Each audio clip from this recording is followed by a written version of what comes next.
Good morning and good afternoon. Welcome back to DCTV, where I am your host, Drew Collins, bringing you the very best sports infotainment news here in the greater Cincinnati area. If you happen to be new around here, make sure you smash that like button, claw the subscribe button. That was kind of like a little play on maybe a simile, something like the Bengals, but yeah, you get a point. Hit the subscribe button, join the DC fan on hashtag road to 3K. We are like so close. We're like 500 subscribers away from 3K. We're getting closer each and every stream. Follow me on all my social medias right here: Instagram, Twitter, Facebook, YouTube. Stay up to date to me and my life, my journey through college and my career. And yeah, get active in the chat. It is the most important reason why I do this is to have this community where people can come together. They can get rowdy, they can get pumped and excited to come together and watch the most beloved sport in the world, football, and not soccer, football. So in today's stream, you see the title, Cincinnati Bengals versus Tennessee Titans here live, play-by-play and live reaction. I'm so excited. This is going to be a great game. You got two really good teams, but teams that play totally different. You got the hard-nosed, run the ball down their throat Titans, and you got the air-it-out Bengals who are going to put 400, 450 passing yards on your head, while the Titans are going to put 200, 250 rushing yards on your head. So I'm really pumped for this game because unlike a few games in the past, we played the Chiefs. We played a lot of teams that, throw the ball in the air.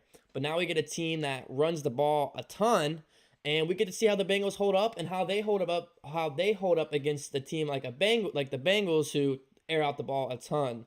So it's gonna be really exciting to watch. I'm gonna go over my predictions, my score predictions, player predictions, and just game predictions in general.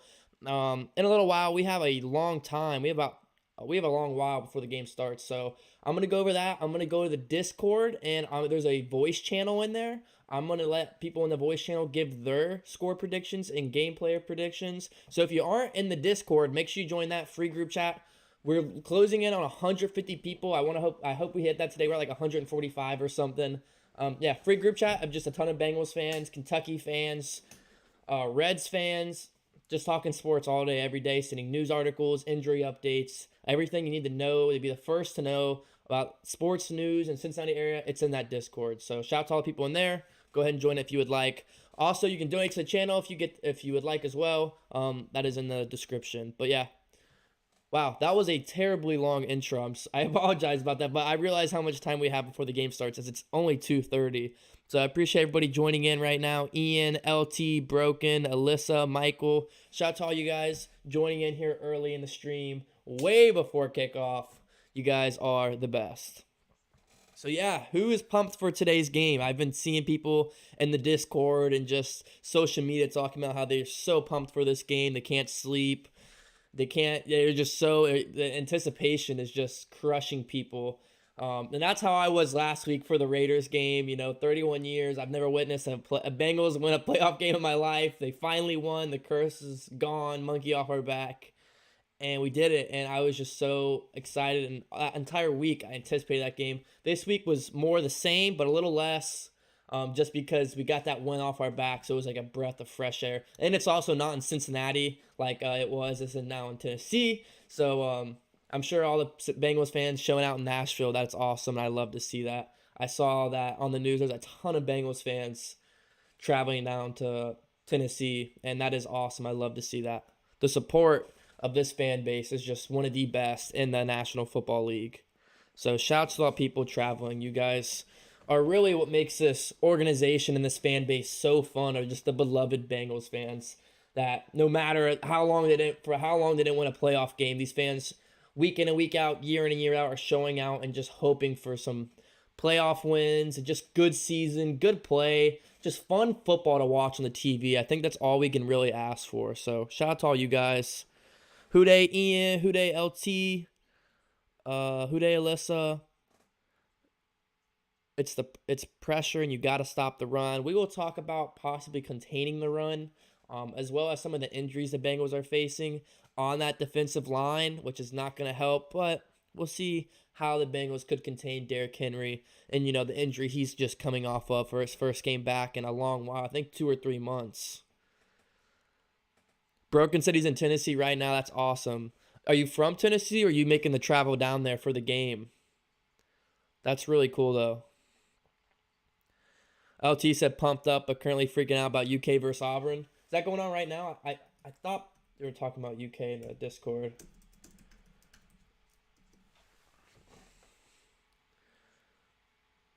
Oh, Auburn's up 51-47. There's still 12 minutes left. You got time. That'd be a big one for the Wildcats if the UK can pull that one in.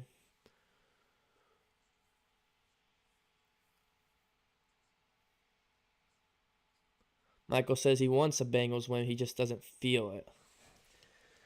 Interesting, man. I mean, look, I think this game is very winnable for the Bengals just because how the cards are stacked. I think the Bengals need to get the ball first. They need to score first. That's going to be one of my predictions, or just what the keys to win is that if the Bengals want to win this game, they need to score first. The worst thing you can do is go up against a team that runs the ball really well, probably the best in the league, if not top 3 in the league, and they get the lead, because that plays perfectly hand in hand with what their game plan is going to be. They run the ball, score, and they want to run the ball when they have the lead, but they don't want to run the ball when they're down. So that's why the Bengals need to get the ball first, and they need to score first, and they need to keep it like that. They need to have a lead. Let Tennessee play from behind, because that's going to force Ryan Tannehill to throw the ball rather than just them having to milk the clock by running, 2-3 downs, drive, first down, run first, second, another first down, run first, second, another first down, run second and third. You know what I mean? Like, that's just Tennessee football. They're going to run it and run it and run it down your throat. And I want the Titans to put the ball in Tannehill's hands and say, all right, Ryan Tannehill, you go win this game for us. That's how I want the Bengals to play. That's how the Bengals defense, I think that's what they should do. Force Ryan Tannehill to win them this game. Don't let Derrick Henry win them this game, because he will single-handedly take over that offense like he usually does. But, I'm going to get some of my sticky notes down so I can start writing some of my predictions and the keys to win, etc.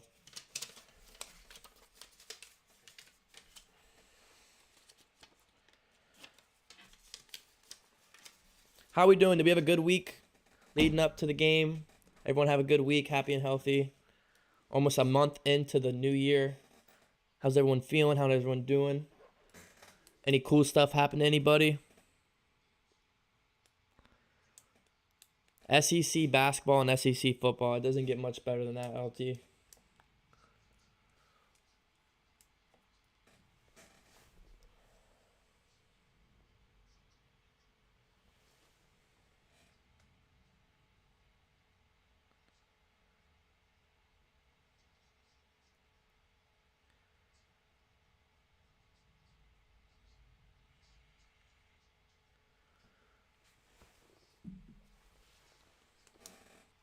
So I'm going to go ahead and do my keys to win, and I'm going to start with the Bengals defense here. If you guys have any predictions, how you think the Bengals need to play strategically to win the game, or what the Titans need to do to win the game, or how the Bengals can end up losing the game, what players need to stand up in today's game, go ahead and start putting them in the chat. Like I said, around 3 to 3:30, I'm going to join the Discord, and if anybody in the Discord wants to voice their opinions on the voice chat, I'm going to be letting y'all do that on there. But I'm going to go ahead and give my, start writing down some of my predictions for the game, or what my keys to win for the Bengals defense is.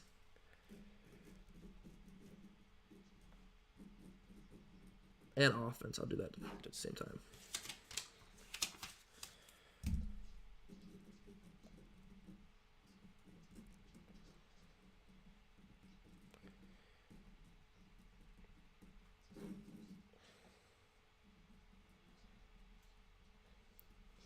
So for the offense, it's score first, aka play with the lead.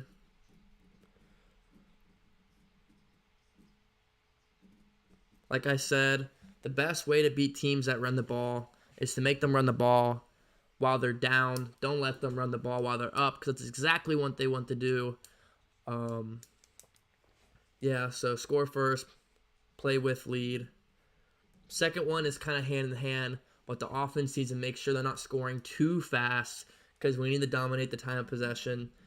That's one thing the Titans are really good at doing, is dominating the time clock. They usually have the football a lot longer than the other team. Even though they're not an explosive offense, they beat a lot of these other teams that might have a more explosive offense by not letting them stay on the field longer than their offense is.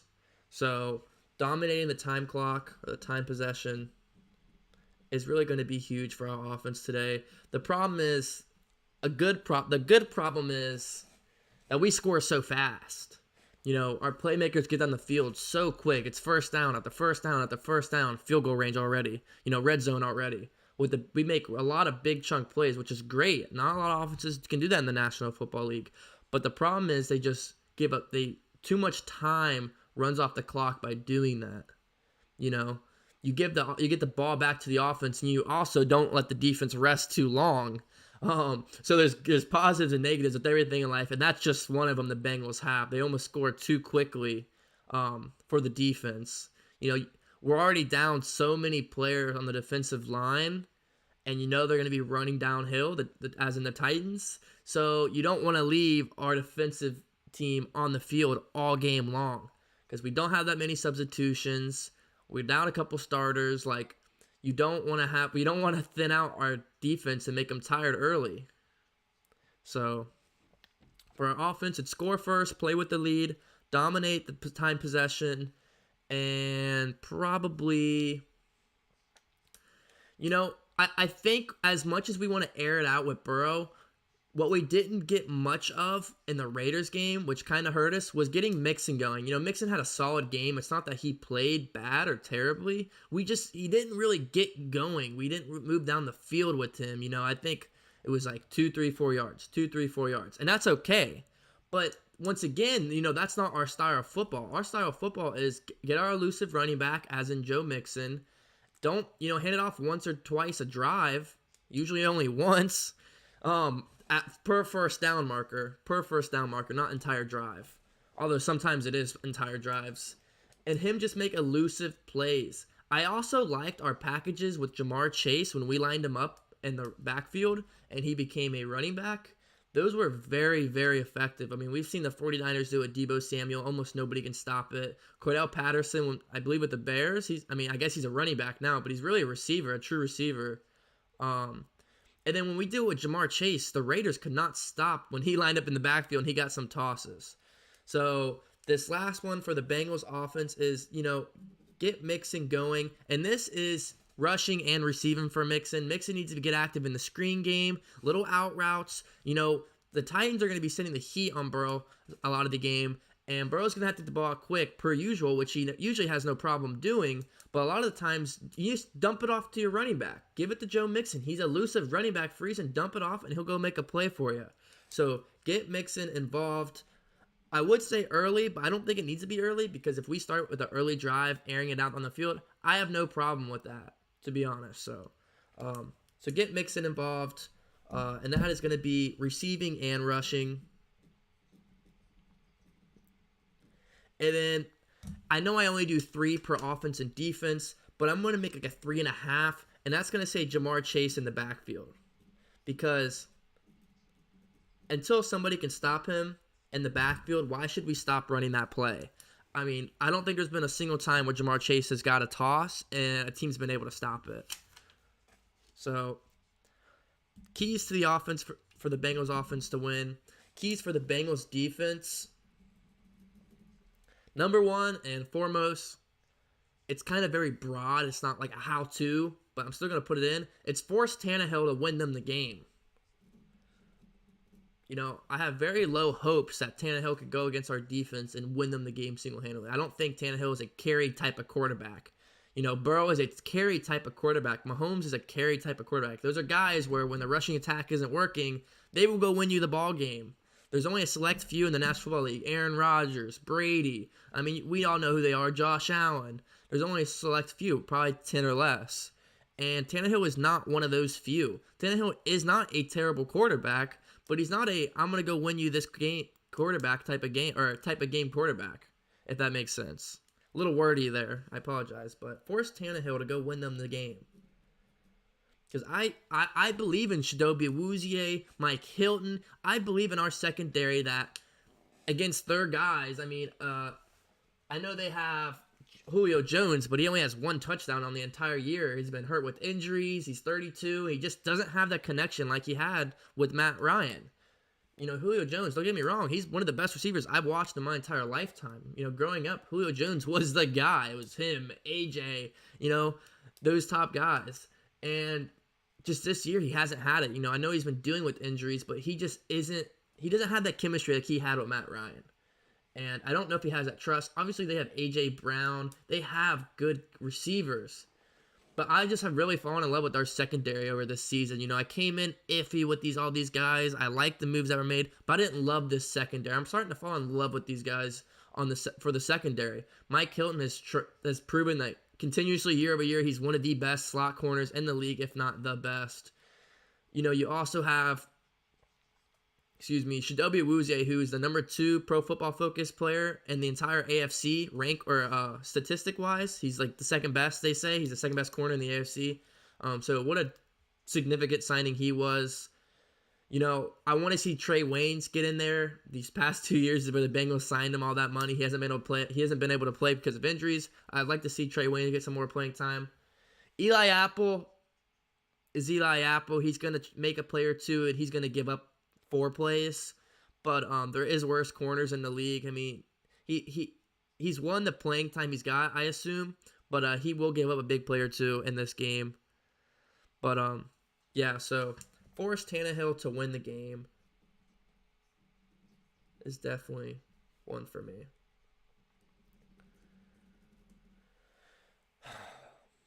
Second one, turnovers. Now, you might be, Drew, obviously you want to get turnovers. Is it you want interceptions? You want fumbles? What do you mean by turnovers? Kind of alluding to the first one, when I want them to force Tannehill to win the game, that is when the Bengals defense, I trust these corners and safeties to get interceptions. Tannehill is good for a pick or two, each and every week. So get some turnovers. I know it's saying let's force Derrick Henry to fumble is almost unrealistic, but he's rusty. He hasn't played in 2 months. He's going to come in. This is his first time he's playing in, 2.5 months of football, like an actual game. He just started practicing late this week, I think Tuesday or Wednesday. So all I got to say is turnovers. This team, they haven't been this team in months. When you lose, that's like us losing Burrow, like we did last season, and then him coming back in the same season and be like, all right, we should be on snap number 1. We should be back together. I wouldn't really expect that. I think it would take a quarter or two to gel in together and get that chemistry back. So I think there might be some mistakes. Turnovers are huge. Let's get some picks, man. Let's get these playmakers. Every game, there's at least 2 picks dropped from this Bengals secondary.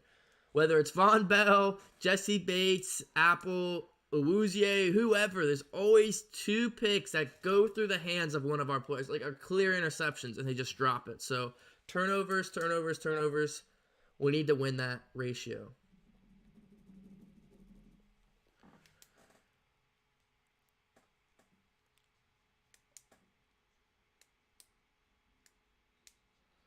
I really hope Kentucky basketball gets the moment again. They need to get some hoops. Talking about the program or just this game? Like the UK game? Because the UK Auburn game. Oh, Auburn's up 8. You talking about the entire program or just this game? Like, are they struggling to score this game, or are you just talking about the program in general? But, yeah, back to this. So, force Tannehill to win, turnovers, and what shall my last one to be?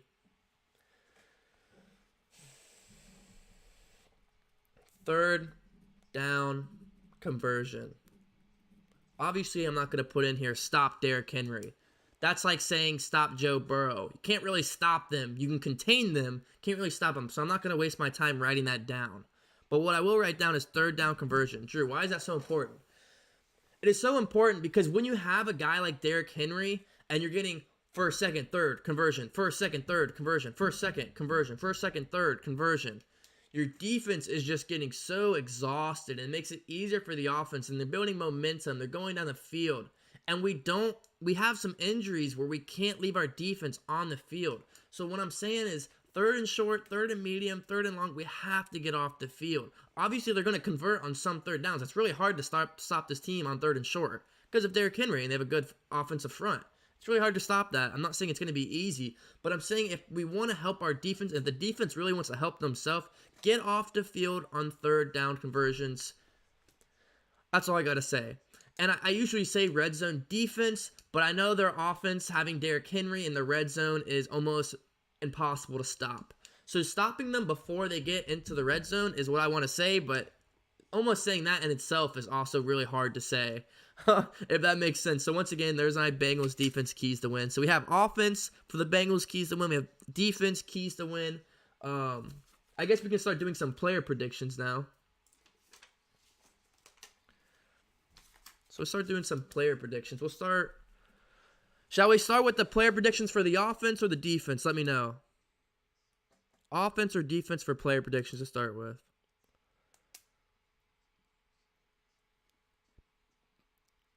Bretta Lee Baker. I hope I'm saying that correctly. If I am, let me know. Or if it's Brett. Sorry, I apologize. Don't know which one it is. You let me know. I think it's Bretta, but let me know. Bengals lose 17-20. So you got a close game, but you have Titans pulling it out. I just see the Bengals scoring more than 17 points. You know, I'm not saying I'm not going to sit here and say the Bengals 100% are going to win the game, but even if they lose, I expect them to score more than 17 points. But who knows?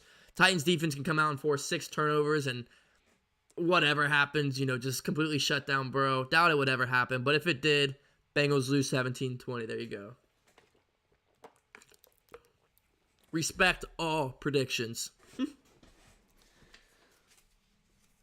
Here we go. So, start the defense. Broken said defense, so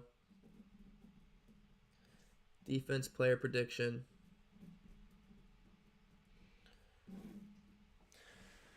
All right. What players we feel like are going to have a big game on the defensive side for the Bengals? Who we feeling? Who we feeling is going to have a big game today?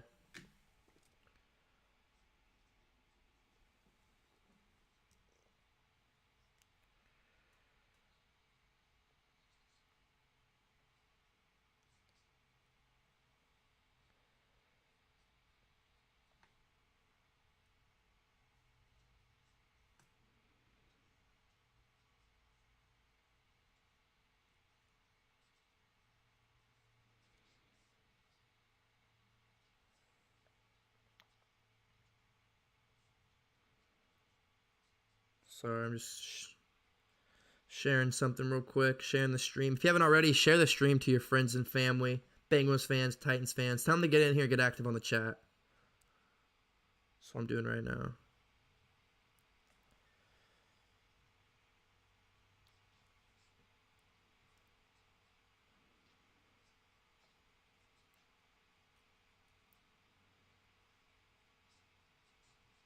Guys, follow me on my social media if you haven't already. Too. I really appreciate all the love and support. Hit that like button. Smash that like button right now so we can get as many people in this game, or as many people in the stream when the game starts. The more likes, the more it ups my stream on when you search up the game. Anyways, defensive player predictions. Broken, I agree with you because I've been saying this for a long time. He's been playing so well. He just hasn't had those big plays that make his name stick out. And that's Chidobe Awuzie. I think Awuzie has a big game today. I think he either gets a pick. I'm going to put 1 INT and 2 deflections, which honestly wouldn't be a surprise for Awuzie. He's the number 2 ranked corner in the AFC this year per Pro Football Focus. He's just had a great season. He just hasn't had those huge plays like Trayvon Diggs, and Trayvon Diggs has more interceptions, but he hasn't had those huge plays and no national media love. So expect Awuzie to go off today. He has a tough task, and A.J. Brown and Julio Jones, but they don't have a single receiver that's over 1,000 yards this season, and we have 2, almost 3. So Chidobe Awuzie, big game today. I also agree that Logan Wilson has a good game today. I think Wilson, I don't know if he gets a turnover, but I think he has at least 8 tackles and a tackle for loss. I mean, he's just a big time guy. He's just, a second year guy who goes in and just keeps his head, he doesn't really, he's a really quiet guy. And I've seen per reports that he doesn't even cuss. Like he is, I don't know if he's religious or whatever the situation may be, but he like doesn't cuss on the field, off the field. Like he's just a super nice guy who goes on the field, plays some mean football, and heads off the field when his job is done. So I really like the style Logan Wilson plays with. And being a second-year linebacker, he still has a lot to learn, but he has shown a lot of improvements through his injury. So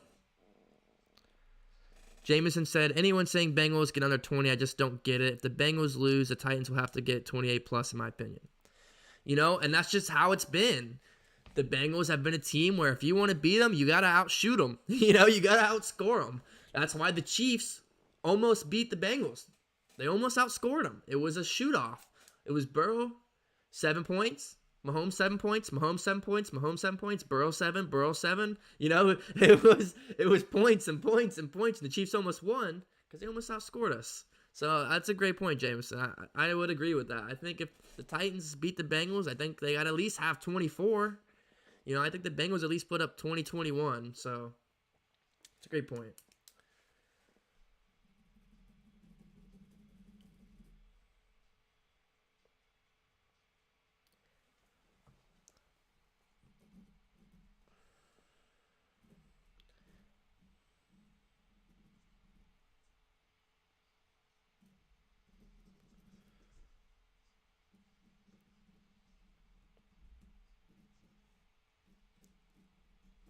All right, I have the D line at least getting 2.5 sacks.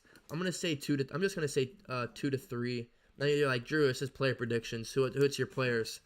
I have Hendrickson and B.J. Hill. So, Sam Hubbard obviously could get some interceptions, which would be pretty realistic, or not interceptions, sacks, excuse me. But this is my prediction. I think Hendrickson gets 1 or 2, and I think Hill gets 1 or 2 as well. Watch out for Hill to have a big game today. So there's my player predictions for the defense. Let's head the offense. Now, what do you guys think are some of your player predictions for our offense today? Which players do you think are going to have big days today? And if you haven't already, smash that like button. We have a long while. It's now 5 minutes till 3, or 5 till 3. Game don't start till 4 something? So, you still have a long time, so smash that like button if you haven't already. If you're enjoying yourself. And get active in the chat. That's what it's there for. I want to hear your guys' predictions as well. So, offense, player prediction.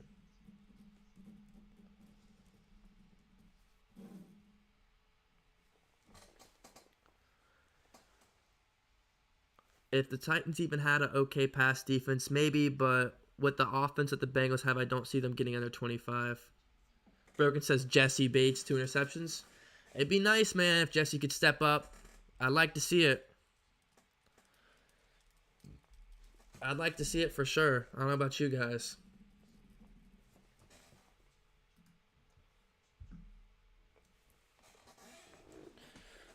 Ooh, what offensive players do I think are going to have a big game today? What are you guys thinking?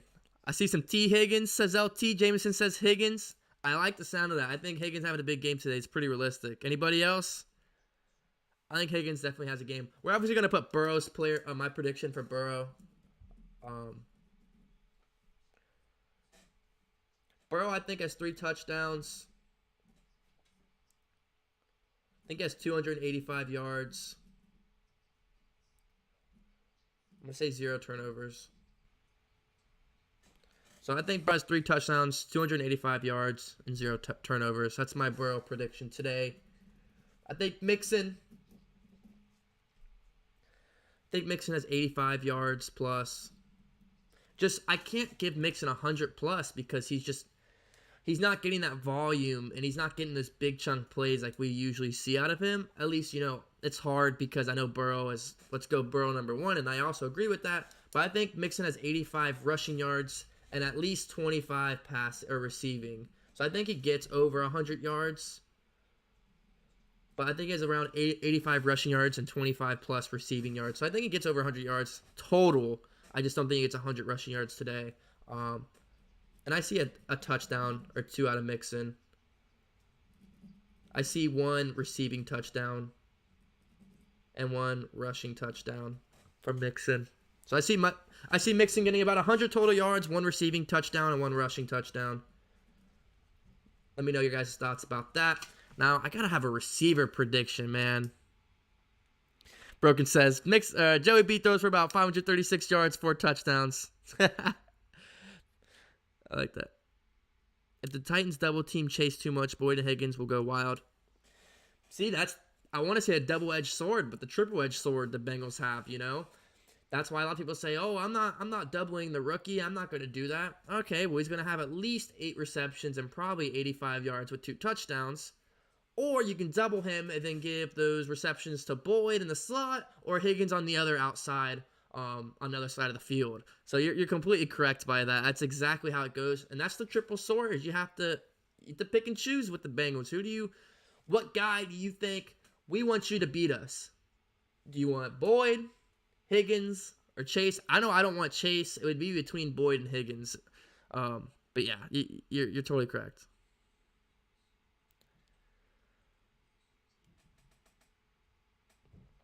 Evans had a touchdown, but he could be X factor. That's true. I could see Evans getting subbed in there. I could see Evans get subbed in there, but you know, we'll have to see what he does with the special teams. You know, I'm pretty sure he's still fielding kicks. I think it's Trent Taylor that fields the punts, but I like to see him improve with the special teams for sure. But yeah, I'm gonna go ahead and give a T. Higgins prediction. I think we'll see about 65 yards and a touchdown for T. Higgins, if not more. I think he definitely gets into the end zone today. I think they get down to the red zone. They double team. Chase leaves Higgins. Touchdown city. Now this one might surprise you. You got Jamar Chase. You got Higgins. You got Tyler Boyd. But who are you going to pick? CJ Uzomah. I mean, he literally was nearly having a career game. So, you know, he's that guy that's been that long time Bengals player who's like one of the only players that was on the 2015 playoff team. And, you know, he stepped up big last week. I think CJ Uzomah gets a touchdown. I don't know, I'll just say 65 yards again. He's not a guy that gets a ton of yardage. He's just a tight end that can really help the rushing game. He can block well for Burrow and Mixon and Chris Evans. And he gets open for 7-yard plays, 10-yard plays, 12-yard plays, and in the end zone as well. So those are my offensive player predictions for the Bengals today. So we got offensive player predictions, defense player predictions, keys to win for the offense, keys to win for the defense. Am I missing anything? That's what anything else I didn't cover? You guys let me know, and let me know your predictions as well.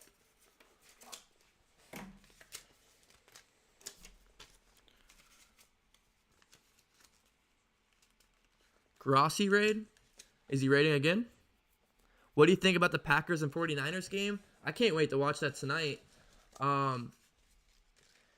It's really tough, man, because it's similar to this game to where they play 2 different styles. You have the Packers who's going to air it out with Rodgers, and you have the Bengals who's going to air out with Burrow, and then you have the Titans who's going to rush down the Bengals' throat, and then you have the 49ers who's going to try to rush down the Packers' throat. So I think it's 2 pretty similar games. You have 2 teams that play 2 different styles of football.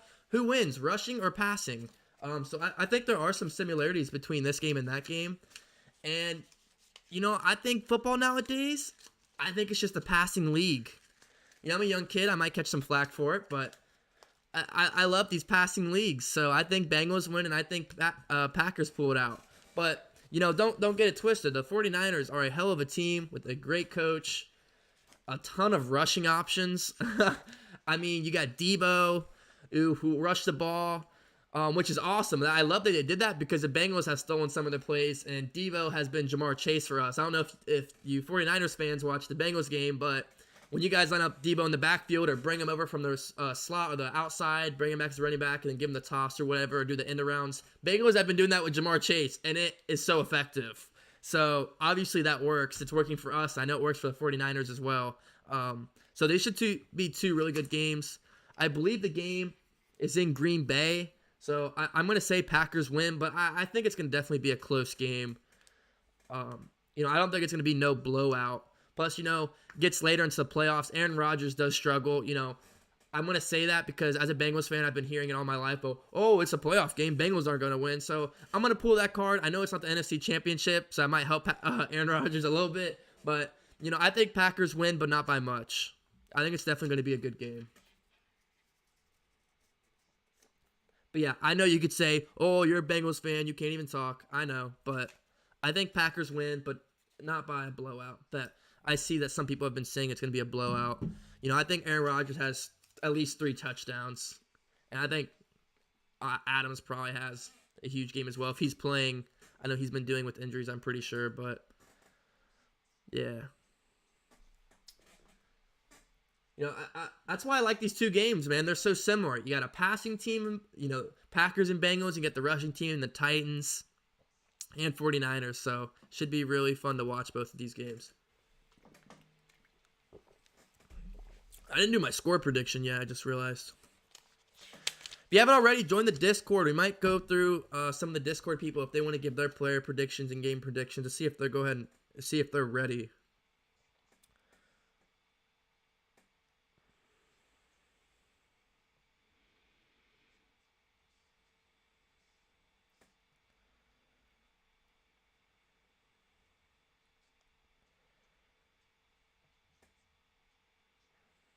Oh, wow. No way, CJ Uzama. CJ Uzama, I'm glad we just said he's having a big game because this is how he's dressed.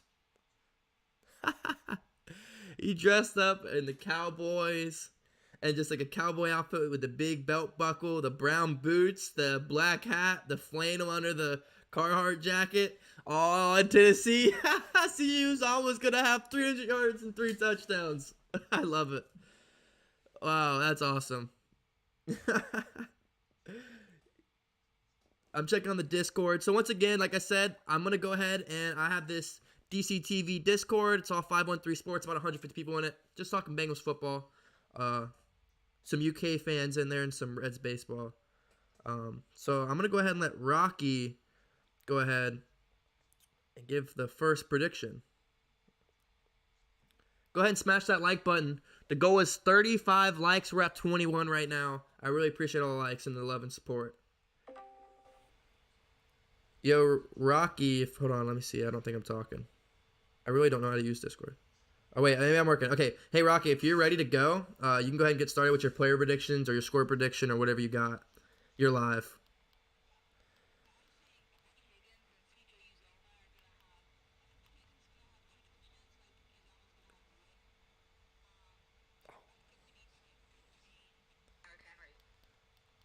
I'm sorry, but can you actually repeat that? I didn't have my phone on speaker, but you're good to go now. Sorry about that. I think T. Higgins will have 2 touchdowns and Uzama will have 1 touchdown.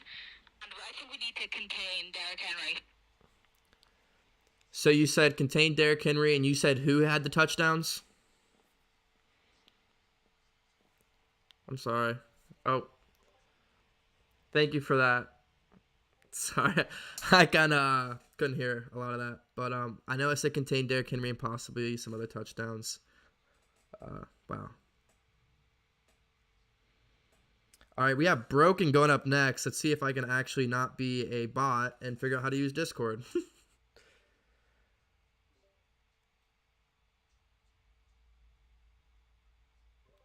Yo, how do you guys put speaker on this? You're good to go, Broken. If this is on speaker, I don't know. Oh wait, it is. All right, you're good to go. Alright, so one thing I need to say is, like, contain Derrick Henry at all costs because he will run all over you. I don't care if he's injured or not. If you're not going to stop him, I don't know if that's possible. But I got us pulling out this game by 8 points, 38-30. All right, I appreciate that, Broken. Do you think anybody's going to really pop off today for the Bengals or maybe for the Titans? Somebody, obviously, besides Derrick Henry that you might have to watch for? Ooh, I got to watch for T. Higgins. All right, I appreciate that. Thank you so much. So there it was from Broken. He said 38-30 Bengals. He has 30 up. He has a lot of points in this game. He has Titans scoring 30, Bengals 38, and he says T. Higgins really pops off today. Okay, Rocky, it's clear. Sorry. Okay, T. Higgins. No, it was really staticky, the conversation. My bad. It wasn't the accent. It was the staticky of the conversation through the Discord. You're good. T. Higgins, Houday, King Vortex. Elliot said, you think Derrick Henry will be playing at 100% visibility? You know, that's always one of those things you never really know. I mean, a team's going to go out there and put their best player out there, whether he's 100% or 70%. He's saying he is. I saw some videos in the practice. Obviously, teams are going to put the good footage out there. Yeah, I saw sources saying that he has no play or count predictions, no play predictions, or not predictions, restrictions, excuse me. So it sounds like he's full speed, ready to go. I don't really know. I just seen from the footage I've seen and from the sources, they're all saying that there's no restrictions on Derrick Henry today. He'll play as much as he normally does. So to my knowledge, it sounds like he's 100%, but any team's going to say that when their best player is pushing to come back for a very important game, as in like a playoff game. So, I hope he's healthy. I'm not going to sit here and say I want to win because of injuries. Nobody wants to win because their team's depleted or the opposing team's depleted. That just kind of feels cheaped out. Obviously, a win's a win no matter what, but no one really wants to win like that. They want to win because they dominate all three sides of the football game. They dominate offense, defense, and special teams. Those are the complete best feeling wins you can have. Okay, here we go. Ira says, Von Bell in the box. He's going to cause problems. Load the box, win the trenches. Von Bell is going to have to step up today. Him and Jesse Bates have definitely been on a down year this year compared to last year. They're still one of the best duos in the league. They've just taken a slight step back. They are still, don't get me wrong, top 5 best duo in the league. I still stand on my video I made about that last year, which last year they probably were the best duo. This year they might be top 3. They step back a little bit. But yes, we do need them to, we need Von Bell to get in the box, get after the quarterback, and really just cover the tight ends as best as he can. He's been getting smoked by the tight ends all year. Even Jesse Bates a little bit, last week, where he caught up to the receiver. Receiver was wide open. He caught up, punched the ball out. It was an incomplete pass. They re-ruled it. Yeah, we need those plays from Jesse Bates and Von Bell. Look, we're not going to be able to completely stop Derrick Henry most likely, but we can try to contain him as best as we can. Got to load the box. And we got to have players like Von Bell, Jesse Bates, those guys wrap up, get tackle. We need another big game from Pratt, Logan Wilson. Those guys got to wrap up today. You do not want to get Derrick Henry in the open field, 1v1 on a safety or a corner. That's probably not going to go well. So I totally agree with that. Guys, get active in the chat. Let's see some Houdays in the chat. Let's see some good luck Houdays in the chat. Let's get it going. Trey Wayne tonight, question mark. He has size and is a good tackler, but do you fear him being a liability in coverage?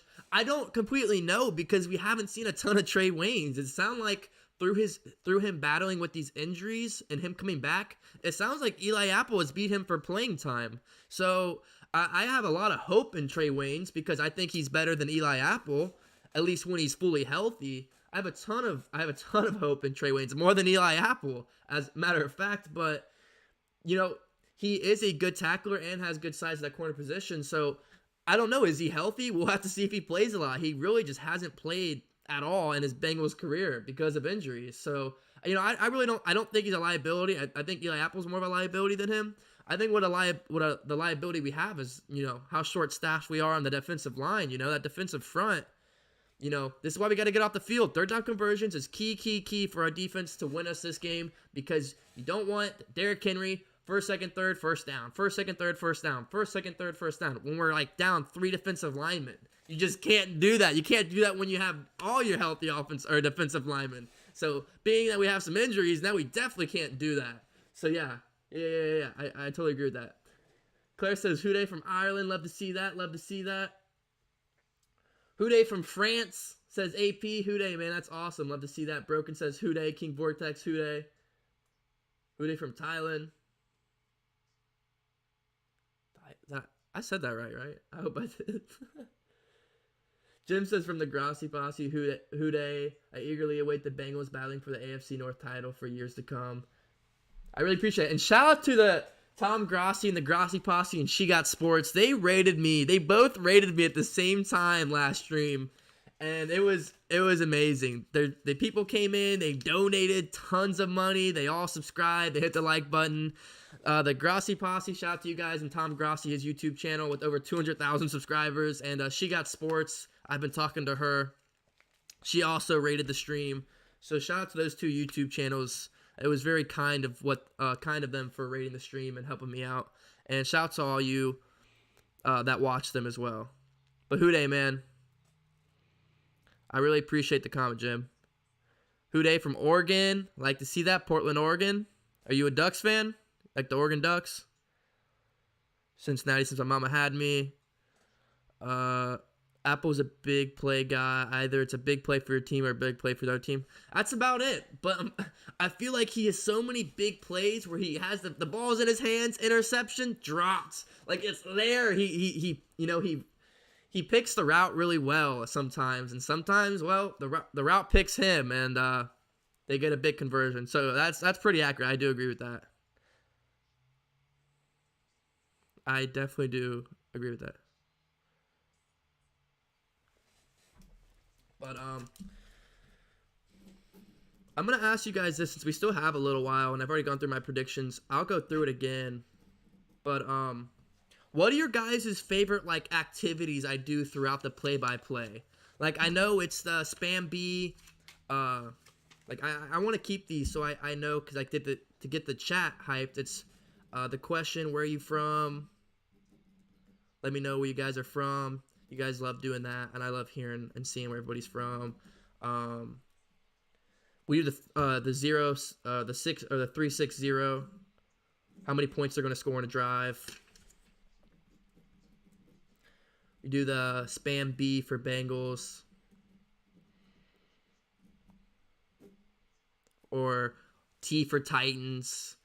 What are some of the other things that we do? Let me know what you guys enjoy doing throughout the play-by-play to get this chat active so I can keep these written down. And sorry for the shake, and kind of get those going throughout the stream. I got the where you from, the what will they get on the drive, 3-6 or 0, the spam B for Bengals or T for Titans. I know there's a couple more that I usually do. You let me know.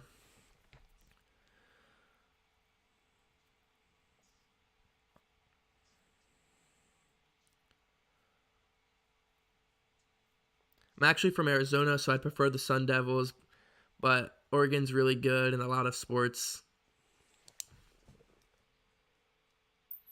They have my respect. I like to hear that. In college, I've been talking to someone who's a few years ahead of me. They graduated last year, and they're a news reporter out in Montana or somewhere out west. They love it out west. They said they'll probably stay out there and move throughout the West their whole life. And they're born and raised in Cincinnati, so I heard it's a really pretty place out there. So I'm going to go ahead and I want to write down my score prediction, but I don't want to say it. It's so early. It is so early. Guys, we're at 28 likes. Get that to 35 likes right now. I really appreciate it. We're going to go over my predictions and my keys to win for the Cincinnati Bengals to get it done here in a couple of minutes. I'd like to hear your guys. Type it in the chat or join the Discord, and I'll get you to talk live. Let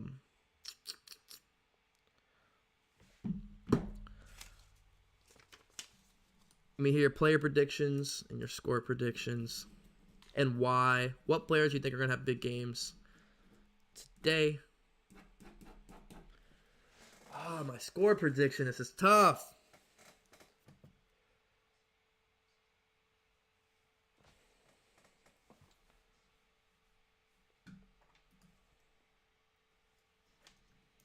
How much did the Titans score the last game? I know they didn't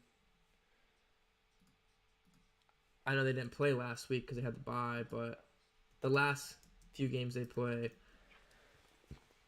up 28, 34, 20, 13, 36, 20, or 13, 20.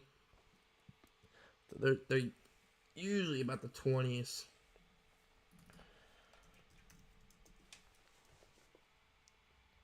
The spam B. I'll keep that then. I'll definitely keep that.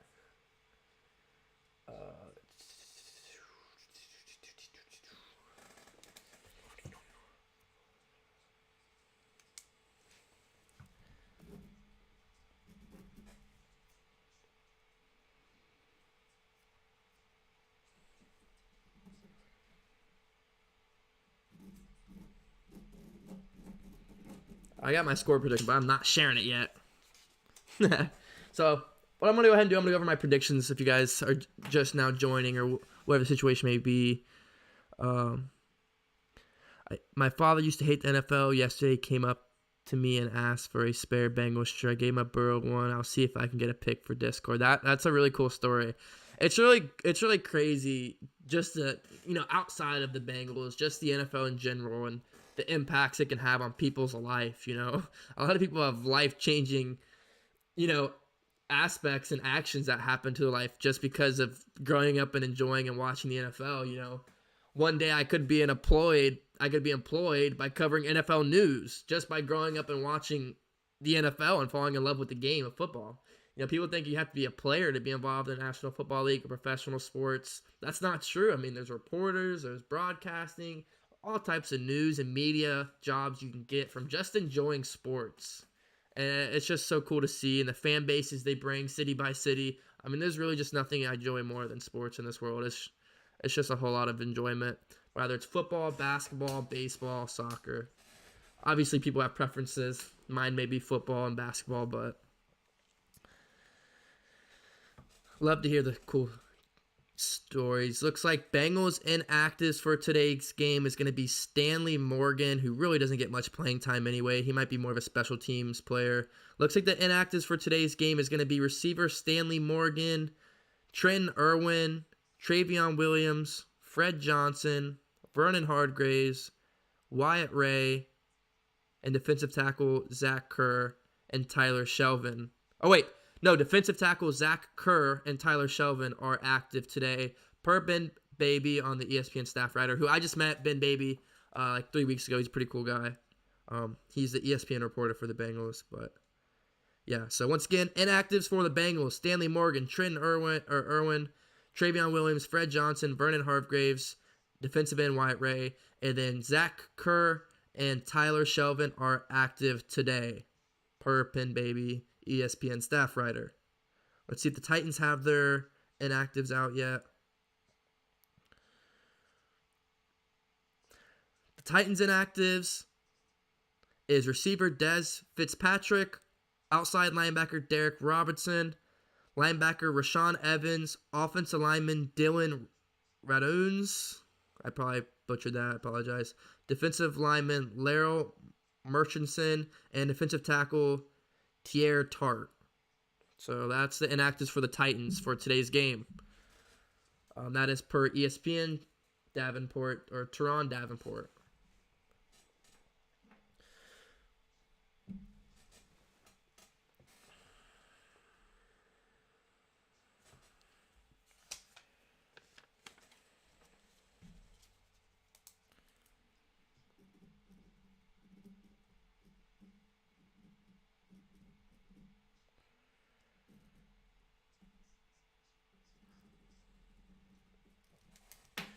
All right. So it is 3:21. 3:21. We still have a little while. Let's see.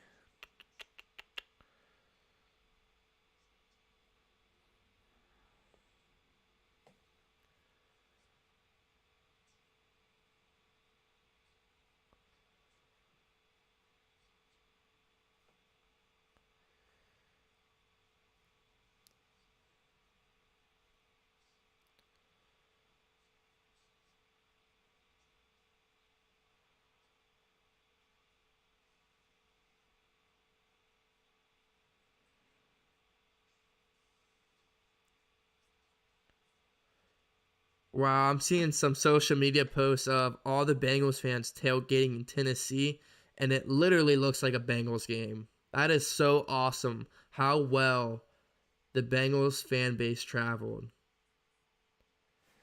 Look at this. This is Bengals Jim's BTR, who's like probably the biggest tailgate in Cincinnati. He's been doing it since like '09 or something.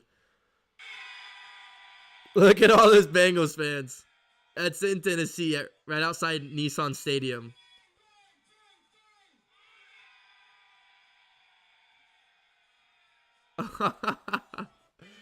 That is insane. Oh wow, that is awesome. That is so cool. I love to see that. But yeah, 3:30. I'm about to go over my predictions here in a minute. Vortex Gaming says 35-20 Bengals.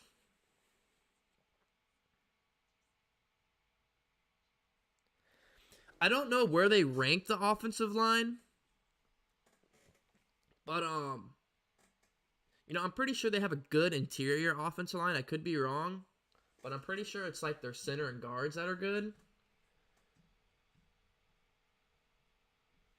Derrick Henry really can't do it all himself, so I would assume that they are pretty good.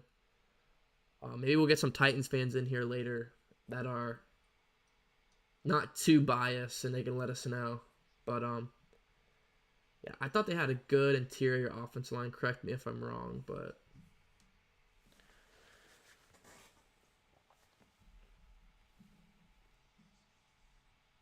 sorry, I'm checking out my social medias real quick. If you haven't followed me already, go do that. Just checking out all these Bengals fans in Tennessee. I mean, that's just so awesome to see.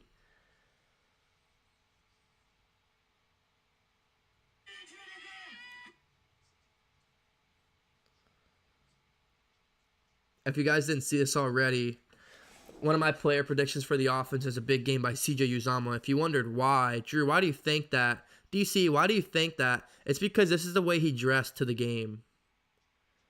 Cowboy boots, hat, buckle, and all. Flannel. That's how he dressed to a game in Tennessee. we're winning, and he's having a 100-yard game and 3 touchdowns. That just confirms it there for me.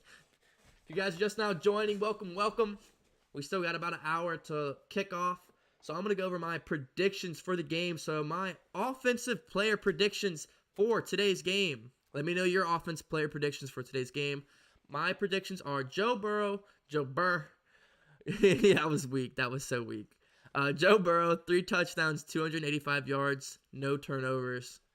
He hasn't had a turnover in so long. Burrow, 3 touchdowns, 285 yards. Mixon, 85 rushing yards, 25 plus receiving yards, so 100 total yards. But I expect him to have a pretty big game on the receiving yards wise. I think he gets a receiving touchdown and a rushing touchdown, or one or the other. That's my prediction for Joe Mixon or Joe and Joe. I think out of the receivers, I really think T. Higgins might have a big game today. I got 65 to 95 yards and a touchdown. I think they're going to really keep their eyes on Jamar Chase in the end zone when we get down to the red zone, which leaves big old T. Higgins, one-on-one. And I think he gets some space and makes a play in the end zone for us. And then my last offensive player prediction in today's game is CJ Uzomah, a touchdown and 65 yards. CJ Uzomah doesn't make big plays down the field, but he'll grab a third conversion, second and short, third and medium, second and medium. Those are the plays CJ Uzomah makes. I also think he makes it into the end zone today. For my Bengals defensive, this is keys to win. We're on predictions. So my defensive player predictions for today's game: Chidobe Awuzie, I got a pick and at least 1 or 2 deflections. He's just the number 2 ranked Pro Football Focus player in the AFC for the defense. He is the second best corner in the AFC, basically, statistically. He just hasn't had those huge plays like Trayvon Diggs or some of the other guys. But I think today his name gets spread all over across national media for the crazy pick he gets to help the Bengals win. 1 interception, 2 deflections for Chidobe Awuzie.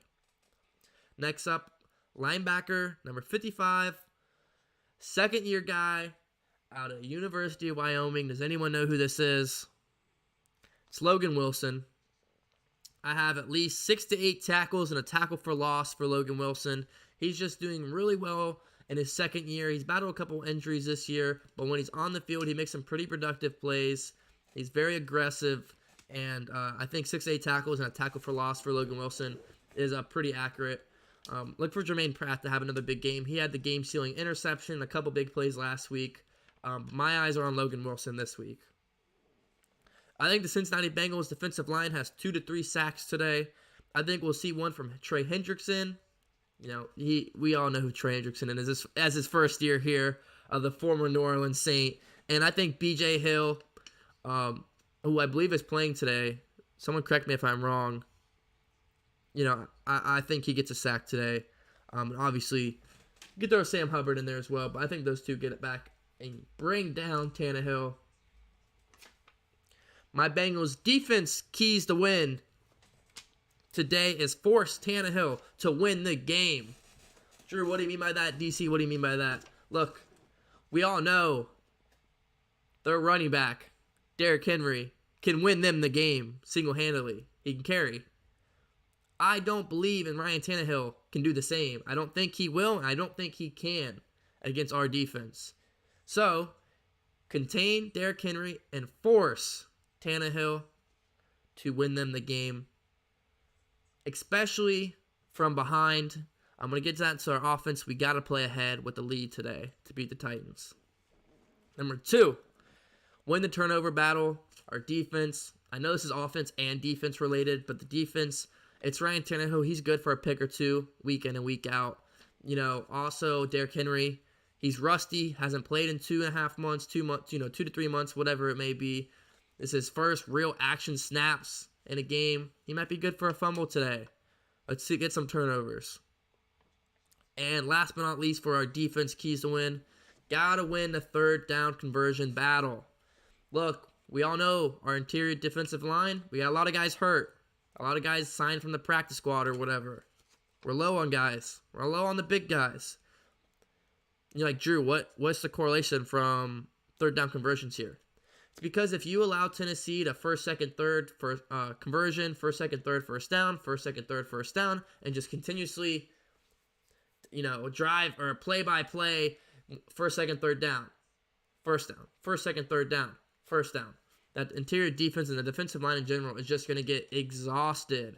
And we just don't have that many guys to be able to substitute over and over and over and over again.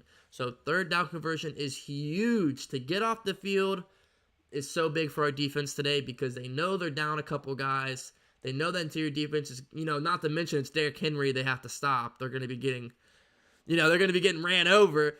So just third down conversion is just going to really tell the tale of our defense today, in my opinion.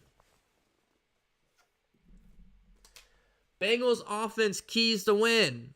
Here we go. Score first and play with the lead. That is literally my number one key to win in this entire offense, defense, special teams, whatever. Score first and play with the lead.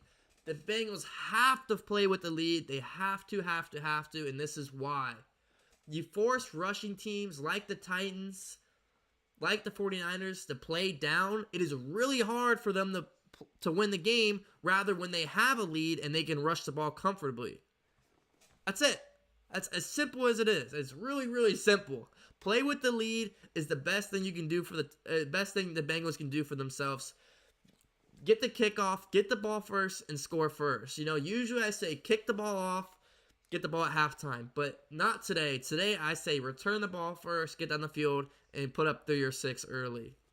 That is just what I think they just have to do. Is just majority of the game, play with the lead. Number 2, dominate the time possession. Once again, this also has to do with offense and defense, but we're going to go more on the offense POV. Our offense is so damn good that they score almost too quickly. It's almost a negative how much chunk plays the Bengals get. The offense scores really quick, which means the defense have no rest time. They got to go right back out there. Once again, we know we're down a couple guys. So the offense needs to take their time, still go for the deep plays, but take their time and win the possession. The possession clock, basically means our offense is on the field more than their offense. I think last week the Bengals won that against the Raiders. They need to do it again this week, especially with the run attack the Titans have. Dominate time possession. Take your time down the field. Obviously, go for those long plays that we usually see happen a couple times a game. But dominate time possession. Take our time. Get Mixon going. And yeah, that basically gets into my last and final one. Get Mixon involved. Whether it be rushing, receiving, screens, draws, play action, out routes, dump routes, get him out in the 5 out, get Mixon going, you know? He's not just a running back. He can catch the ball. He can get out there. He is elusive. He is the best when he is elusive and he's out in the field. I'm not a huge fan of the, when Zach Taylor does the same play back to back with Joe Mixon and it goes nowhere. It doesn't do anything. But what can help us, which is like my bonus point for the offense keys to win. Get Chase in the backfield. Jamar Chase in the backfield is a weapon. The Cordell Pattersons, the Deebo Samuel, and the Jamar Chase are the receivers that line up as running back and cannot be stopped. When they did it last week against Las Vegas, they could not stop it. Either when he would do an end around or he would go from the receiver and move to the backfield and Mixon would basically become a fullback. It just works. Get Chase the ball rushing and receiving. So I don't think Mixon's going to be the only running back today. I think we might see Jamar Chase as the second running back today. My score prediction. Drum roll, please. My score prediction for today's game is 27-20 Cincinnati. I think Bengals get 7, 14, 21. I think they get 3 touchdowns and 2 field goals. I think the Titans get 7, 14, 17, and 20. I think they get 2 touchdowns and 2 field goals. 27-20, Titans fall short. That's my score prediction, my player predictions, and my keys to win in today's game. Type yours in the chat. I don't care if it's a long essay. I will read it out loud. Let me hear all your keys to win predictions, player predictions, and score predictions. So now that I did all that talking, I want to read the chat. I've been live for over an hour already, and we haven't even kicked the ball off. So if you guys could like the button, or smash the like button, get the 50 likes. I'd really, really appreciate it. That's our goal right now. Hit the subscribe button. I really want to hear this Who Dey widget, or alert, whatever you want to call it.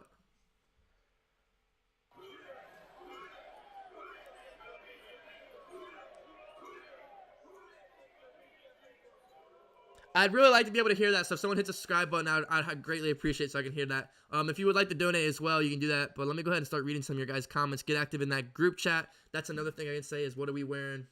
Hold on. What Bengals gear are we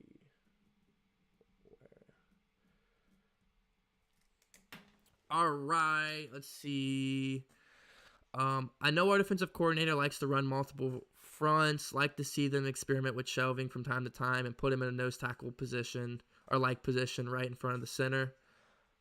Interesting. I like that too. Don't forget about Tyler Boyd. Come on now. I'm not forgetting about Boyd.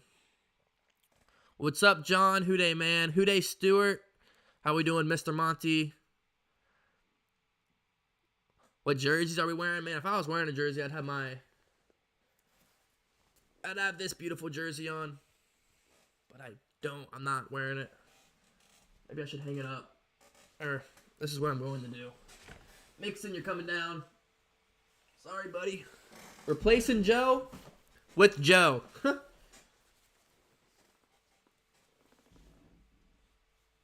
I hang it like this, actually?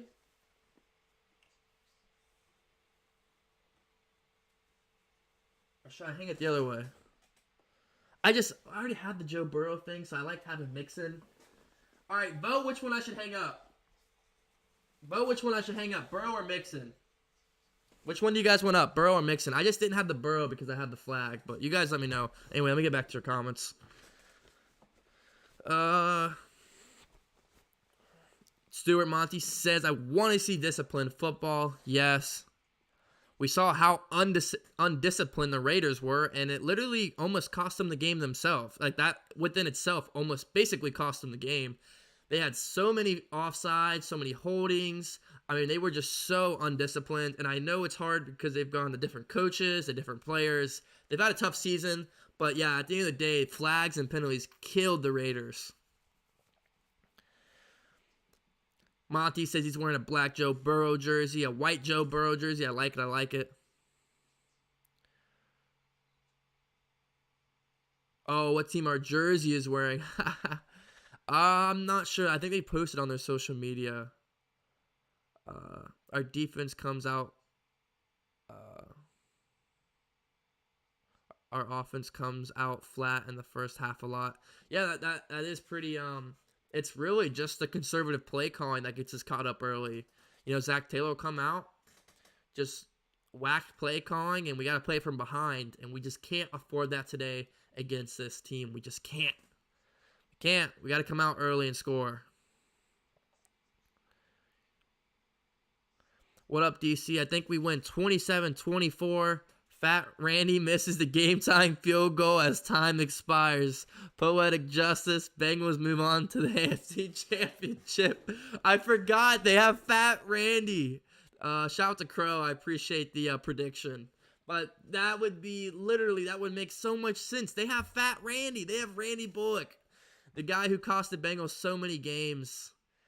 That literally makes so much sense. Get in his head, he grabs the wrong leg and then grabs the other leg. Oh, that Charlie horse in this leg, and then both legs cramp up apparently. Just make an excuse.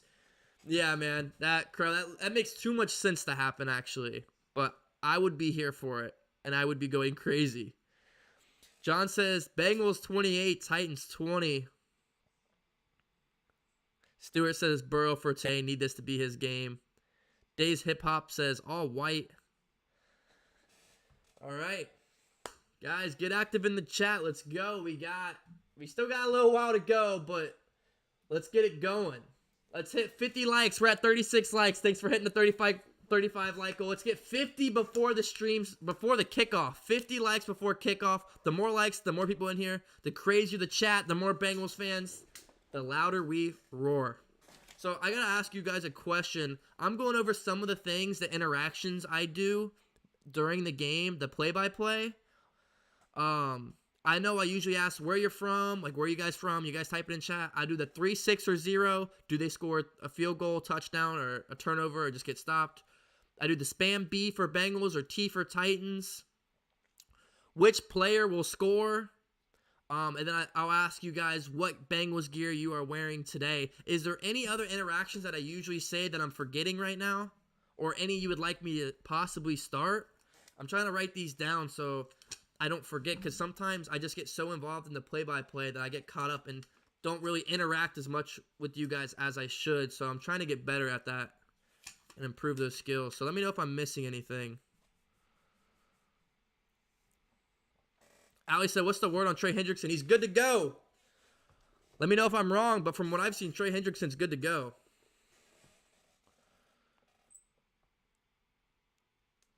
If Fat Randy does something crazy, you have to throw on the helmet. Oh, for sure.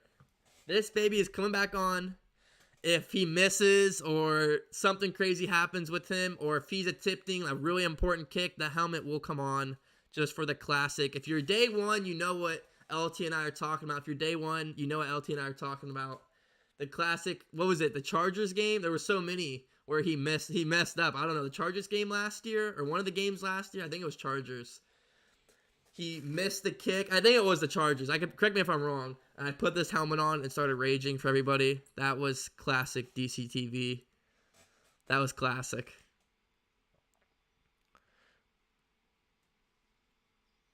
Trey is good to go. Yep. CKTV Network says, Houday 34-24 Bengals, big W. I like that.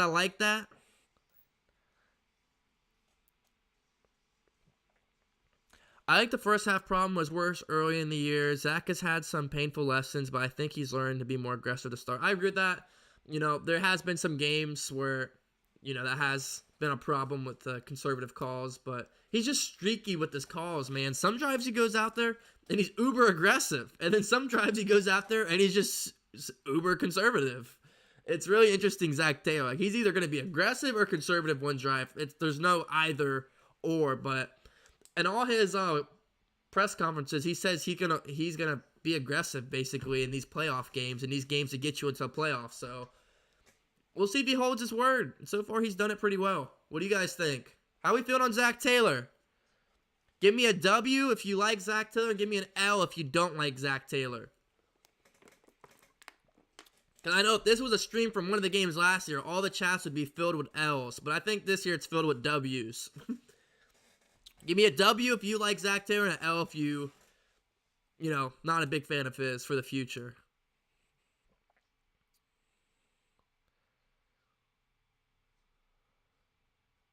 You're forgetting that you will put on that one if Pat Randy does something crazy.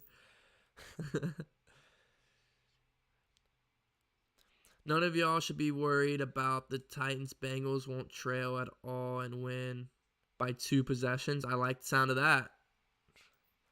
Burrow 400 yards. I think we'd all like to see that.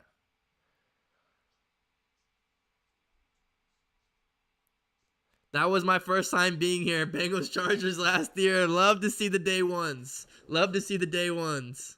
Yeah, the streams last year were awesomely painful.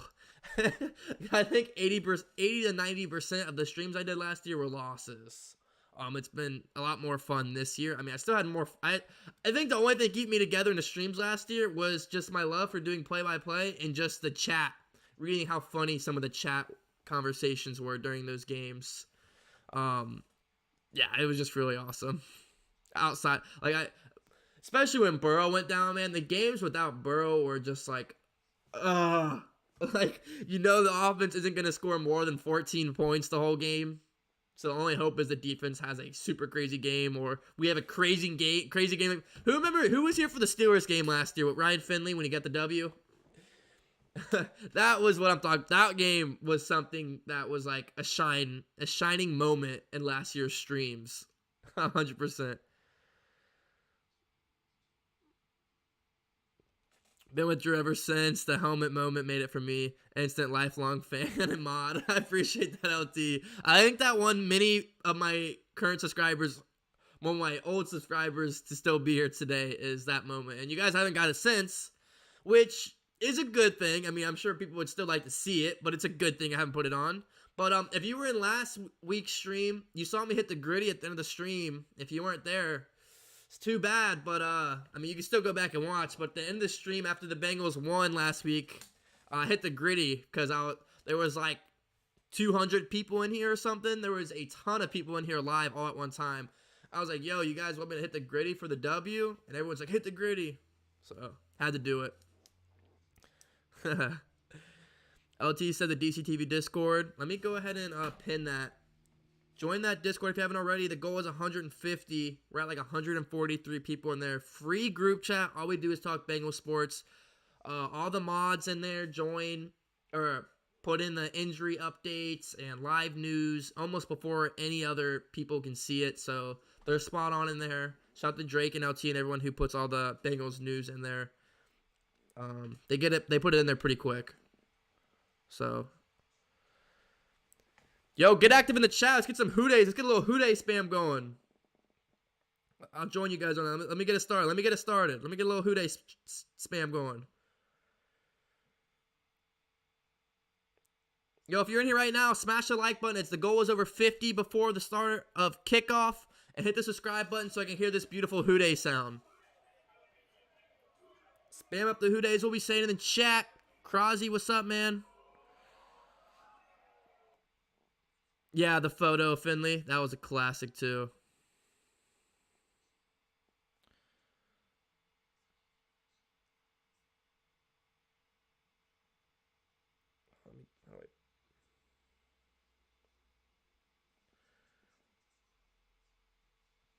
Crosby said, good. Yo, Crosby, the Joe Burrow profile pic. That's hard. Stewart said, Mr. Monty said, Drew did the gritty. I've been doing the icky shuffle. Yo, I might hit that icky shuffle today for the one time. What am I sipping on? Flavored water. Some grape water. What are you sipping on? What we drinking? What we drinking right now? What we drinking in Cincinnati?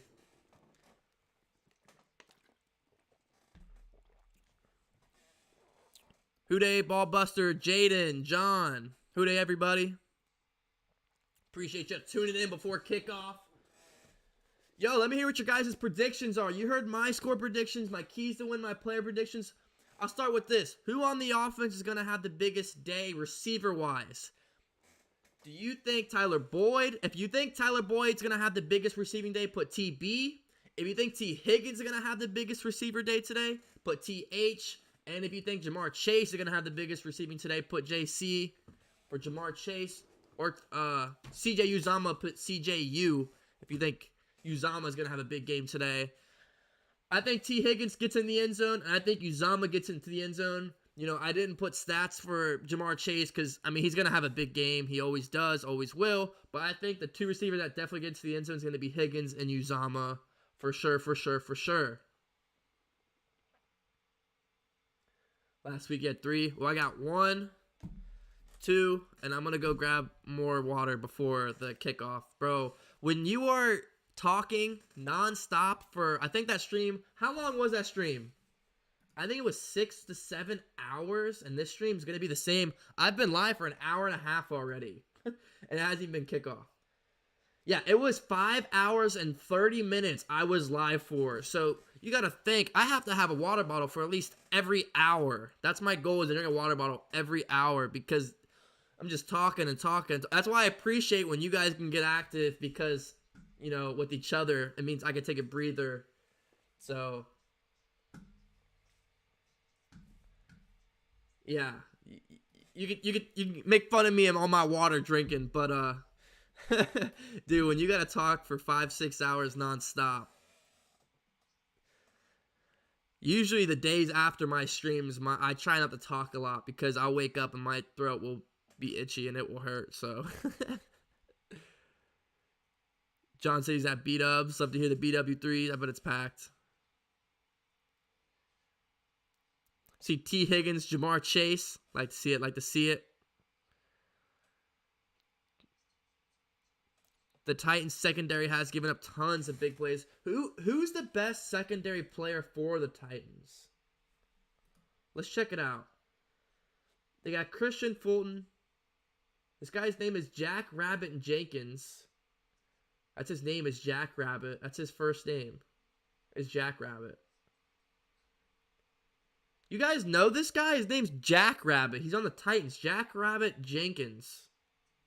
He's a 10-year pro. I've never heard of that. Elijah Molden. Buster Skrine. Chris Jackson. Amani Hooker.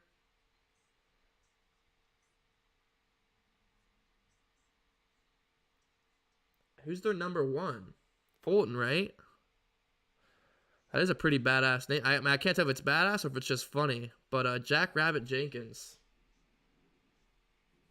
I wonder what kind of conversations he's had with his mother about his name and how that came to be. I really don't want to know. I'm kind of just looking over their roster. Obviously, Jeffrey Simmons on the defensive line, I'm pretty sure is one of their guys that's going to be really good.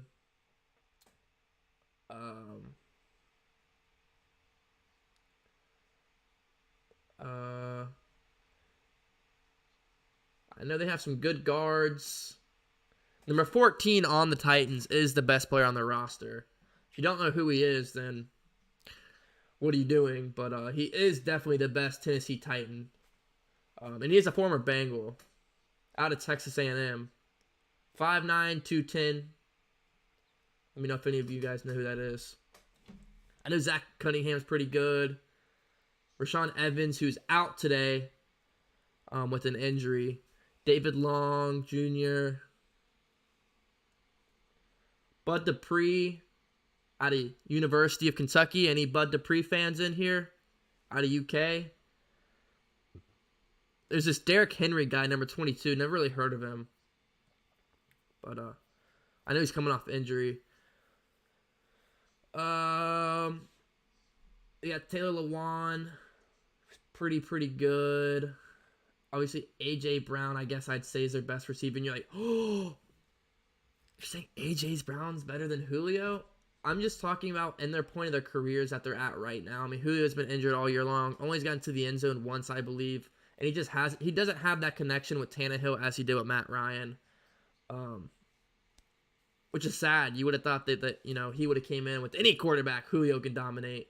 Which I do believe is true. He's that talented. But through the injuries and his, 32 years old now, we saw this with A.J. Green the past few years in Cincinnati. He was still A.J. Green, one of the best, but just wasn't that same guy. And I'm not saying it's similar with Julio, but it is similar with Julio. And he moved to quarterback, so he didn't have that chemistry. That was the exact same with A.J. Burrow comes in, he only had him for a few weeks. The chemistry was off. Then the backups, Finley and Brandon Allen was off. Then he goes to Arizona, and him and Kyler Murray weren't always together. They were kind of off as well. It's kind of been the same with Julio, to be honest. It just sucks. That's one thing that sucks at that receiver position. You can't always control who's going to be throwing to you your whole career. It's unfortunate. The running back position, you don't really rely on anybody. I guess you rely on the offensive line and your quarterback, how pass heavy your team might be. But it's always going to be you. With that receiver position, someone's got to get you that ball. So, Ryan Tannehill's 33. I knew he was like 30, but I didn't know he was 33. Wow. I was not aware of that. And Derrick Henry is 28. So if you look at this Titans team, this is their window to win. Derrick Henry's old for a running back. 28's pretty old for a running back that does as much as he does. Their quarterback's 33. Julio Jones is 32. This is a pretty... This team... What I'm trying to say is this team's window to win is kind of now and the next year or two. 2 years. A 30-year-old running back is old, and your quarterback's going to be 35, and last time I checked, he's not Tom Brady, so... Titans fans, this is your time to win. It is right now. Because your team is pretty old. I mean, your offensive linemen are well into their 30s. Your linebackers are well into your 20s and early 30s. And that's pretty average for a good team in the National Football League. But just being a Bengals fan with how young our roster is, I just look at these other teams and I'm like, wow, this team needs to win now at the age of their players. But with the Bengals, it's like, we got the next 5-10 years if we can keep the roster together and keep adding. It's crazy because our roster is just so young. He said he'll be right back before kickoff. Sounds good to me, man. Sounds good to me.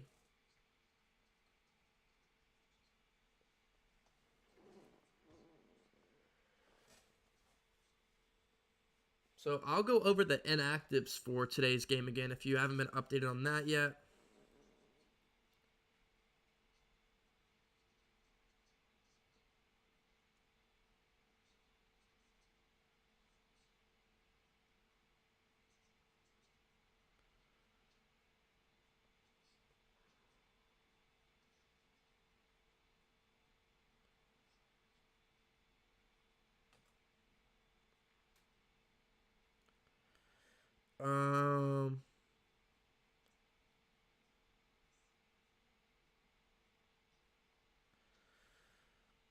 Let's see.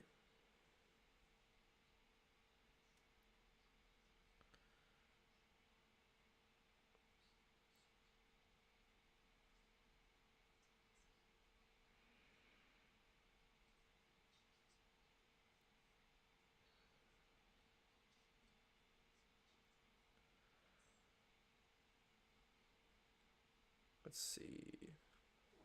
Sorry, I'm just checking out my social medias real quick.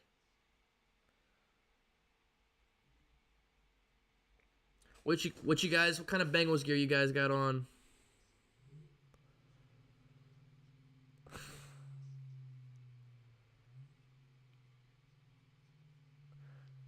Mr. Monty said, I'm really stoked to see how the Bengals contain the Titans. Bengals defense is somehow more of a concern than the O-line. Am I crazy?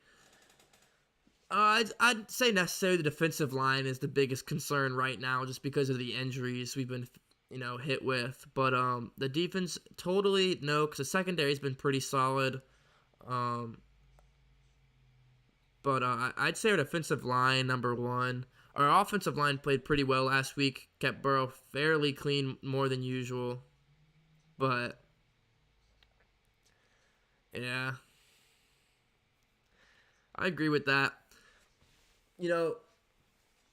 It's hard because I'd sit here and say it'd be pretty tough if it was a different team, maybe like the Packers. I'd say the whole defense might be a concern because Aaron Rodgers is probably going to pick them apart. But it being Ryan Tannehill in the backfield doesn't really scare me for our secondary standpoint. But yeah, Derrick Henry is definitely the scary, their high point and our low point because of our defensive line injuries we've been hit with. But our O-line, for the most part, was pretty good last week. Burrow got brought down a few times, which is less than usual of saying a few. But they kept him fairly clean. I want to know. See, they got Jeffrey Simmons on the defensive tackle. I'm trying to see who else.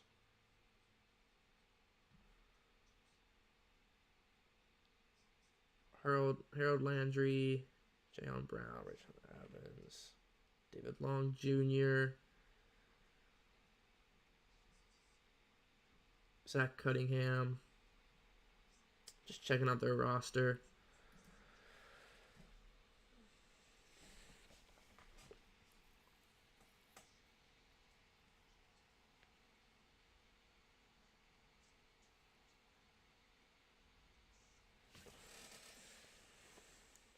Trying to share the stream on Facebook.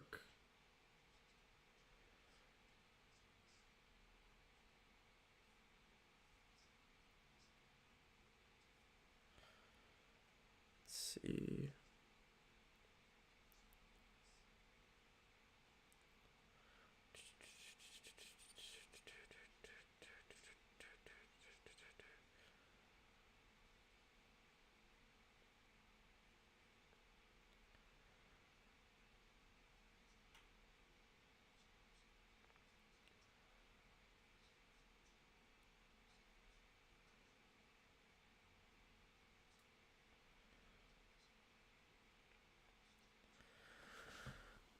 Alrighty. Well, we have. Is it 4:30 the kickoff is? Is 4:30 kickoff? Here's what I found. Oh. Not what I wanted.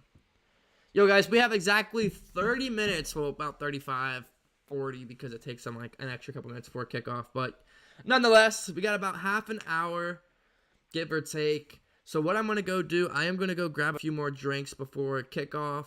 Take a little break, be back in like 3-5 minutes, and I'll come back and we'll go strong the entire game. So if you haven't already, please hit the like button, hit the subscribe button, share the stream with your friends, follow me on my socials, and I will be right back. Like I said, I'm just gonna take a little bathroom break and grab a drink and stuff, and come back up here before the stream. 50 likes is the goal before kickoff, so I'd greatly appreciate if we could hit that.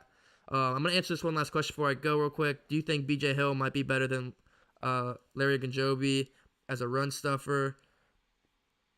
A Browns dude said that Larry was more of a pass rusher. I'm not too sure. I mean, yeah, I think B.J. Hill might be a better rush stopper, and Ogunjobi gets to the quarterback more. But that's hard to say. I mean, they're both interior defensive line guys. Being a defensive tackle, you have to be a rush stopper. That's kind of why you're in the interior defensive line. So I think they're both good at stopping the run. But, yeah, B.J. Hill might be better than – I don't know. I mean, Ogunjobi is definitely the better player all around.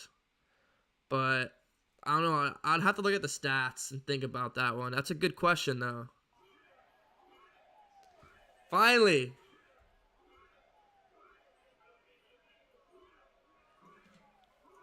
I've been waiting to hear this. Thank you to Young Lay 302 and Karen. You guys subscribed at the same time, so it overlapped. I've been waiting to hear that. If you guys want to keep doing that so you guys can listen to it yourself, but yeah, I've been waiting for that. Oh, and I don't know if you guys were in here last week, but when I got rated on my stream and a streamer with 200,000 subscribers had all his subscribers go join my stream at the same time, that went crazy when they all started subscribing. So it was really cool to see that. What if I go... What is this? Okay, this is cool. Does the chat box in the middle? Okay, you guys should be able to chat. Your text should be coming in over the black screen. Let me check. There we go. There you go. I will be right back, guys. Don't go anywhere. I will be right back. Just going to take a quick bathroom break, grab a drink, I'll be right back up for kickoff. All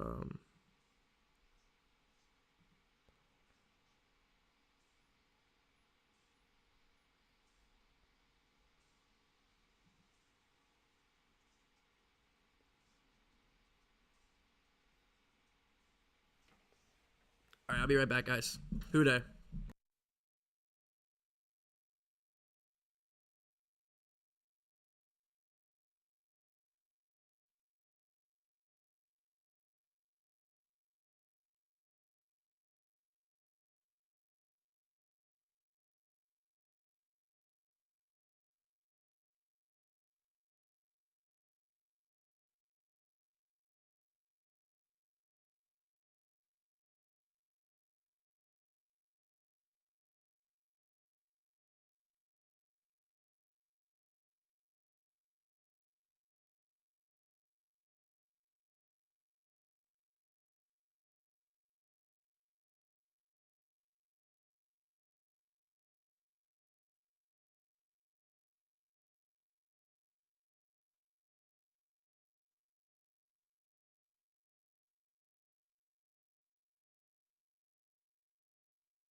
All right, we're back.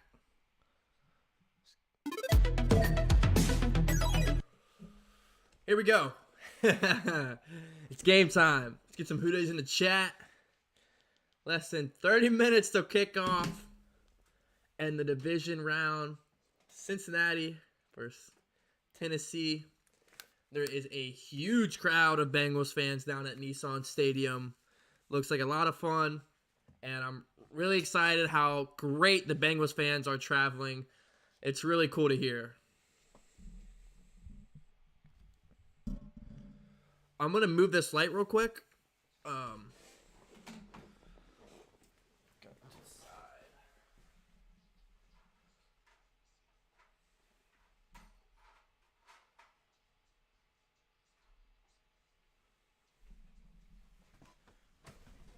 Let's see what that looks like.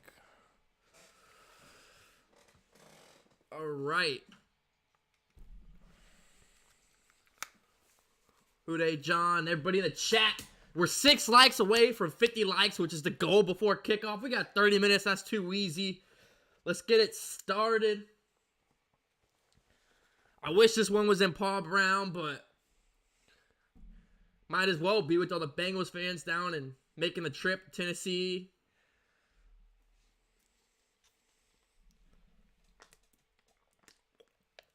Zach Taylor coached Ryan Tannehill at Texas A&M and with the Miami Dolphins. Little fun fact. So, Zach Taylor basically is going to coach the defense and then knowing all of those secrets behind Ryan Tannehill. Looks like it is 35 degrees and sunny in Tennessee, so still a little chilly, but a little warmer than here.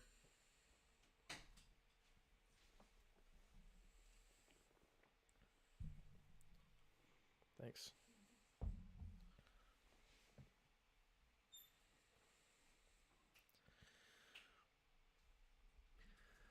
Since week 14, Burrow having a 74.9 completion percentage, second best in the NFL, and that includes the postseason. Just tells you how effective Burrow has been the past month or two in football. So, with about 20 minutes, let's get into some predictions. Here we go. But before I get into that, let me know where everybody in here is wearing today. If you're wearing a Bengals shirt, a jersey, or who that jersey may be, let me know. What's up, Jason? Houday, my man? My offensive player predictions in today's game. We'll start with Mr. Joe Cool, Joe Burrow. 3 touchdowns, 285 yards, no turnovers. That's my predictions for Joe Burrow today. Now, the other Joe Mixon, I have 85 rushing yards with 25 plus receiving yards, so I have 100 plus yards. I'm a pretty decent game. Receiving wise, I expect him to get active in some, what am I trying to say? Either some screens or some out routes, something where Mixon will get it open and make plays from the backfield. On the receiving game, I have him getting a receiving touchdown or a rushing touchdown.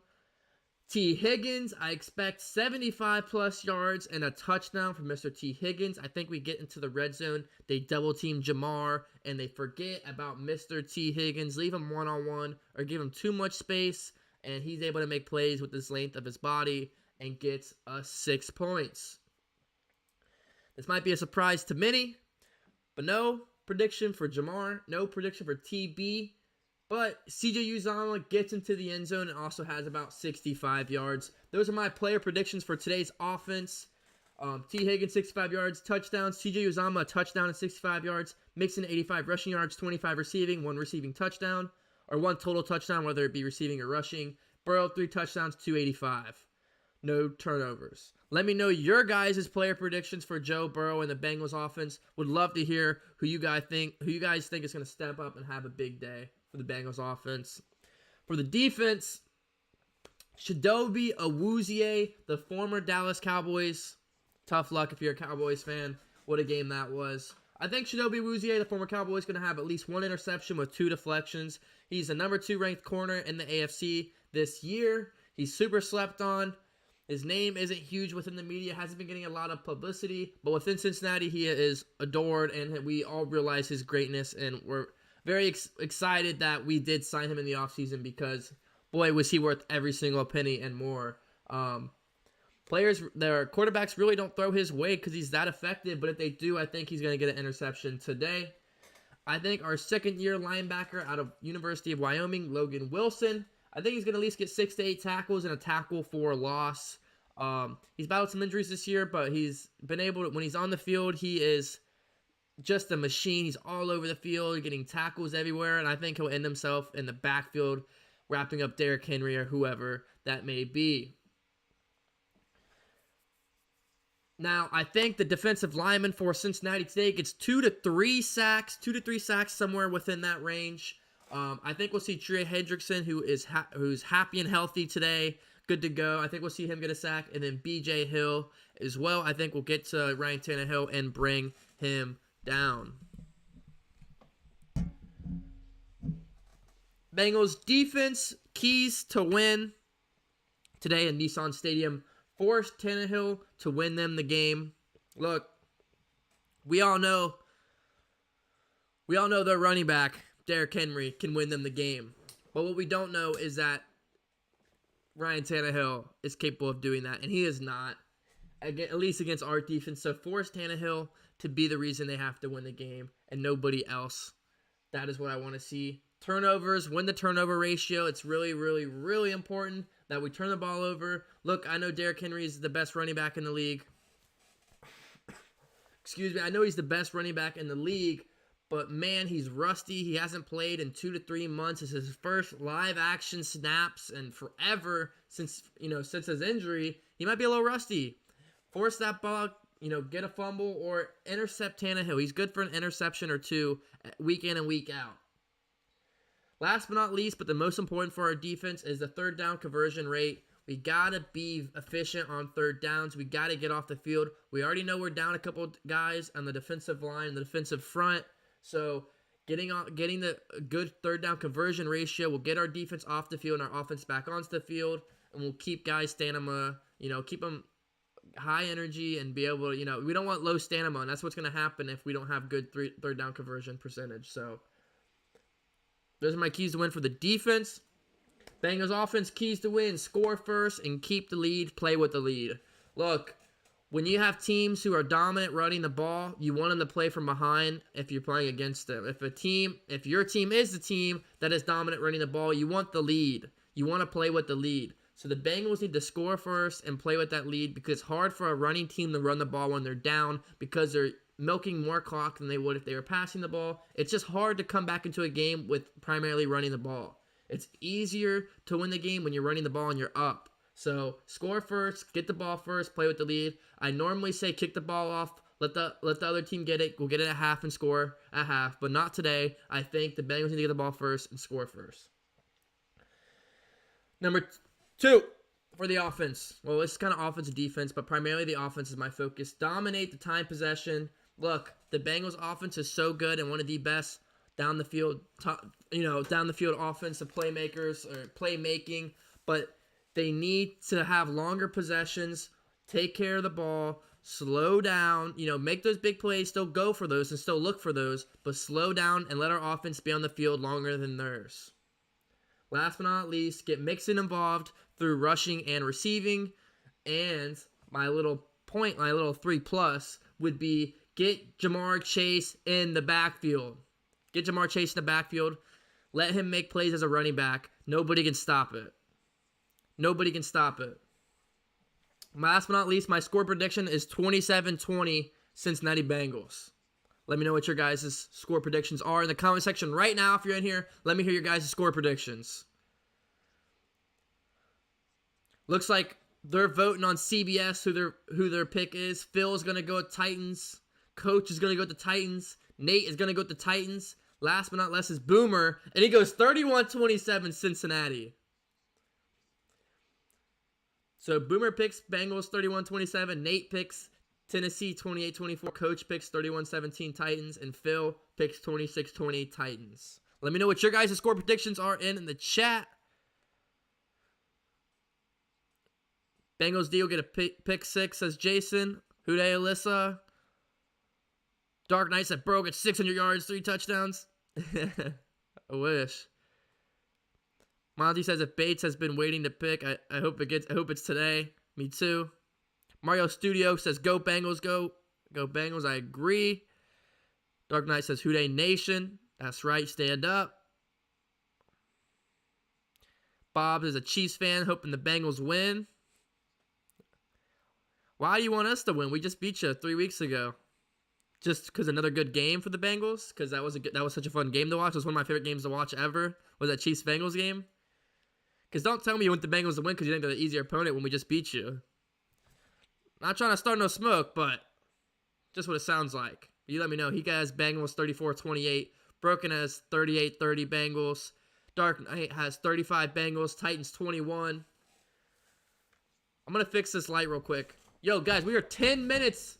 Less than 10 minutes till kickoff. We're at 45 likes. Get that to 50 right now. The goal is 50 before kickoff. I know you guys can do it. I know we're capable of it.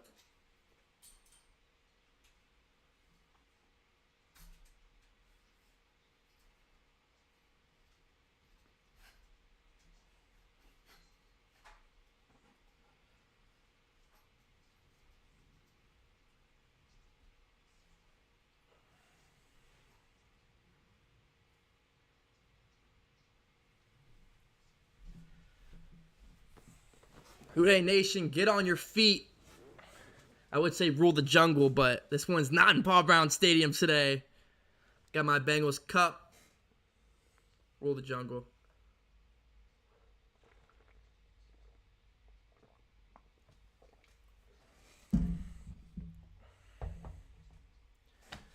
Yo, if you're in the stream right now and you're a Bengals fan, spam up B in the chat. If you're a Titans fan and you're in the chat, spam up T for Titans. It's coming out to the field right now.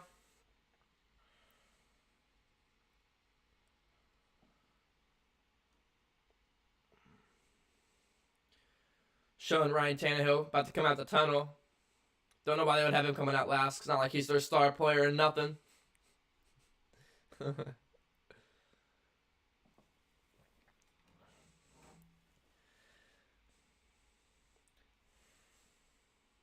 Spam up B for Bengals. Spam up T for Titans.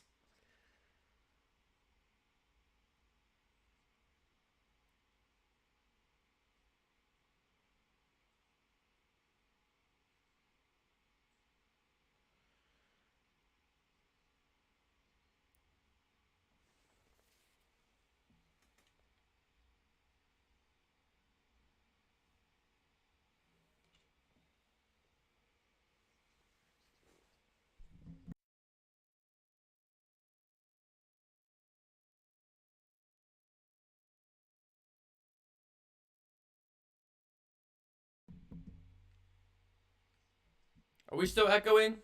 Let me know if we're still echoing. Let me know. Look at the bees in the chat. Love to see it. Love to see all the bees in the chat.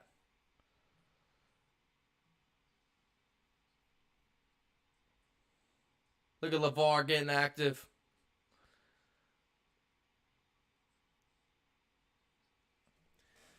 Here we go. We're on commercial break. One more time. My score prediction is 27-20 Cincinnati. I have them going 7-14-21 with 2 field goals. So 3 touchdowns, 2 field goals is my prediction for the Bengals. I have the Titans going 7-14, 2 touchdowns, 17-20, 2 field goals. 27-20. My score prediction. Let me know what your guys' is right now. Is it echoing still? Let me check. I don't know why it would be doing that.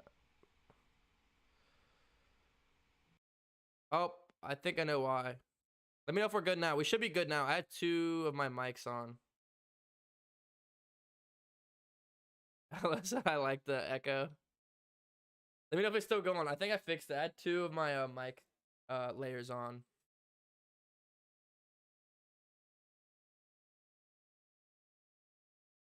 I'm only voting for the Bengals because Derrick Henry is going to legit crush us. But let's say Derrick was still injured. I would want the Titans to win. I get it. No one wants to face Derrick Henry, but don't forget that shootout. You know, I would want the Bengals to win if I'm a Chiefs fan, simply because how entertaining that first matchup was a few weeks ago. That was insane. John is at the game, says he can't even hear the stream. It's so loud in here. John is, I was going to ask you a question, but it looks like there's a ton of Bengals fans, but shout out to John in the chat. He's at the game. That's crazy. Or, oh no, you're at B-Dubs, right? Or something like that. I don't know. It's one or the other. Days Hip Hop saying 33-23 Bengals. I like that. 34-28 Bengals. Jason Love says 31-17 Bengals. All right, cool.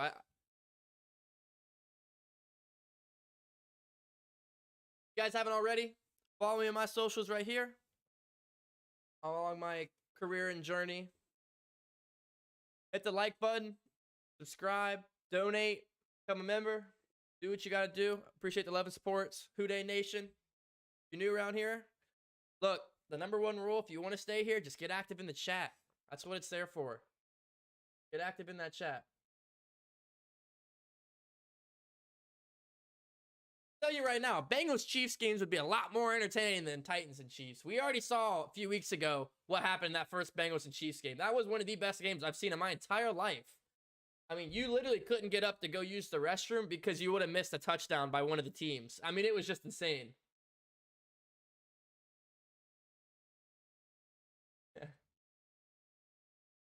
National media all over taking the Titans. I think Joe knows how to roll. Mr. James, you're 100% right. Titans are favored by 4 points, and a lot of the national media is going with them as well. They just think Derrick Henry is the best player in the league, and they just think he's going to roll over Mr. Burrow. So, well, we'll see if that comes true just within a couple of minutes. Let me ask you this question. With the coin toss coming up, did you guys always pick heads or tails? When you guys got to the coin toss and it was that time right before the game, do you go for the heads or do you go for tails? I always went heads. What'd you guys go? I always went heads. I'm more of a heads guy than a tails guy. Turn the mic up. I can do that. All right, let me know if the mic is good now. I turned it up a little bit.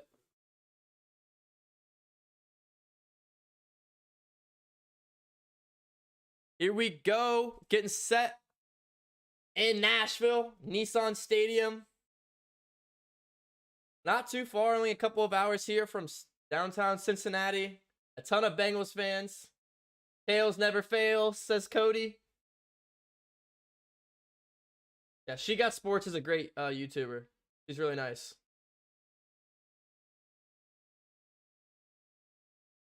So the winner of this game will play either Buffalo or Kansas City, which is tomorrow's night game, I believe. So winner gets to play Kansas City or the Bills. Whew, I wouldn't want to play the Bills right now. They are they are scoring the ball with ease. And we all know the Chiefs. Nobody wants to play the Chiefs either. So I can't wait to watch that game. Winner of this game gets to play them.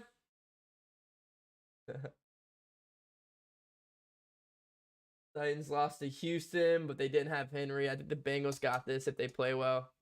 Yeah, it's hard to say this team lost without, their best player. It's like us saying the Bengals lost but didn't have Burrow.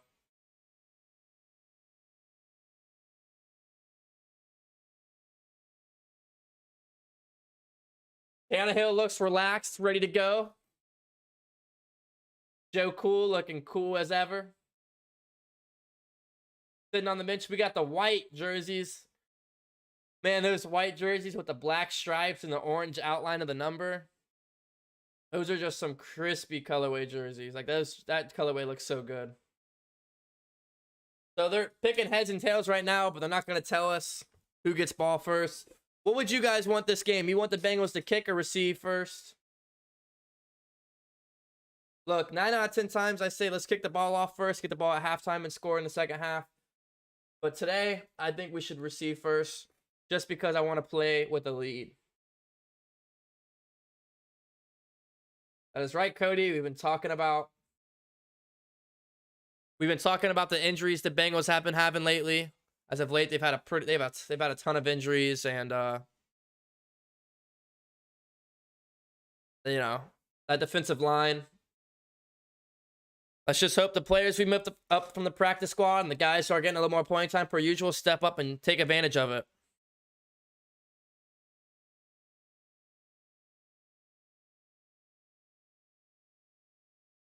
Big Sis says, hello, everybody. It's kickoff time in the jungle. That's right.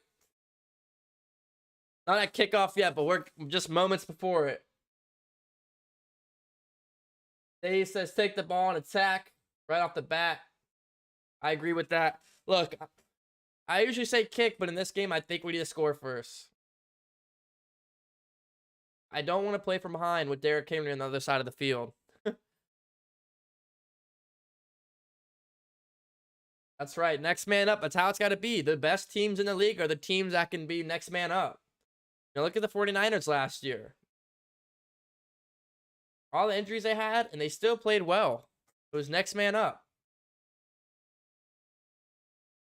A lot of the teams in the league have to do that. And, you know, come January, playoff football, teams are banged up. You know, it's now an 18-week league, 17 games before we even get to the postseason. A lot of football.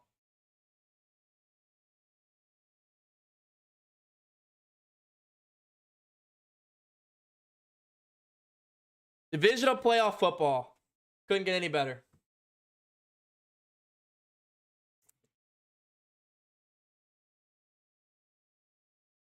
And Cincinnati's going to kick here. The rookie out of the University of Florida, the former Gator, Evan McPherson, set the kick.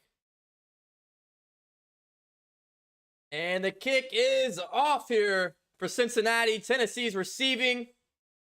And they're going to take a knee in the end zone.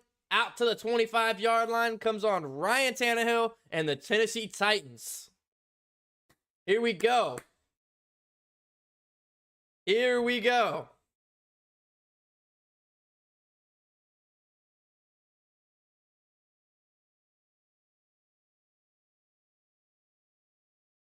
Derrick Henry, A.J. Brown, Julio Jones, just some of the weapons for Tennessee. One of the few. And Tannehill's going to line up under center to start today's game. Derrick Henry in the backfield. And it's going to be play action to start. Tannehill going down the end zone, and it's picked off. Jesse Bates, first play of the game. First play of the game, Jesse Bates picks the route and picks it off. Spam up interception in the chat. Spam up Bates in the chat. Spam up Houday. First play of the game was a curl route to Julio Jones. Throw was way too late. Julio Jones was just sitting there waiting. Bates, with the amazing awareness, playing for a contract, gets the pick. First play of the game. Spam up the Houdays. Let's go. Spam up the D's for defense. Let's go. Spam up the D for the defense. Let's go. First and 10 for Cincinnati, all the way on the Tennessee 42-yard line. Burrow, play action. A lot of pressure coming his way. Spins out of a few, and then it's going to be wrapped up and sacked. So not the way you want to start the drive there. A lot of pressure. Burrow tried to shake it off, but there was too much of it. That's going to be 96 for the Titans on the sack. That's going to be Danico Autry out of Mississippi State on the sack right there. Wow, first play of the game, and it's picked off. Got to score here. 2nd and 13. Burrow and shotgun on the Tennessee 45. Burrow steps back, looks, throws to Mixon, shake and bake. Breaks off 2, goes to the first and more, all the way to the 25 before being wrapped up. My prediction of 25 plus yards for the receiving game for Mixon, well, he's almost at it already with that play. It was a quick dump off left side of the field, breaks 2 tackles, and turns up for the first down and more. Spam up the ones for the first down. Spam up the ones for the first down. What a play by Mixon. It's 1st and 10 Bengals. They're all the way in field goal range in the red zone on the Tennessee 24-yard line. to Mixon up the gut.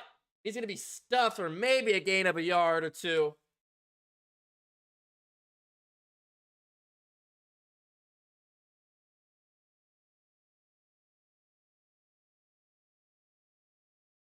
Jonah Williams, Spain, Hopkins, Adinje, and Isaiah Prince are the offensive line for the Bengals. Joe Mixon, CJ Uzomah, Jamar Chase, Tyler Boyd, T. Higgins, the weapons.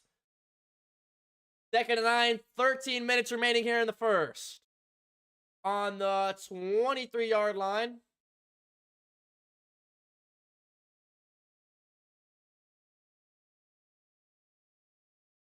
Burrow, quick pressure is there, and he has to throw this one away. An unblocked defensive lineman almost sacked Burrow, but he smartly got that ball away. So that's not going to force a 3rd and long, 3rd and 9.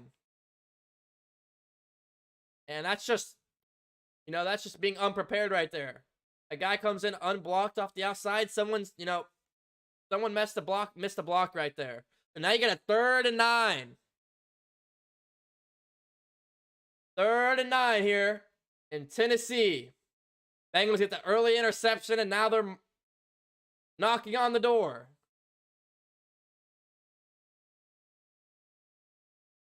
Five receivers out. 3 to the left, 2 to the right. 3rd and 9. Burrow, pressure's there, and he's sacked.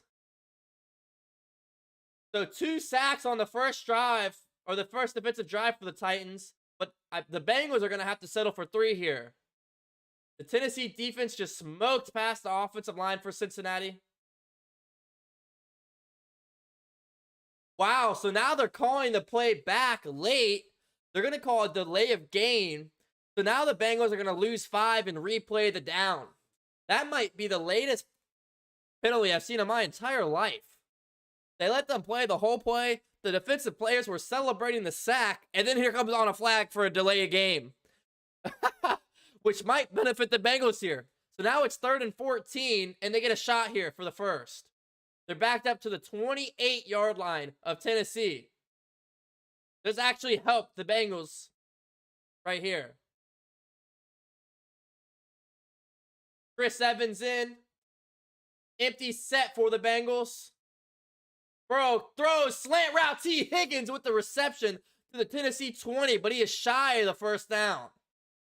About 5 yards shy. So Cincinnati's going to settle for 3 here on the early interception. So exactly what I said. The Bengals have to score first. They have to play with the lead. They have the chance here over the early interception by Jesse Bates on the first play of the game. You don't remember that play? Ryan Tannehill was looking for Julio Jones in the curl route. Jesse Bates jumped the route, got the interception. Now here we are, a 38-yard attempt for the rookie, former Gator Evan McPherson. From 38 yards. The division round of the playoffs. The field goes up, and it is good right through the uprights. And the Cincinnati Bengals are going to start 3-0 here in Tennessee. Look, we didn't start the drive, or, we didn't finish the drive with 6, but 3 is better than nothing. I'll definitely take it. And an early turnover is exactly what we needed. My defensive keys to wins was win the turnover battle and force Ryan Tannehill to throw a pick. He's good for 1 or 2 a game, and he threw one on the first play of the game. So, yeah, there we go. A good start for Cincinnati. That is exactly what they wanted. We got to shy up the offensive line. Hopefully, they're going to go run off the field. They're going to go talk to Frank Polak, the offensive line coach. They're going to look at some of those plays, review what the defense was sending at them, because whatever it was, they weren't prepared for, and hopefully, shore some of that up for the rest of the game. Because, man, that didn't look good. They sacked him twice. One of the sacks got called back, so only 1 sack on that drive, but that definitely shored up the drive right there.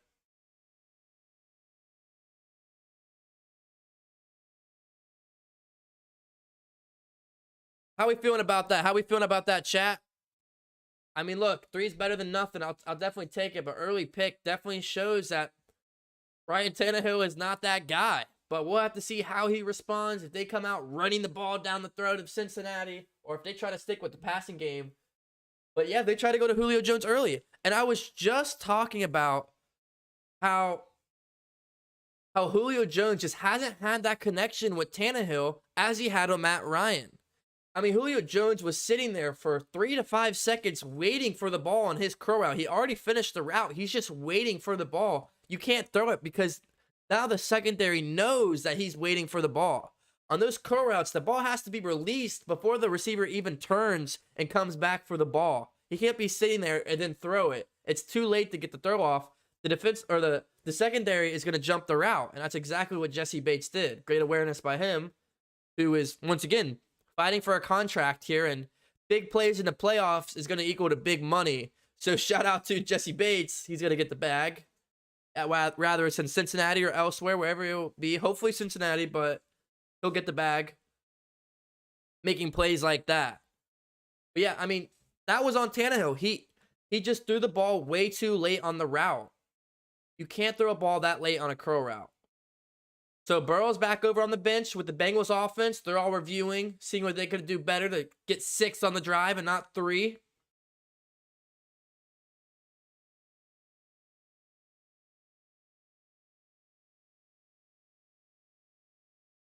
That's crazy.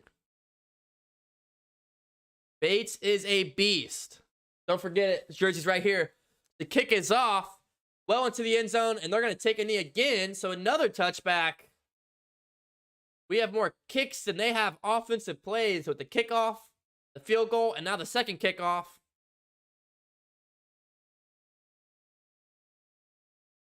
So with Derrick Henry on the field since 2019, Tannehill is averaging 11 yards per attempt when it comes to play action. And that's what they tried to start on the drive right there. And they would have had about 11 if the play would have been completed. So 4 receivers set for Tennessee. Derrick Henry in the backfield. Tannehill under center. Bengals loading the box. And that's going to be Von Bell who loaded the box. He gets a tackle there. First carry for Derrick Henry. Returning from injury. And he's only going to pick up about 2 there.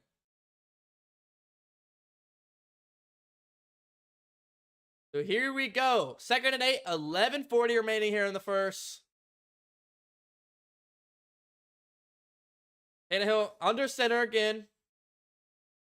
Henry averaged 117 yards per game in the regular season when healthy. Bengals loading the box, sending the blitz.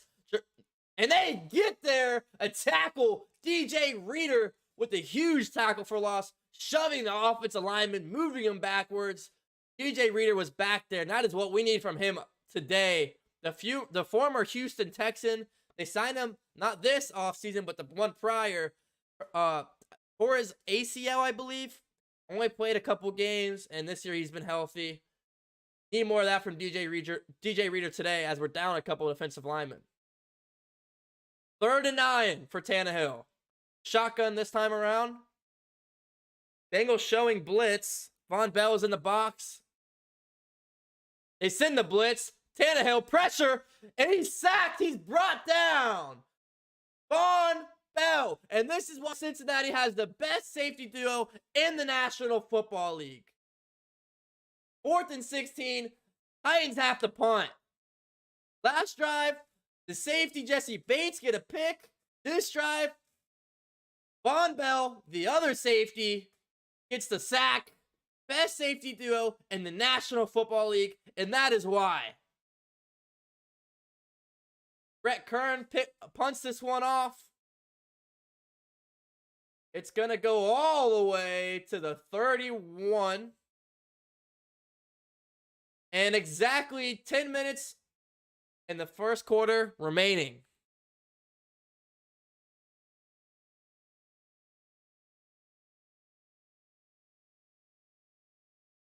Wow. Okay, well, I mean, if you think about it, that drive right there, that is exactly how we wanted the rebuttal. They came out, got a pick. Their offense couldn't even get started. Come out this next drive. They come back on the field. They try to get Derrick Henry going. They stop him. You know, he's only getting 2 yards on the play. Force Tannehill to win them the game. Tannehill can't. You send the blitz on Tannehill.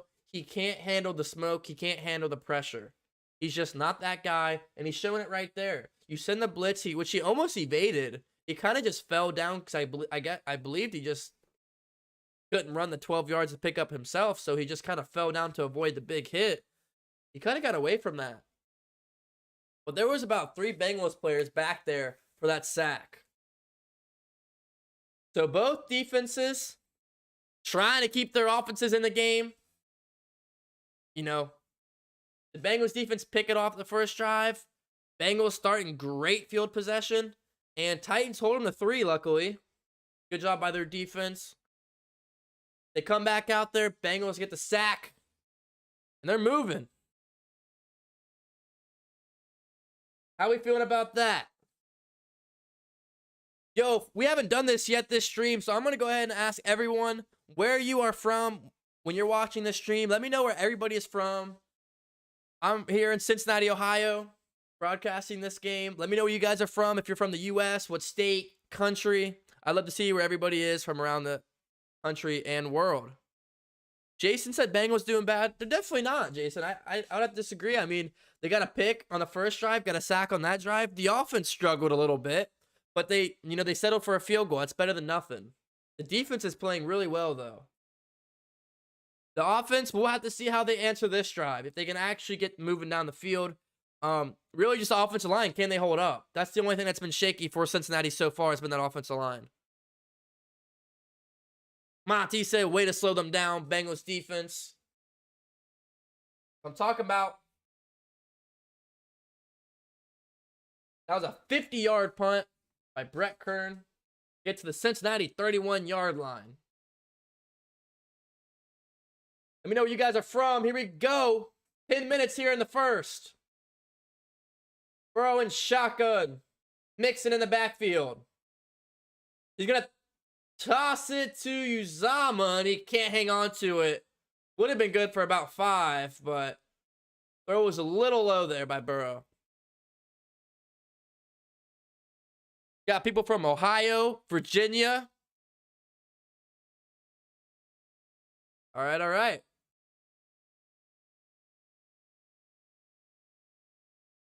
Here we go. 2nd and 10 for Cincinnati. Can they get something going?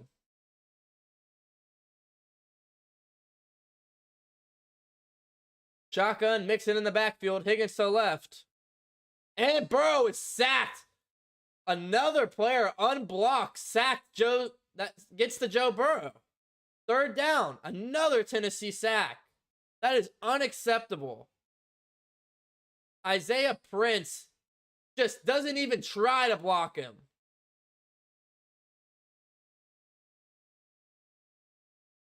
Miscommunication between Isaiah Prince and the guard there, and just making it hard. It's now 3rd and 18.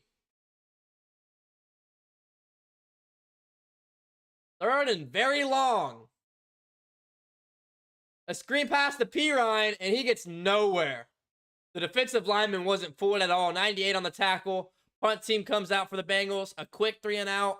Terrible drive right there. That was Jeffrey Simmons, 2nd team All-Pro defensive lineman. He destroyed Pirine.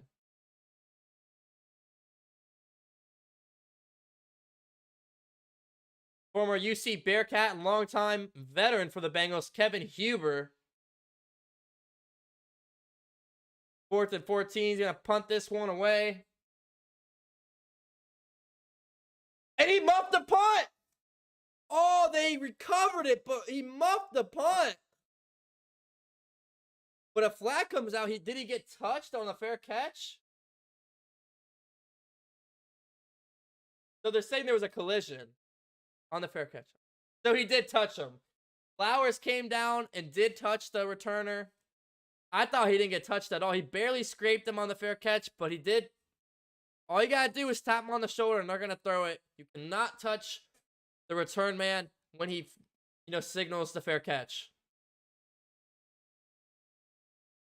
That's 15 yards. That is a killer penalty. That's 15 yards. That turns a 48-yard punt, into a little over 30. That is not good football right there. Undisciplined.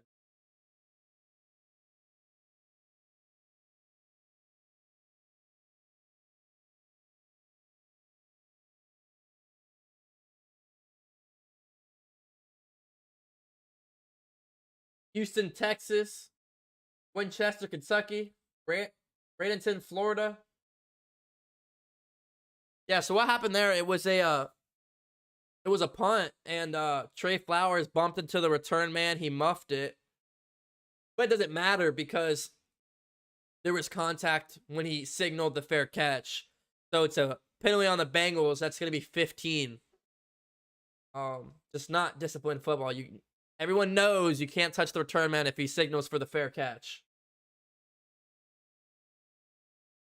Tennessee has it. They recovered the ball anyway, even if he didn't signal for the fair catch and it was an illegal hit. They would have recovered it anyway. But yeah, sorry for the confusion. He signaled for the fair catch. The Bengals player ran into him a little bit, forcing him to drop the ball. But he signaled for the fair catch, so you can't touch the return man. So it's Tennessee football, and they're going to get 15-yard penalty on top of it. If you guys are in here right now, smash the subscribe button. Let's get a subscribe train going on right now. Hit the like button. Do it to the stream. Follow me on my socials. That's one of our commercial break for the game right here. And as always, get active in the chat. We're at 56 likes. The new goal is 65. Let's claw that like button like a Cincinnati Bengal.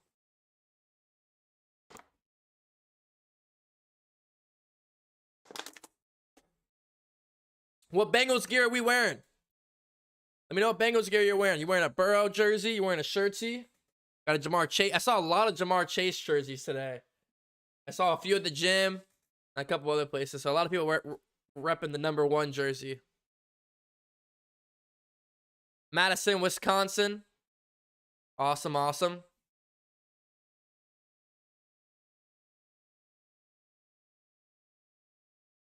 But here we go. Come back from commercial break. Tennessee offense trying to get something going. They're going to start from their own 40, so fairly good starting point for them. Play action. Go on to Julio. He gets about 9, maybe 10 on the bootleg. Von Bell on the tackle. And it's a first down to start the drive for Tennessee.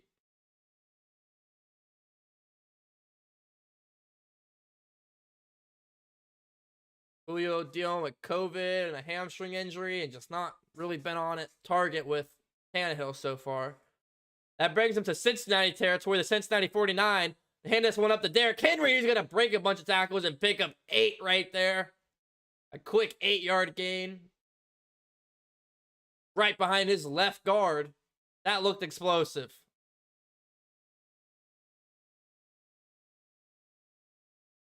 DJ Reader on the missed tackle there. Heavy offensive line set. Only 1 receiver. A run up the gut on 2nd and 2. Henry gets it. He gets 3. That was like a goal line set almost on 2nd down. And Henry picks it up. So another first down Titans, and they're moving fast. This is like almost nearly a hurry-up offense, I'd like to say. I mean, they're not even huddling. On the Cincinnati 39-yard line, Tannehill calling for an audible here. Henry in the backfield. Going to the right. They're going to hand it off to him. Wrapped up for another tackle for loss. DJ Reader around his legs and Hubbard up top to bring him down. DJ Reader, his 2nd tackle for loss today in the first quarter. DJ Reader just having a great game so far. Sam Hubbard cleans it up. Here we go, 2nd and 11. Tannehill under center, I formation, with backup running back number 7 for the Titans in the game. Deontay Foreman. Play action. Tannehill all day to throw. Has a wide open fullback, and he dropped the ball. He was wide open, had all the turf in front of him to run to the end zone. And he bobbles it, and the ball hits the turf. That's number 45 for the Titans. I believe their fullback. And that is why he is not a receiver.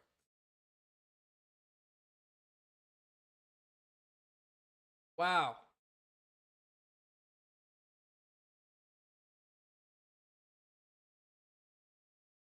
So here we go. 3rd and 11. This is huge. It's on the Cincinnati 39. So this is borderline field goal range. And the Bengals are loading the box. Tannehill, quick throw out to his left. A slant. It's picked off. Jesse Bates, they're going to say it was the ball hit the turf. It got deflected. And Jesse Bates had it. But they're going to say it's incomplete. They say the ball hit the turf. We're taking a look at it. It did hit the turf. Good call. It was a slant route. Shadobi Awuzie in coverage. All over it.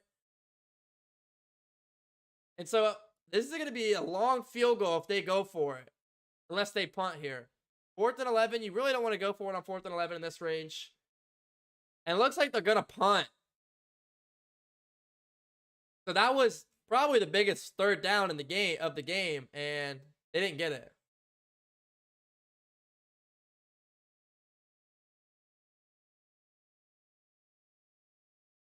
And they don't get the ball off. Look like they tried to get a neutral zone infraction or get the defense to jump. The defense didn't jump. So it looks like they're going to move back 5 more yards and actually punt it. So they're going to get a delay a game, but they tried to get the Bengals to jump.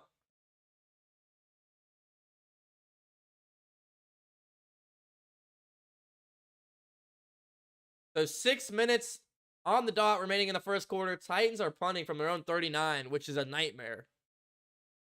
You never want to punt from that range. See if you can pin it. And it's going to get to the Cincinnati 12. So the punt definitely could have been a lot better. From that range, you want to pin the team inside the 5. And they couldn't even pin us inside the 10. So I'll definitely take that. Because those net yards, that means it's only a 27-yard punt. That is why they should have ran the ball on 3rd down instead of throwing it. And then it would have been 4th and medium. Or maybe they got the first with Derrick Henry. You never know. And then you could have gone for it on 4th and medium. Or possibly kicked the field goal. So I disagree with the play calling for the Titans that drive. On 3rd and long, you're a couple yards out of field goal range.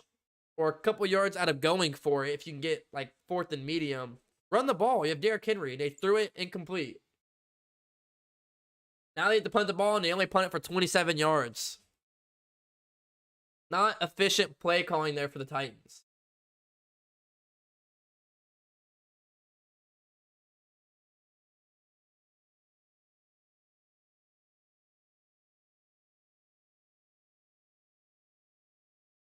So Cincinnati's going to be from their own 12. What we feeling on this drive? We feeling a long touchdown drive, a field goal drive, or have to punt? Spam up 3, 6, or 0 in the chat for this drive. You think the Bengals are going to get a field goal? Spam 3. You think they're going to get into the end zone? Spam 6. And if you think they might have to punt or something else, spam 0. 3, 6, or 0 in the chat. I'm going to go 6. I think the Bengals get on the board here. At least that's what I hope.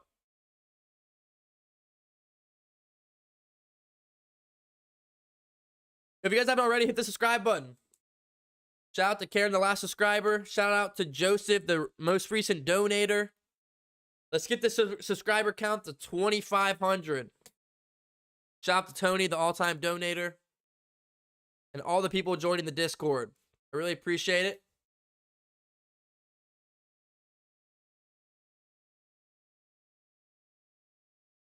Shout out to bands joining the Discord. RNC. D Logston 17. Jess, aka 269. Shout out to Sam. All those people joining the Discord. Discord's a free group chat of 150 Bengals fans talking Bengals football all day, every day. That's all it is. Here we go to start the drive. Mixon in the backfield alongside Burrow, Joe and Joe. Joe Cool and Joe Mixon. This one's up to Mixon, up the gut. Nowhere. Going for him. So 2nd and 10. obvious HB draw to start the drive. I don't know if I'd call that first play of the drive an HB draw off the gut when their defensive line's been as good as it's been so far today. So they're gonna give him a yard. 2nd and 9. Time of possession: Bengals 4:30, Tennessee 4:47. Bengals 9 plays, Tennessee 10 plays. Bengals up 3-0. Empty formation. Quick toss to Jamar. Jamar breaks one. Oh, it's 25, 30, 35, 40, 45, 50, 45, 40. Breaks the tackle 35, 30. And he's finally wrapped up after getting tripped up over a corner. And Jamar Chase turns a 1-yard screen to 57 yards down the field. You got to play up on him. One man-on-man coverage. He breaks the corner's tackle, and he's off to the races. 57 yards for Jamar Chase. That was Fulton, number 26 for the Titans in coverage. Spam up the 1 for Jamar Chase. Spam up the 1s for Jamar Chase in the chat. Let me see the 1s in chat for Jamar Chase. Big play for the Bengals. Burrow under center on the Tennessee 30-yard line. A toss to Mixon. End around to Jamar. Looking for some room. And he's going to stop about 2 yards.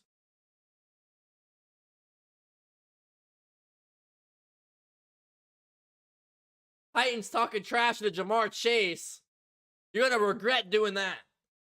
6 receptions of 50-plus yards during the regular season. He led the NFL in that category.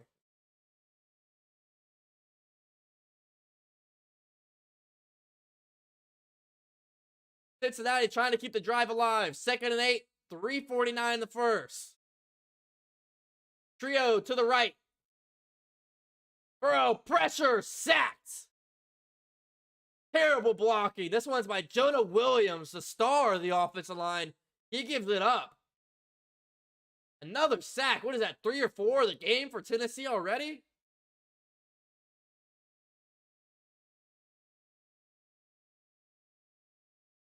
He just bull rushed Williams and pushed him over like he was a paper floating in the wind. Burrow trying to step up in the pocket. That's their 3rd sack of the game. They would have 4, but 1 got reversed from a penalty. 3rd and 14. That pushed Cincinnati all the way out to the 39. Need some yards here. This was a T. Slant over the middle. A gain of 6-7 yards. It's going to settle for a better field goal range. So Bengals are going to settle for a field goal.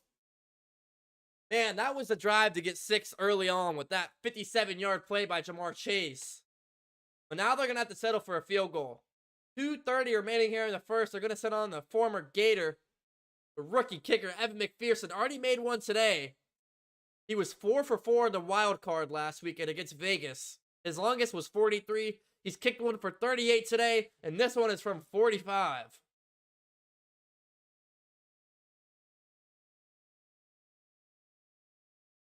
Gets it up. Right through the uprights. What a kick by the rookie, Evan McPherson. That would have been good from 60. So that advances the score to 6-0 Bengals with 2 minutes and 11 seconds remaining here in the first quarter.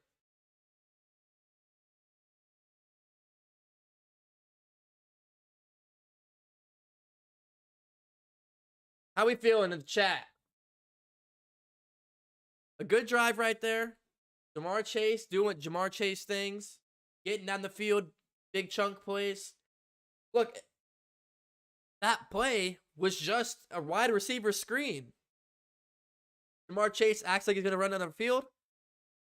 The corner is playing 10 yards soft coverage, so it's man-to-man. Jamar Chase just screen. Burrow throws it. Breaks the tackle, the corner, 57 yards down the field. I don't know when these defensive coordinators are going to learn. You can't man-to-man coverage Jamar Chase. Because he's going to make your corner miss that first tackle. And you better hope your safety can tackle him, because if not, he's off to the races into the end zone. So here we go. We're turning back to the first quarter at Nissan Stadium in Nashville, Tennessee. If you're in here, get active in the chat, smash that like button, and hit the subscribe button. Join the DC TV family and Houday Nation. Evan McPherson set to kick this one off back to the Titans. And it's over his head and out the back of the end zone. Tennessee will start from the 25.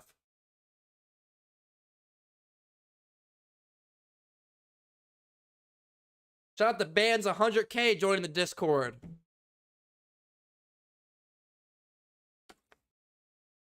Follow me on my Instagram. I'll shout you out on there too. Follow me on my Instagram. I'll shout you out. Here we go. Ryan Tannehill from his 25. Under center. I formation now.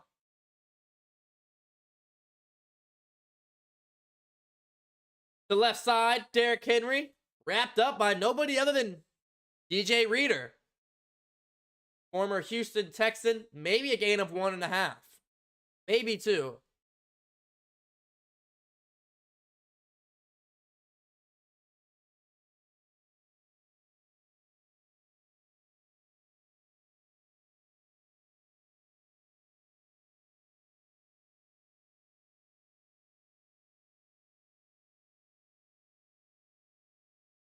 Second and 9 for Tennessee.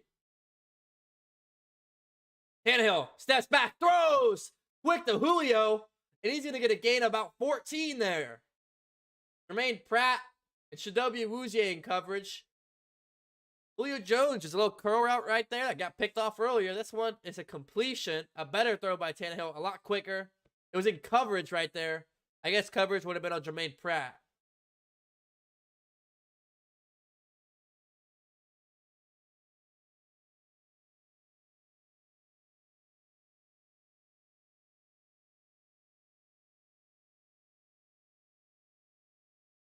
Play action. Tannehill looking, throwing down the field. He has a man. Overthrew him. A.J. Brown was down the field and open, and Tannehill overthrew him. Oh, he's going to wish he had that one down. He's going to wish he had that one back. He beat him. A.J. Brown beat the secondary there.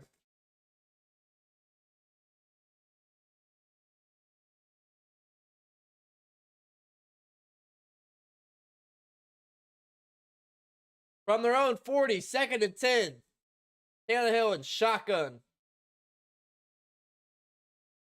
Quick throw out to the right. It's the 80, and he gets leveled by Logan Wilson. He did a spin move and spun right into the shoulder pads of big old 5'5" Logan Wilson. Only a 3-yard gain there. Wow, what a hit by the former Boilermaker.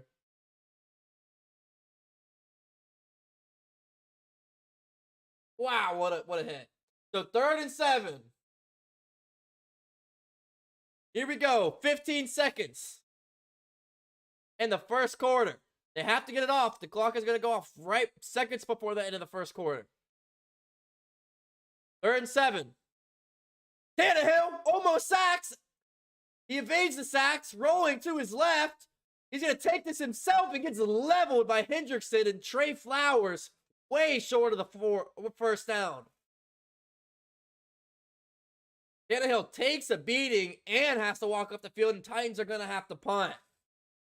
Good defense by Cincinnati so far. 1 or 2 sacks, an interception, almost another sack there, and another punt awaiting the Tennessee Titans. I don't know how he got out of that sack. That was a pretty impressive play by Tannehill. The pocket was collapsing on both sides at the same time. Hubbard and Hendrickson was literally pancaked Tannehill. He's in between them. Broke out of it, started rolling out to his left.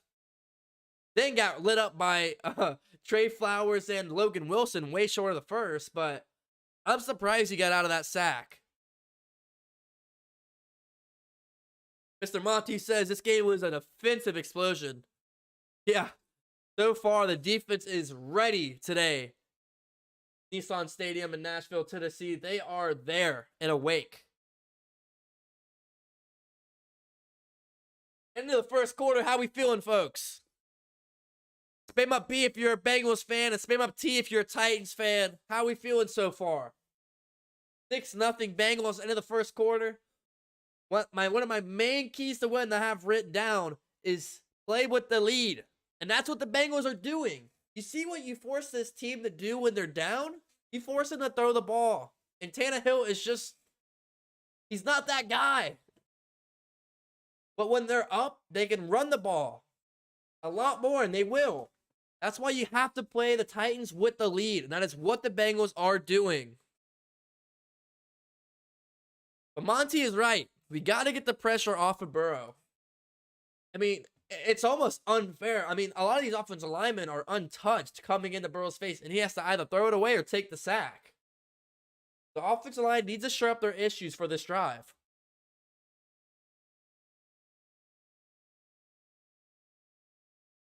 But on the other side of the field, the defense is looking great. I totally agree with you guys. Jason said he's still a little nervous. We're all a little nervous. It's playoff football. We're all nervous.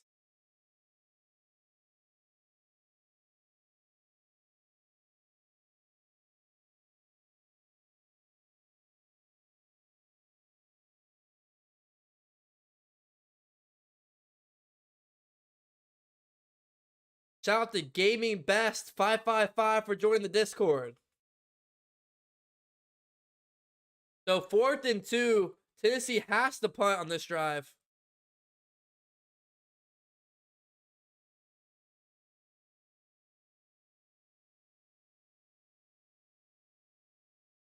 And the game of the, so far, the tale of the game is just pressure on the quarterbacks. Both these quarterbacks have been getting harassed so far. Taylor gets under this one, calls for the fair catch, and he's gonna, the Bengals offense is gonna be coming out from the 12-yard line. A pretty solid punt there. That makes it a 41-yard punt.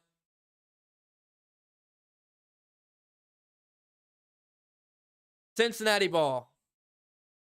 I don't know if you can see, but up here, it has the little ball next to whoever has it. So, like, right there, there's a ball next to the Bengal, and then the Titans have it. There'll be a ball right here. So here we go. Burrow under center. Higgins in motion. A rush out to the right. Mixon. Gain of about 5. Bud Dupree on the wrap up there. Number 48 for the Titans. Getting Mixon going early is another thing I said the Bengals had to do. They've got him involved in the receiving and rushing game. That's what I like to see. 2nd and 6. Here we go.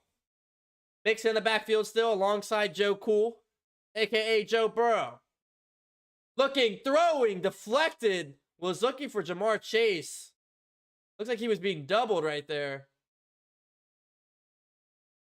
Jenkins in coverage. Now it is 3rd and 6.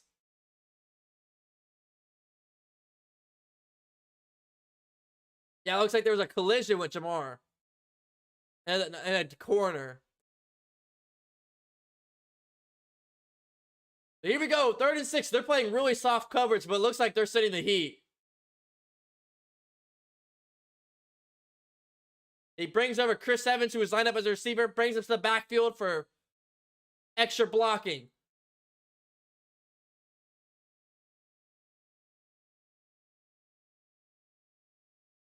Burrow goes down, but they said the play wasn't off in time.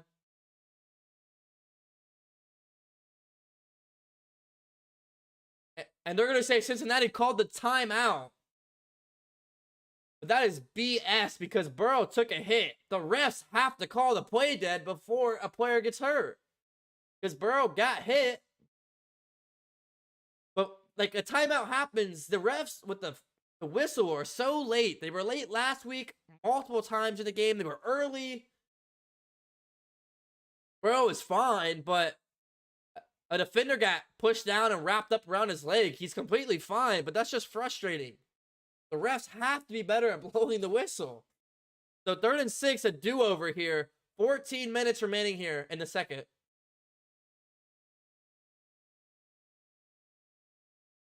Trips to the left. P. Ryan in the game to help block. Uzama out to the right. Bro, looking down deep. Throws. Caught. T. Higgins. Bengals first down. Spam up the ones for the first down. Or spam up to 85 for Mr. T. Higgins. Beautiful throw by Burrow. Great route by T. Higgins. Man-to-man coverage. That's Fulton again getting picked on. That's going to move him up to the 36. Got to keep this drive moving for Cincinnati. That's exactly what they wanted right there. Burrow under center. Jamar Chase moving to left side, back to the right side of the field. Going to be a toss to Mixon. Nowhere to go. Wrapped up for a huge loss. Huge loss. Long Jr. and a whole herd of Titans defenders. That toss isn't working.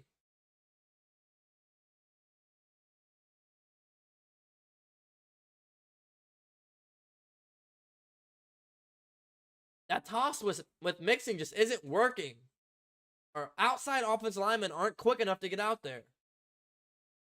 2nd and 13. Wow, so they only lost 3. I thought it was a way bigger loss than that.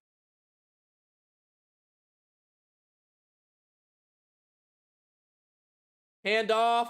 Mixon. I don't know. Did he get a yard? No gain. He ran an HB draw on 2nd and 13. So we can't run the ball, and on 2nd and long, you're going to run an HB draw. What is this play calling? That was awful. An HB toss and an HB draw are 2 most frequently ran plays when we rush the ball. That's what you call back-to-back plays? You didn't think they wouldn't be fooled or something?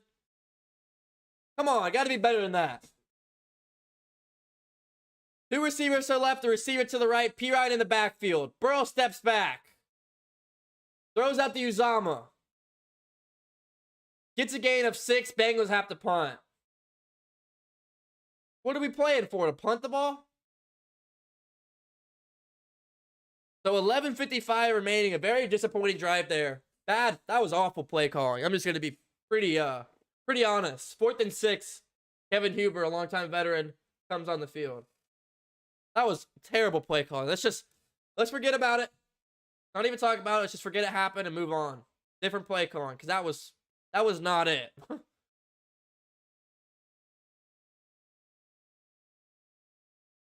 From their own 40, Kevin Huber to punt. All the way down to the 20. He's going to return this, break a tackle, get out to the 25, 26, wrapped up by Marcus Bailey, the former 7th round pick for Cincinnati. But there's a flag on the play. Let's hope it's on the return team.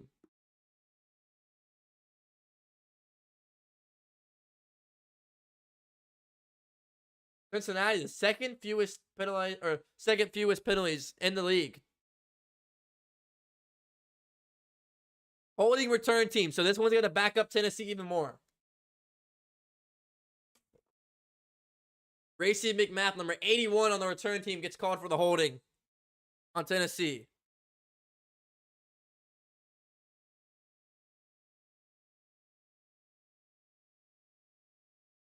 Looks like we got a Titans fan in here. Say we're going to lose. Hey, man, to each their own.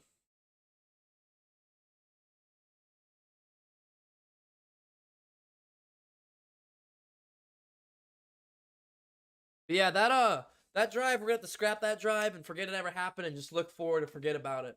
Just hope he doesn't keep calling like that, because that was just probably his worst called drive of his entire season. I mean, it was just the 2 most frequently ran plays when it comes to running the ball is there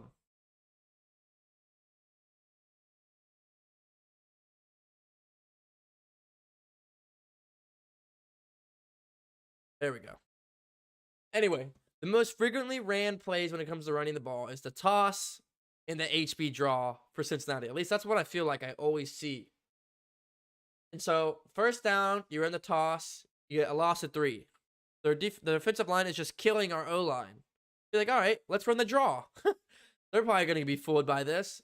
Gain of 0. So now it's a quick, early 3rd and 13. I mean, that's just setting up for failure right there. So, you know,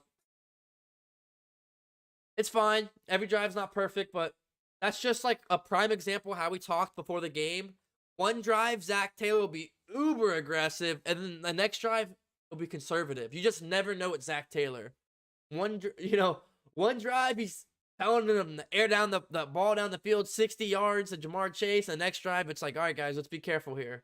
So I expect them to be more aggressive this next drive because you can't win playoff football by running plays like that. At least not when it's not being successful. I mean, they're showing us that their defensive line they're being very aggressive. And they're getting to Joe Burrow. They're getting the pressure.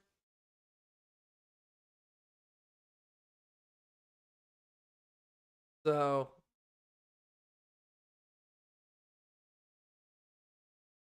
let's see. That punt was 38 yards from Mr. Kevin Huber. That's going to put Tennessee on the 20. Well, I think it's the 22. But then they have a 10-yard penalty on top of it for the holding call.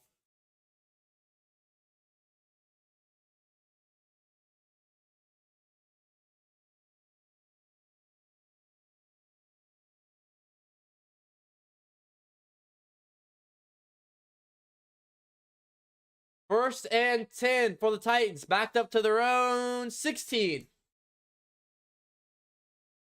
Play action. Tannehill hit, but throws down the field. Caught. A.J. Brown. One-on-one coverage with Jesse Bates. And he gets that all the way to Cincinnati territory. What a big play that was. Tannehill takes a big hit. Like Chidobe Awuzie got burnt. Jesse Bates got burnt. And that is a 41-yard play by A.J. Brown. Two of the best secondary players both get burnt in the same play. That speaks volume of how good A.J. Brown is. But Hendrickson laid the wood on Tannehill.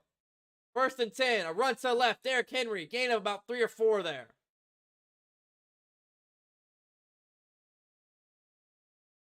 That's the Zach Kerr, number 69.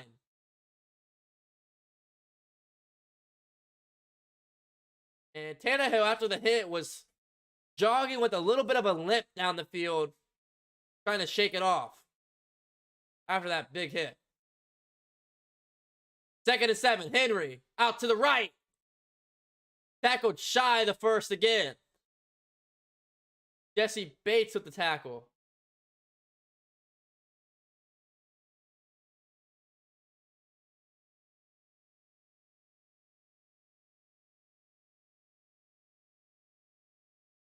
Derrick Henry, 7 rushes for only 18 yards. Little rusty after not playing for the past few months. 3rd and 3. From Cincinnati 36.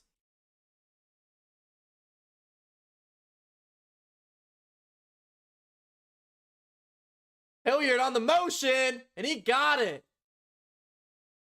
Needed 3, picked up 4. Chidobe Awuzie on the tackle. But Dontrell Hilliard on the reception was able to pick it up.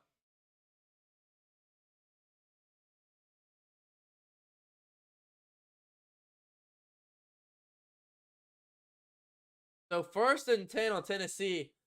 We spoke about how big the 3rd down conversion is going to be today for our defense, and that was a big one for Tennessee right there. They're on the Cincinnati 33-yard line. Tannehill under center.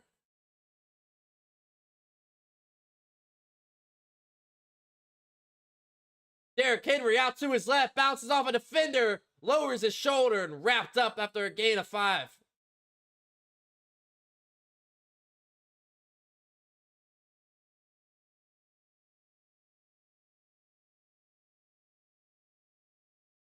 So it was a run to the right side. He pulls it back to the left with a little bit of a juke move.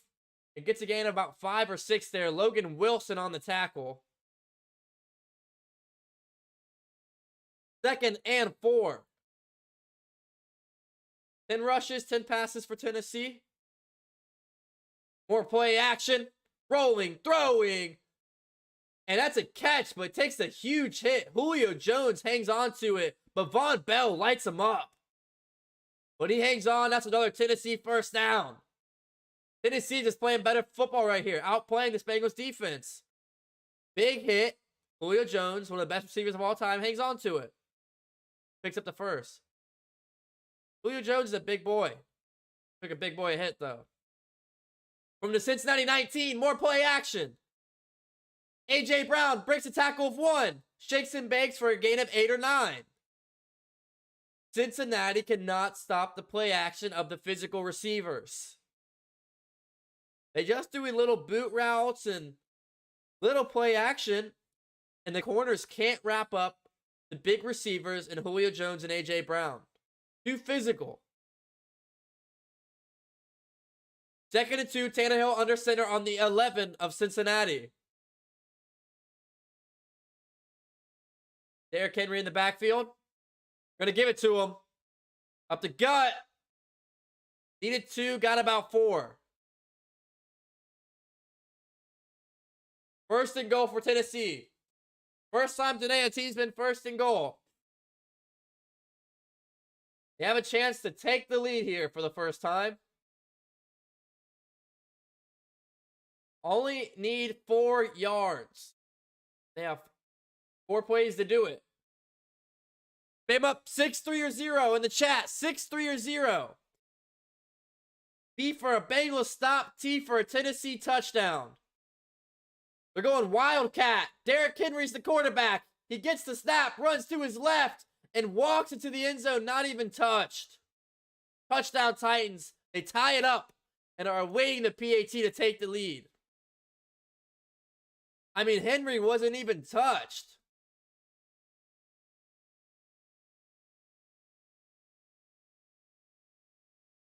Wasn't even touched. They lined up in Wildcat. Henry was the quarterback. Looking like Lamar Jackson right there, running into the end zone.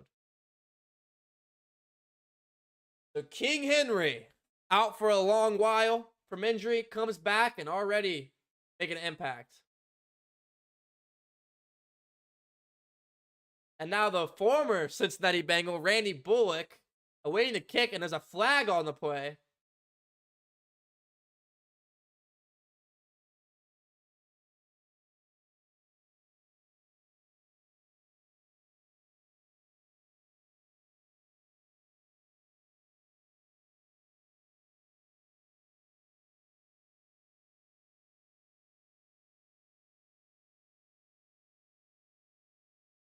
Not sure what the call is. Refs are talking it over at Mike Vrabel, so probably on Cincinnati here.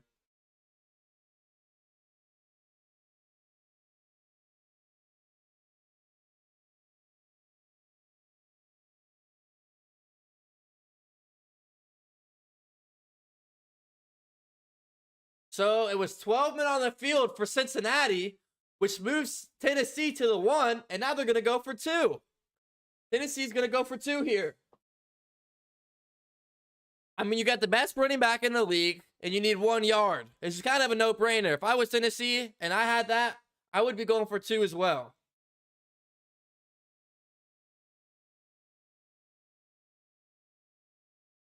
So they're not going to take the PAT. The 12 men on the field for the Bengals, they're not going to go for 2.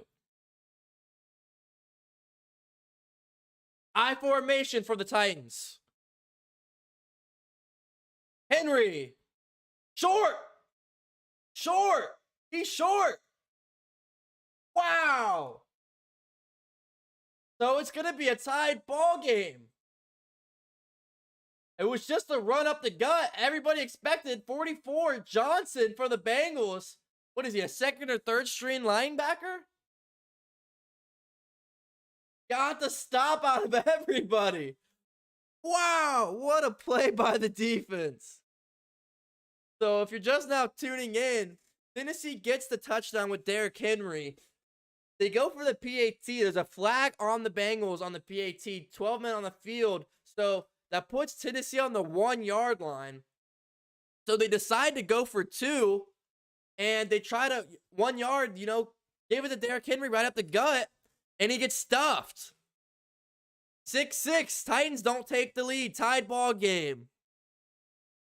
Born Alone, thank you for joining the DCTV family. Yo, let's get a subscriber train going. If you want to join Born Alone, hit the subscribe button. Let's get this 2480.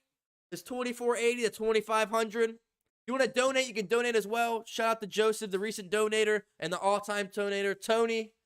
Join the Discord. Link in the description. And if you follow me on my Instagram, I'll give you a shout out as well.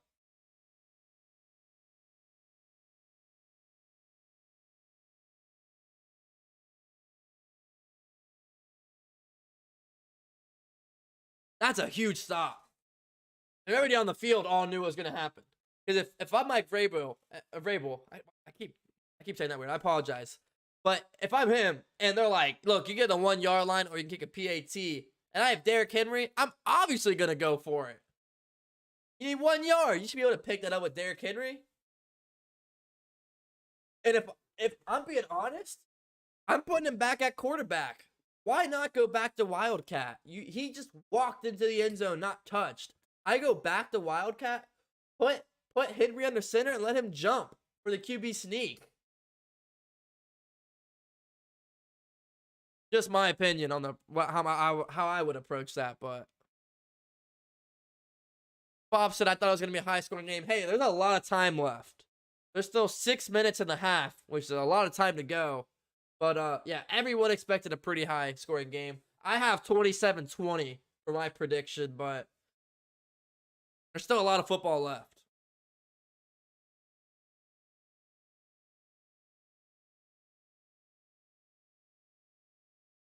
Got any Titans fans in here? I don't know. Spam up T for Titans. Spam up B for Bengals. Let me know who you're rooting for in the chat.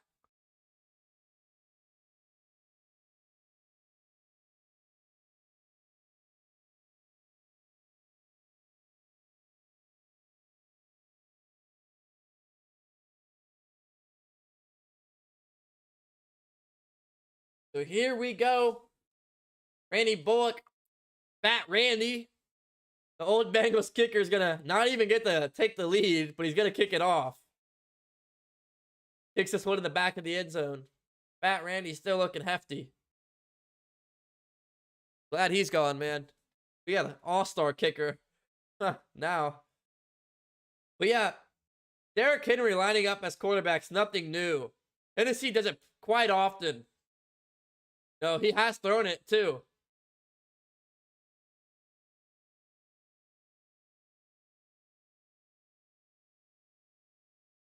That's just deadly, man. Derrick Henry and a Wildcat, that is deadly. Shotgun for Cincinnati here from their own 25. Burrow steps up, deflected, and taken down. Jones, number 90, on the pressure. Burrow just has no time to get the ball off. Great deflection, though. Good awareness by the defensive lineman there. But this offensive line is just having the worst performance. 6 minutes and 3 seconds remaining here in the half. 2nd and 10. Empty formation, 5 wide. Burrow 7 for 11, 124 so far. Burrow, quick throw over the middle.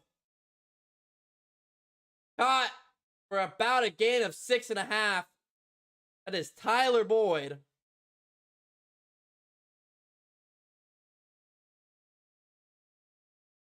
So it's going to bring up a big 3rd down for Cincinnati.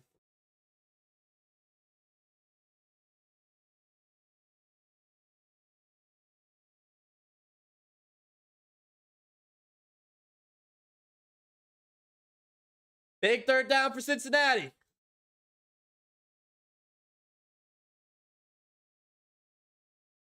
Third and 4. Burrow calls a timeout here. So they better pick up this 3rd down, not to use the timeout.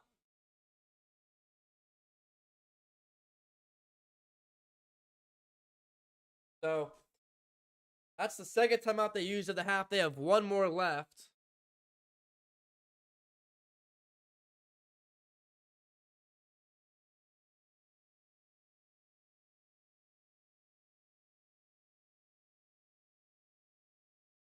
How we feel? We think the Bengals are going to pick this up?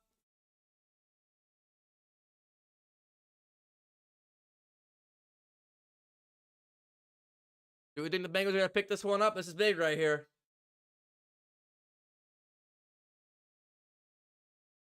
Trips to the right for Cincinnati. Uzama out by himself to the left. 5-16. The play. Burrow throws. Caught. CJ Uzama. First down, Cincinnati. Spam up the ones for the first down. Spam up the ones for the Bengals first down. CJ Uzama. Curl route. Easy. 37 Hooker on the tackle.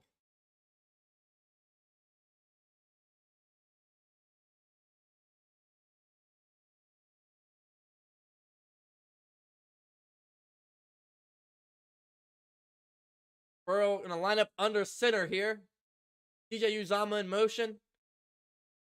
Mixing out to the left. Nothing. No running game today for Cincinnati. The defensive front for Tennessee is just all over it. Dixon can't get nothing going. I can't blame him much. The offensive line isn't getting any movement forward.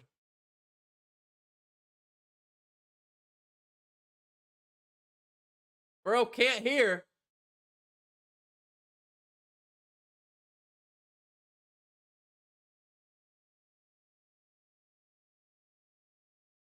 Five seconds. They got the playoff late because Burrow was having communication struggles. Gets it off. Throws. Higgins wide open. 13, 14, 15-yard reception. And it's first down for Cincinnati. Spam up the ones for the Cincinnati first down. An out route. Ran 10 yards. Goes out to the right. Zone coverage. He was wide open. T. Higgins. Having a good game so far. 4 receptions, 50 yards. I had 65 plus yards and a touchdown for him today. 3 minutes and 20 seconds remaining. First and 10 Cincinnati. Look for him to take a shot here. From the Tennessee 46. Dump off to Mixon. Mixon. Gain of about 3 or 4. Doing more in the receiving game than the rushing game so far today.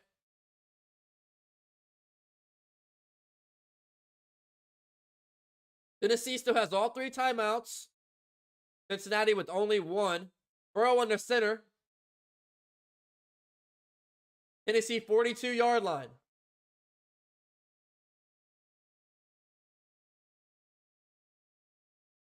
A lot of audibles called for Burrow. Possible pass protection. That's what it is. Burrow throwing over the middle. Wide open T. Higgins. All the way to the 20. Fumbles it. Jamar Chase picks it up. Woo. Gave up the ones for the first and the one for Jamar Chase picking up the football. Big first down by T. Higgins again. He fumbles it. He might have been down, honestly. It looked like he was down. But Jamar Chase picks it up anyway, just to make sure.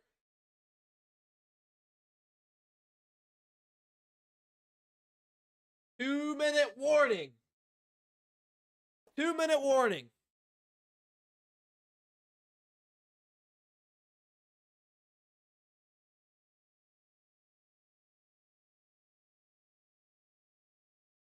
Cincinnati got a score on this drive, preferably a touchdown.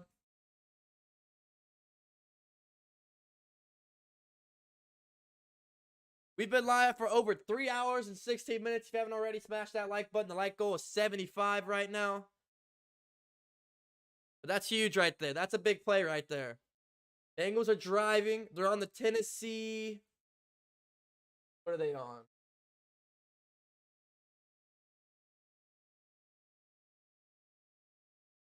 Tennessee 20 or 21, give or take. we talked about all in the stream pre-game. We all said big game by T. Higgins today. Well, we've been right about it. He's the leading receiver, 5 receptions, 69 yards already. Yep, they're going to be on the Tennessee 21. Here's the thing here. Want to score 6 no matter what. But you don't want to do it too quickly because Tennessee has all 3 timeouts. But sooner is better than later, I guess. I'd rather have 6 than another field goal. So here's what we're going to do. Bengals need 20 yards to get into the end zone.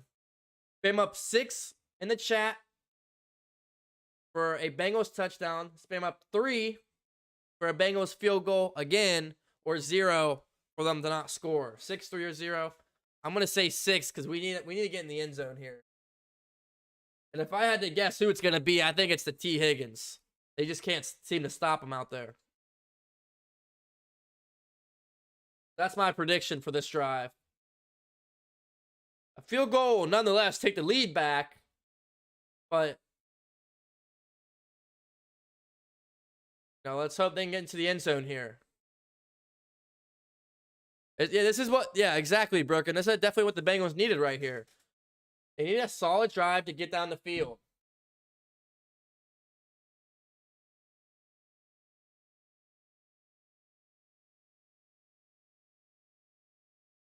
Here we go. Tennessee 21. Tennessee loading the box. 5 wide for Cincinnati. Tennessee now drops back. It was a bluff. Joe Burrow looking, stepping up, runs. Only a gain of 1.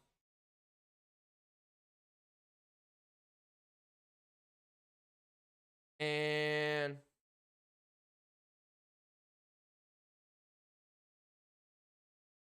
Tennessee calls the first of the 3 timeouts.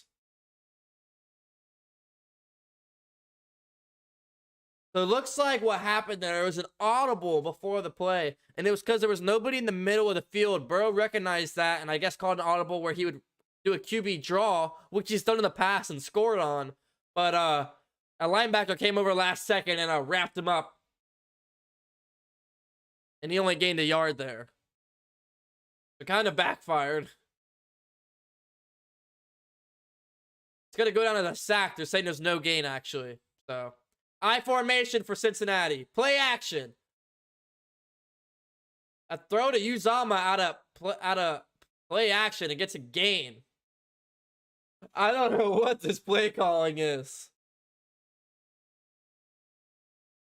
Oh, 3rd and long. 3rd and 9. We're getting so conservative in the red zone. I don't get it. 6, 3, or 0. Put it in the chat.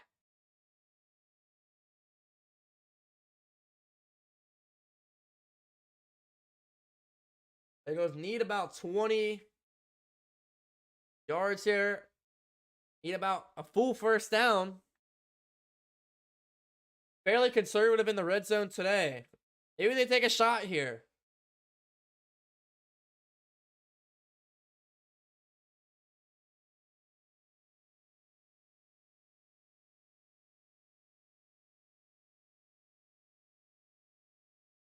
Flag on the field.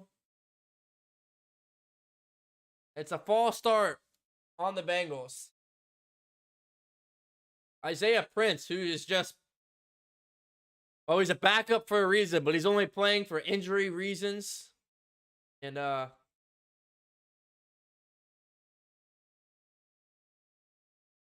and 14 now. 1:47. Maybe you run it off to make them burn a timeout. I'm not sure. They don't. Burrow. He takes a sack. That's a bad sack because that is a long field goal now. That is a bad sack. So, Tennessee uses their last timeout to stop the clock. That is a bad sack by Burrow. I understand he didn't want to throw it away because he didn't want to stop the clock, but it's a 12-yard loss. That's a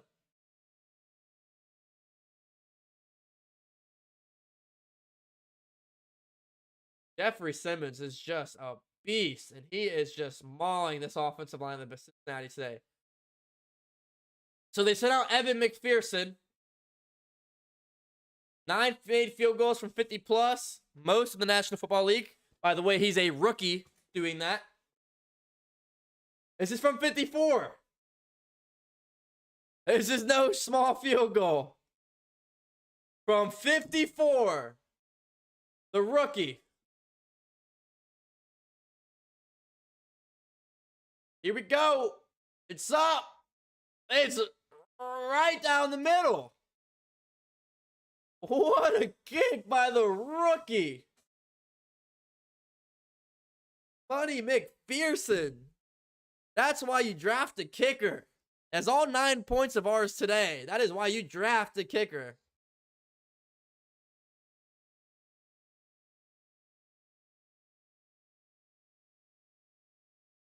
So, Bengals take back the lead there, 9-6. But field goals aren't going to win you this game. You know, you got to score touchdowns to win playoff games. So far, Cincinnati's just not doing it. So, updated score up here. 9-6, Cincinnati. Tennessee has no timeouts. They used all 3 timeouts. They have a little under 2 minutes to go down the field.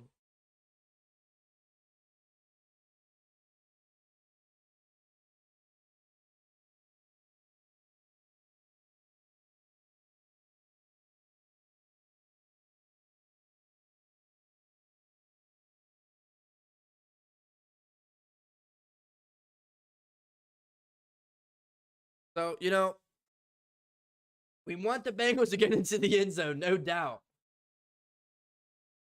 No doubt you want to get in the end zone here. But struggling to do that here. For some reason, we get into the red zone and we just give up sacks and we get conservative. It's not the Cincinnati Bengals offense we're used to seeing. Usually we get into the red zone and teams are afraid. Teams are scared. They're buckling their knees. The Cincinnati offense is one of the best in getting into the end zone. But today is a different story. Shout out to all the people on Facebook. Make sure you follow on Facebook. Subscribe on YouTube. Let's get the 2480 sub count to 2,500.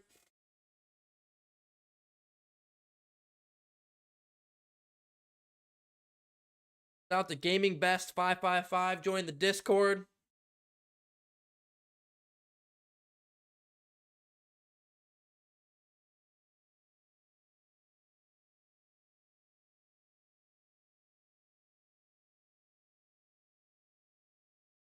Good game so far. I mean, it's been close. This is just like the Raiders game. I mean, different because there was touchdowns at this point, but a close game.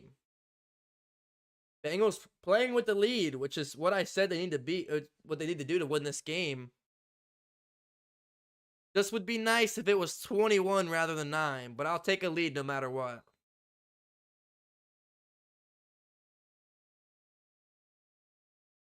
$135. Money McPherson kicks this one off. Return from the end zone. 20 to the 25. Hilliard on the return.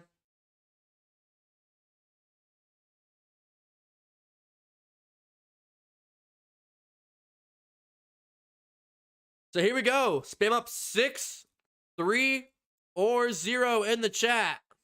6, 3, or 0 in the chat for what you think the Titans will do on this drive.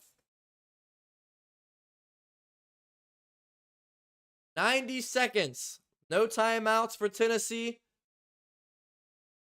What do they got up their sleeve?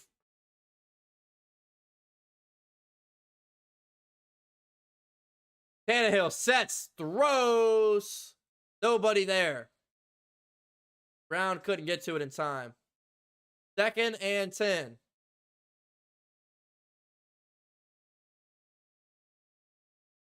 Broken said he had to bring out more Bengals gear. Burrow sacked 5 times. Tannehill once.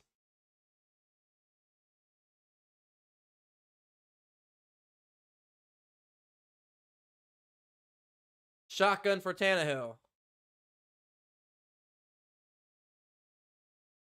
Looking, pump fake, rolling, throwing, incomplete. In coverage is Trey Flowers. So 3rd and 10. Not what you wanted for Tennessee. And if you don't get this, Bengals use their 1 timeout and get the ball back. So this is not what you wanted if you're the Titans, because Bengals have 1 last timeout. You don't pick this up, Zach Taylor's probably going to use it. This is huge. From the 26.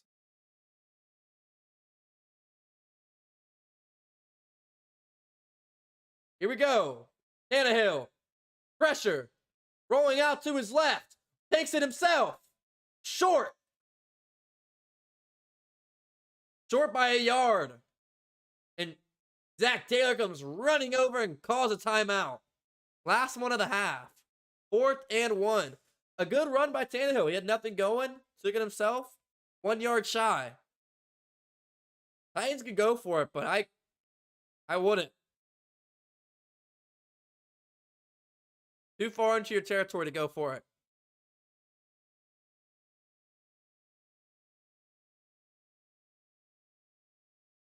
And the offense comes off the field for the Titans and comes on the punt team. So now the Bengals are, change of events, are going to get the ball back. 1 minute and 10 seconds and no timeouts.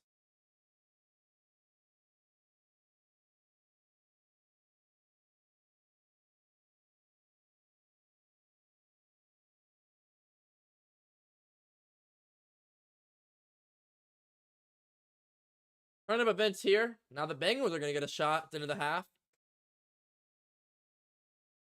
Taylor, fair catch, caught. And he's around the 20-yard line. So 9-6. Bengals have 62 seconds in the half. No timeouts. Look, this is where you talk about Bengals taking shots. This is the time. This is the time you take shots. Have about a minute, no timeouts. This is when your playmakers make plays. Only problem is Burrow has to have enough time to let the receivers develop a route. Burrow has to get the ball off within 2 seconds because the offensive line is so awful so far that the receivers can't develop a route, so Burrow has nobody to throw it to. And when you want to throw it deep, you need enough time for the receiver to get deep, right? It takes time to run down the field. So, I don't know if you want to take a shot here or if you want to do like a screen. You know, Jamar Chase can still turn a screen in the 50, 60 yards like he did earlier in the game. Mixon can do that. So I'd like interesting play calling that we're going to see here from Zach Taylor. Let's see if he's going to continue being a little more conservative or if he opens up the playbook and gets a little aggressive here with only a minute remaining in the half. We'll have to see what he sides with here. Yeah, and HB is correct. No running game so far whatsoever. The defensive front for Tennessee has been phenomenal today. 5 sacks. Little to no rushing for the Bengals. I mean, the front 7 for Tennessee today has just been phenomenal. I've just on all levels outworked that Bengals front. What would you do here if you're Zach Taylor and the Bengals? You take a shot down the field, a little conservative, get a screen going. You don't want to risk another sack. Let me know. We're at 65 likes. The goal is 75 before half.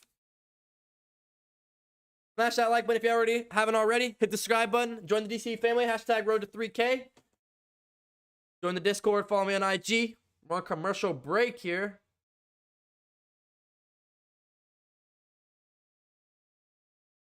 Let's see what they do here. Mixon in the backfield. 4 receivers out. Titans sending 4. Dump pass to Mixon. About 5 yards and gets out of bounds.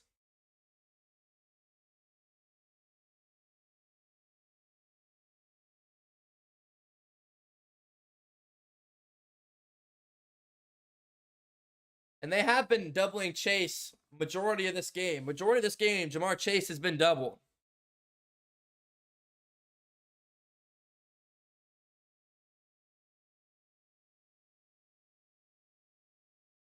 Second and 6 for Burrow. Throws. What a catch by T. Higgins. Oh, they're going to call it incomplete last second. Man, if he would have hung on to that one.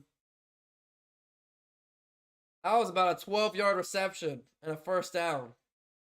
Perfectly thrown, but great defense by the corner to come over and knock out the ball.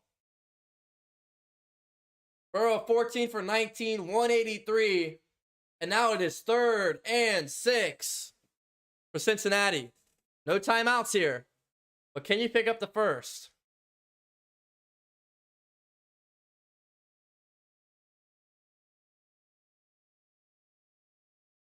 Burrow throws.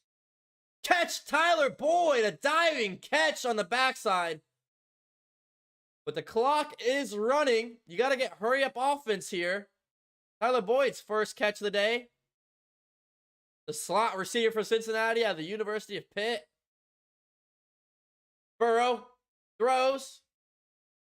That's Mixon. 11-yard reception there. Clock continues to roll. No timeout. Down to 15 seconds. Gonna go for a spike here. Cincinnati spikes it with 13 seconds remaining.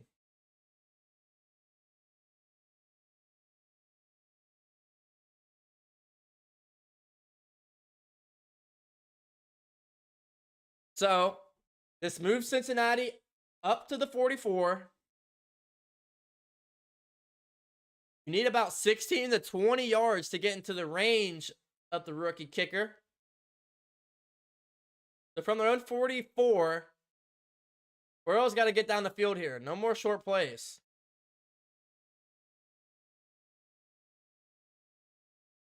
Burrow all day to throw.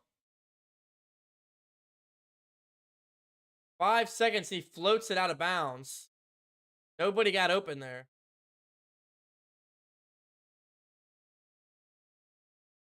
So that took a ton of time off the clock.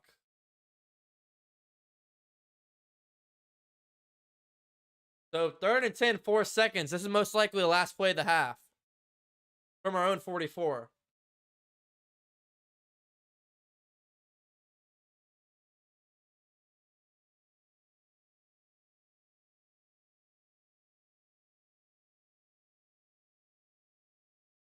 Now you go for a screen or something here and try to get into the end zone. 4 seconds left.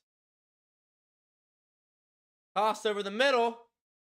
Uzama up to the 25. But clock expires. A big gain there, but no touchdown. So going into halftime, the Cincinnati Bengals lead 9-6 in Nissan Stadium in Nashville, Tennessee. Bengals up by 3.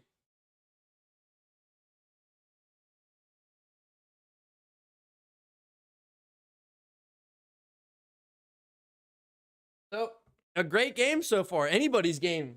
Anybody's game so far. 9-6. Low scoring game.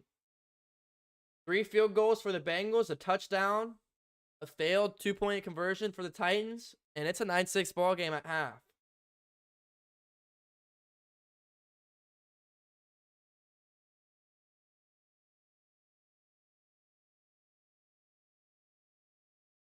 How we feeling about the first half? Anybody expect 9-6 score? A low score game? Is anybody anticipating that?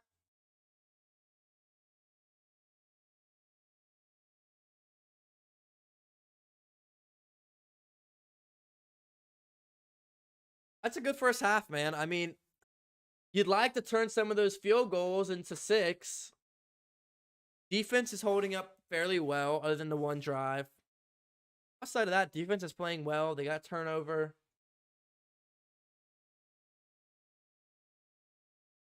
Offense just gotta be a little more aggressive this half. You know, I know we're winning, so you don't want to be too aggressive and give up a turnover. But I think you're gonna have to score some more points to win this game, and I think we're gonna need a touchdown or 2. So 9-6 Bengals. I'm gonna go on a restroom break real quick. I've been live for 3 hours and 37 minutes, so I'm gonna go on a restroom break real quick, and I will be right back, guys. Get active in the chat, and I will be right back.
We are right back where we started.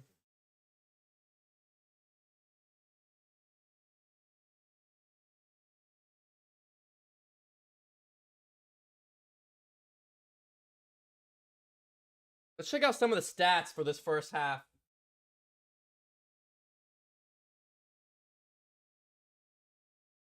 Check out the stats so far.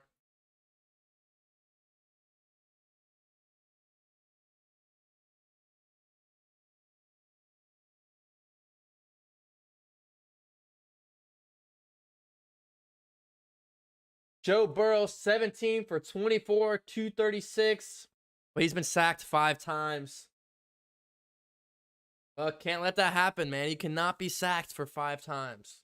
That's ridiculous. But a good game from Burrow. Just no big play yet. No big play. Ryan Tannehill, on the other hand, 7 for 13, 92 yards, a pick, and 1 sack. That's like classic Ryan Tannehill numbers, man. Not doing anything too crazy. Just letting his running back Derrick Henry carry him down the field, and him picking apart the defense and play action. This is classic Ryan Tannehill football. Out of those 92 yards, I think 92 of those yards are play action, and that's classic Tennessee football. So nothing. That's about what I expected from Tennessee. Mixon, 6 carries for 5 yards. It's just tough, man. Our defense cannot get anything going. Just nothing going. Or not our defense, our rushing attack. Our rushing attack and Mixon cannot get anything going. Jamar Chase had a carry, only got 2. Nothing going for them so far. Now for Tennessee, 10 carries for Henry, only 30 yards. So, a 3-yard average. They're going to start giving it to him if they can get the lead or tie the game back again. But 1 touchdown. I expect more from Henry the second half. I would assume Bengals receive, right? Because Bengals kicked it off. Yeah, because they threw a pick early. So Bengals are going to get the ball first. So if they score this first drive, that is going to be game changing. That is going to be really game changing if they can score in this first drive, because that puts Tennessee back 2 possessions, which means they don't have a lot of time to run the ball. So this first drive of the second half is so far going to be the biggest drive of the game. Easily. Because if the Bengals can score 6, make it a 2-possession game, that's going to put a lot of pressure on Ryan Tannehill. And we all know how he is under pressure.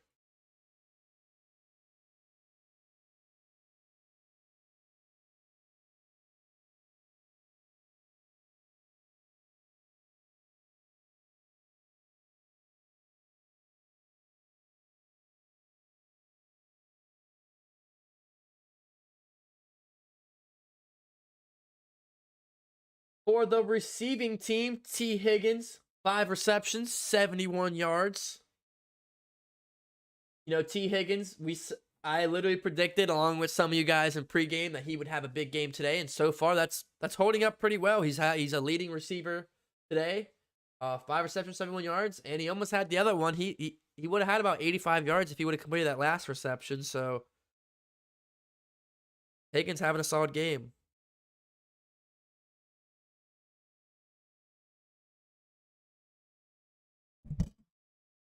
Sorry about that. Next up, Jamar Chase, 1 reception, but that 1 reception went for 57. That was the screenplay to him. Little screenplay, and he off to the races. But they've been doubling him.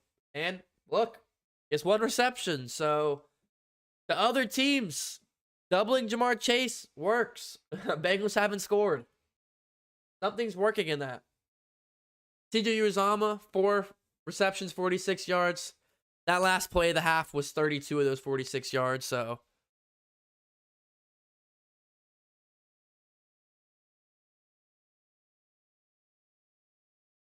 Joe Mixon, 4 receptions, 41 yards. It's way more yards than what he has rushing. So he's getting active receiving game. Tyler Boyd, 2 receptions, 17. P. Ryan, a reception and 4 yards.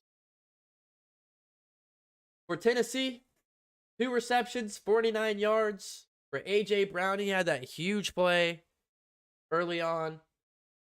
Julio Jones, 3 receptions for 37 yards.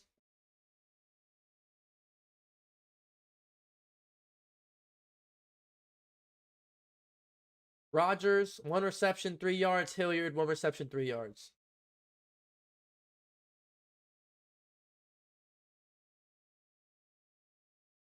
Cincinnati defense, 5 tackles for Bell, a sack, and a tackle for loss. A huge game for Bell.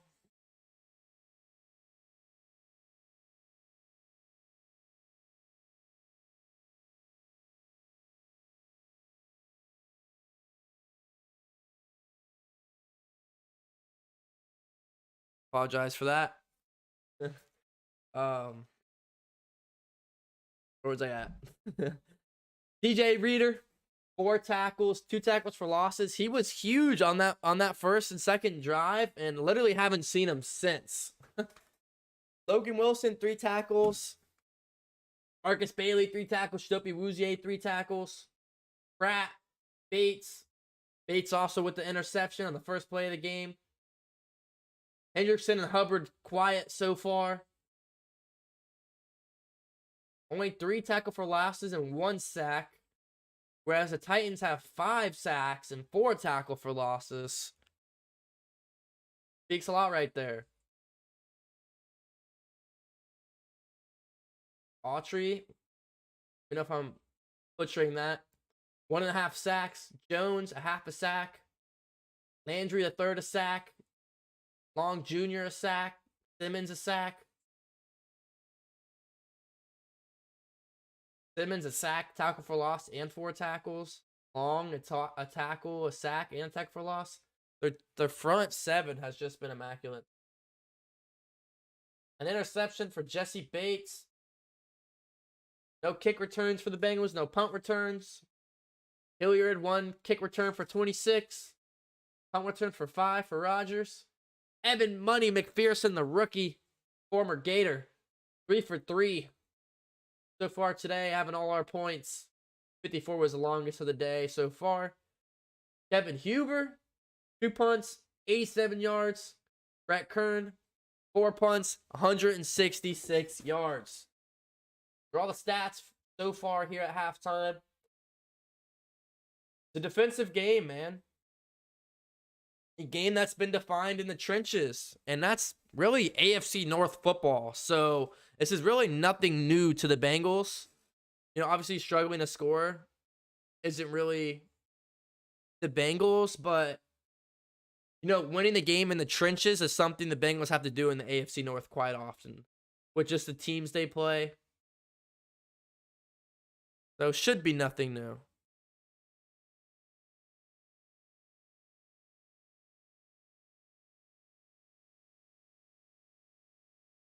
Which players do you think need to step up this second half for the Bengals, and which players do the Bengals need to stop as well in the second half? Let me know in the chat.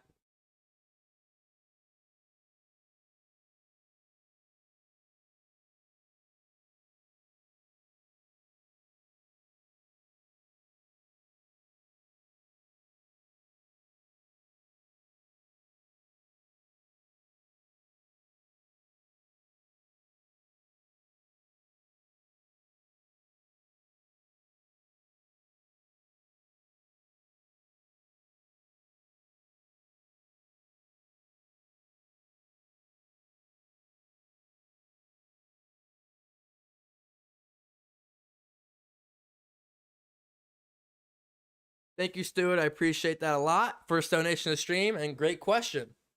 Glad to have you back, DC. What do you hope Zach is focusing on during halftime? I want to say the rushing attack, but I don't see much changing with how dominant their front seven was.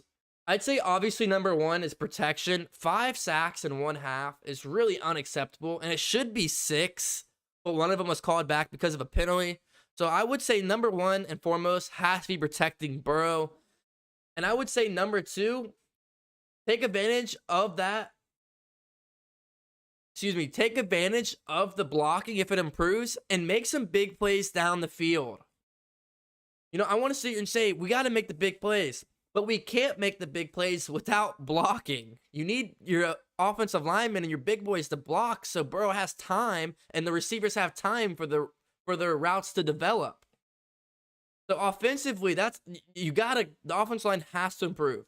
Offensive line improves, you get big plays down the field, and Mixon hopefully can spark up something better than what he's had.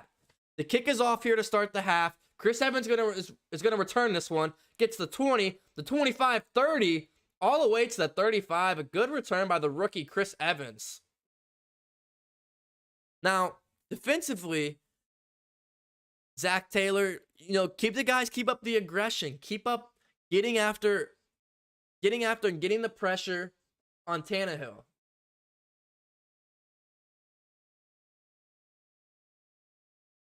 But, the defense is doing well. You held them to 6 so far. First and 10. First play of the second half. Burrow throws over the middle. Mixon. About 7 on the game. Mixon continues his good game when it comes to receiving. Not much rushing.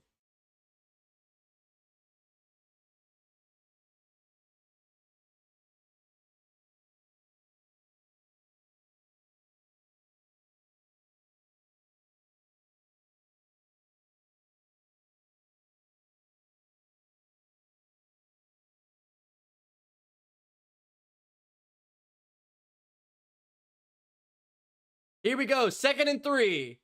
Mixon out to the right. Short of the first. Mixon cannot get anything going.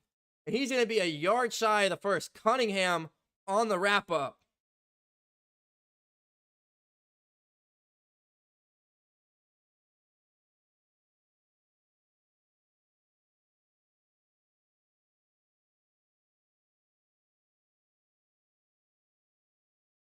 Third and 1 for Cincinnati to start the half, and third down conversion. What'd I say?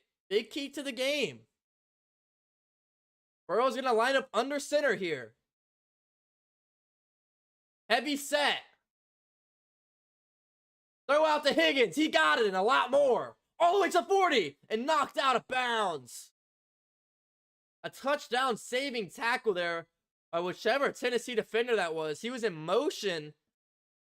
Sneaky motion. They could catch up to. That was Fulton, the corner, who's been burnt all game. That is a tackle that's going to save him from a touchdown there. Because Higgins was working that sideline and he was gone. That 12 yards could have been 40. Here we go. All the way to the Tennessee 44-yard line.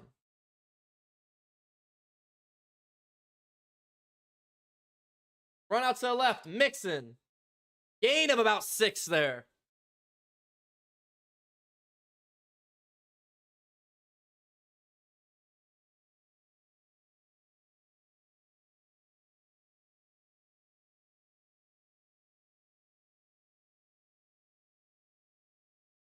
So here we go, 2nd and 4.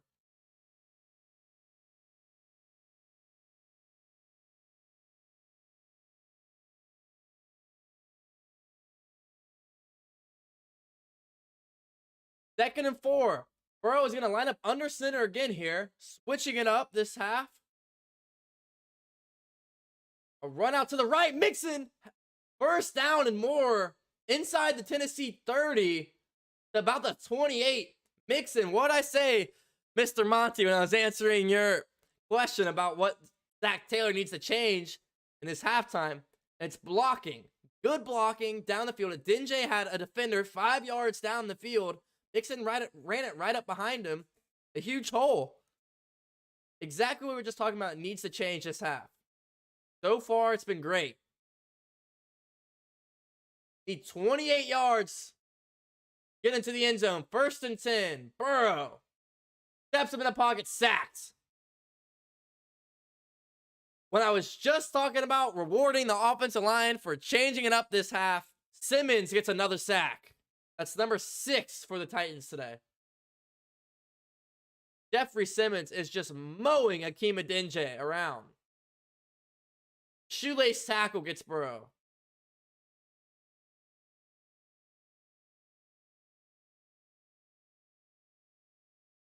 Simmons is just a monster. T. Ryan in the backfield. Over the middle, CJ Uzomah breaks 1, breaks 2. And that's a gain of at least 10 there. So what would have been a 3rd and long is now going to be a 3rd and manageable. 3rd and medium.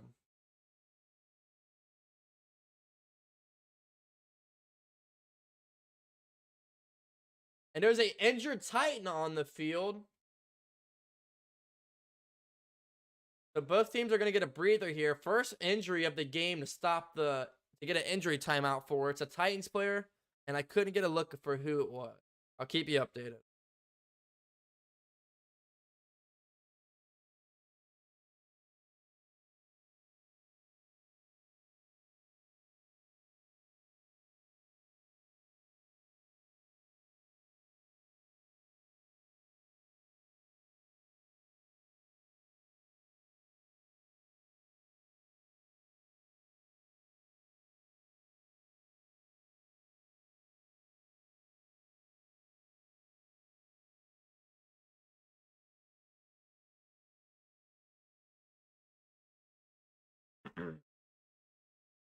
How are we feeling about this so far?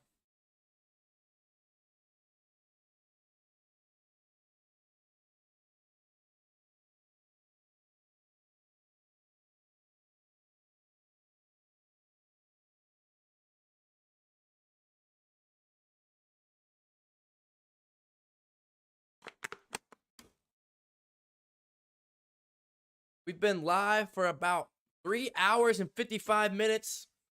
If you haven't already, I'd really appreciate it if you could leave a like. Join the DC family if you're enjoying yourself. The Titans have the same amount of what? Sorry, I'm a little confused. Look what you're talking about. The Titans have the same amount of what? They're finally starting to play good. The offensive lineman was finally moving defenders down the field, protecting for Burrow. And then they give up a sack. I mean, that is classic. Like, oh, Cincinnati's doing great. Look at the O-line. At least said Akeem Adinje moving defenders down the field. Next play. Akeem Adinje, sack. Stewart says, keep driving. Most comfortable drive so far. Definitely the most comfortable drive so far for the Bengals. Even with the sack. It just tells you what kind of game it's been. This is a drive where we need 6. So we got a 3rd and 5, I think, coming up. A 3rd and medium. On the Tennessee 23.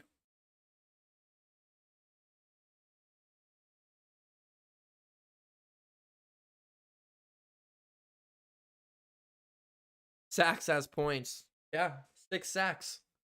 6 points. That's correct. 3rd and 5 for Cincinnati. 4 receivers out. P. Ryan in the backfield. P. Ryan in motion. Pressure's there. Burrow takes it himself. Gets the first. Diving ahead. Burrow then gives the first down celebration. Look at Burrow. Joe Cool. Outside blitz coming. Recognizes it. Steps up. Zooms past 55, the linebacker. Needs 5. Gets 7. Joe Cool. Gets up and gives him the first down marker. Spam up 1 for the first down. Joe Cool. That's going to get to the red zone. Tennessee 16-yard line. Burrow under center. Mixon. Shakes it to the left. The 10. The 5. Dancing into the end zone. Mixon. All day wide open. Mixon to the outside. Finally breaks one out. 15-6 Cincinnati. Spam up the Who Days in the chat. Spam up the Who Days in the chat.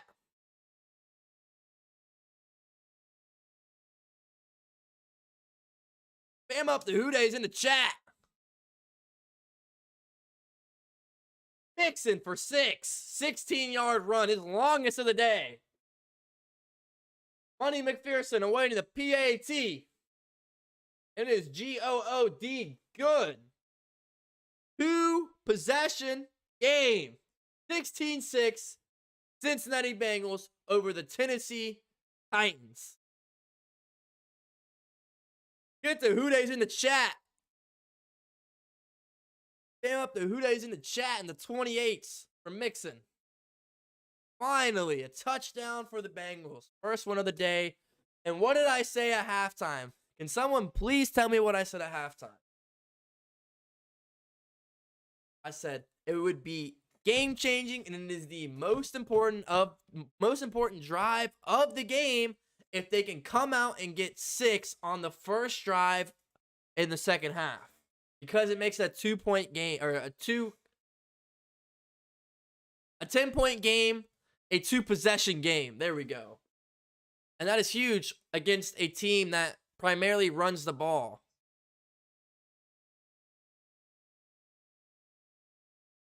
So, that is huge right there. Spam up the likes and get some subs going so we can hear the Who Day chant. Because that is what the Bengals needed right there, man. That is what they needed. Finally. Finally.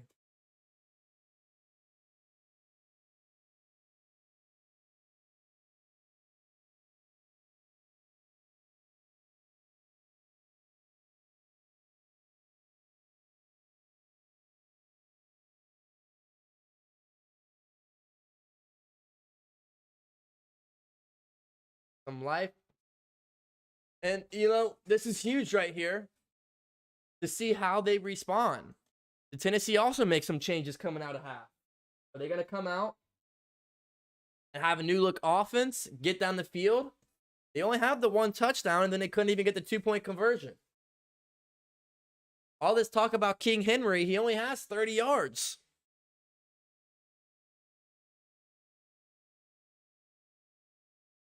Only 30 yards. I know he has a touchdown. He has their only points of the game, but only 30 yards for King Henry. On this depleted defensive front for the Bengals. That's what's so astonishing about it. And I agree with that. Titans, I don't think. I mean, I can't say they aren't a 1 seed because they won the first seed. But I mean, I put the Chiefs over them. You know, they're showing Anthony Munoz. Pretty cool.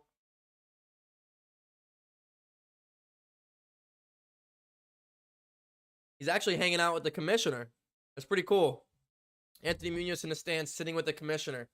Love to see it.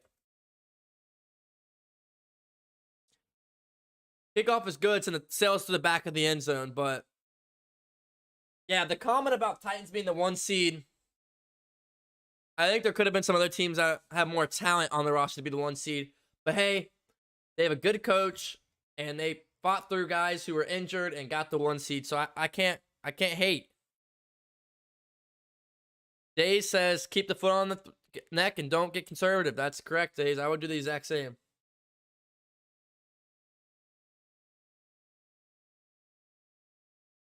So here we go. I formation for the Titans. Out to the left. 9 yards for Henry. Jesse Bates on the tackle. Titans need to get going with that. But here's the thing. Cincinnati going up 10. They have a lot of time left to run the ball. It's not like they can't run the ball. They definitely have time to do it. But being down 10, if the Bengals keep answering, they're going to have to start throwing eventually.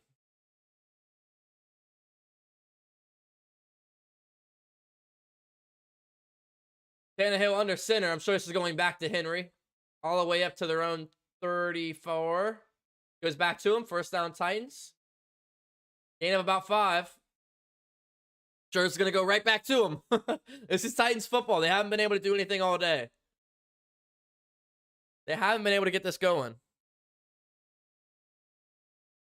Should the Titans draft a quarterback? Depends where they land in the draft, but they're going to need to look forward, either draft or sign somebody in the future, because Tannehill's what, 32? You're going to need to start looking towards the future over this year or next year. 1st and 10 for Tennessee on their 37.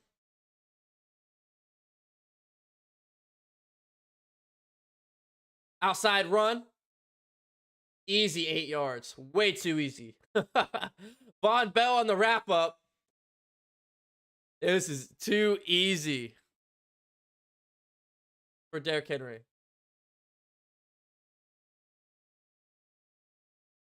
Coming off foot surgery.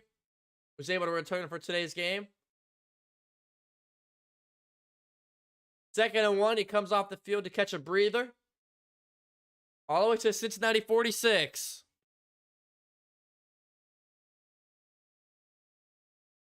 And they break one up the middle. It's the backup running back. Breaks another one. And he's got the 30, the 25, 20. Breaks in the middle, 15, 10. All the way inside goal line. That was the backup running back, Deontay Freeman. Broke out a 54-yard run. It was up the middle. Broke a tackle of Von Bell. Broke a tackle of Jesse Bates. And then Mike Hilton finally cleans it up. But that was Chidobe Awuzie on the missed tackle. And Jesse Bates. What a play. So 1st and goal Titans just like that. Their backup running back doing it for them. Screen pass. Picked off Mike Hilton. Mike Hilton picks it off all the way to the 38-yard line. What a play. He deflected it. Caught the deflection. Bam up the Hoodays. Mike Hilton's best slot corner in the league. Deflected it and then caught the own deflection. There's a flag on the play, but I don't think it's coming back. Bam up the Hoodays in the chat. What a play by Mike Hilton. Best slot corner in the league.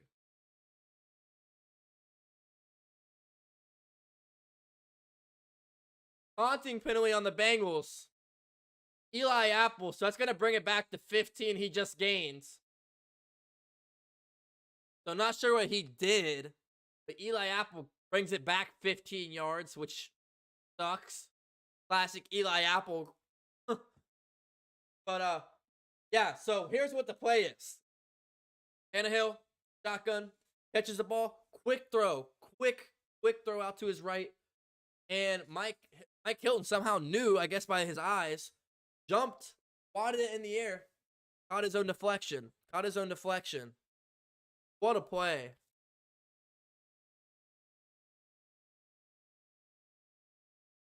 Mike Hilton. What a play.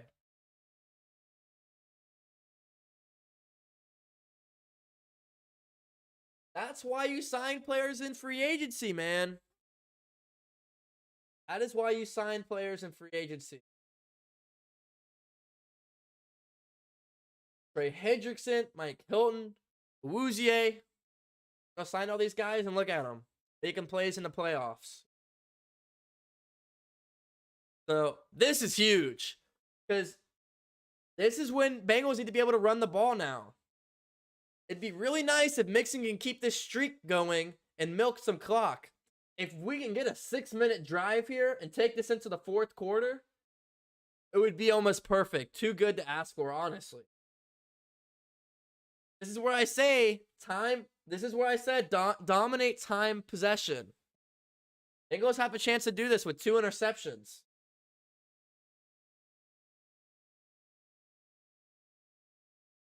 Ryan Tannehill, 7 for 14, 92 yards, and 2 picks. Tough, man.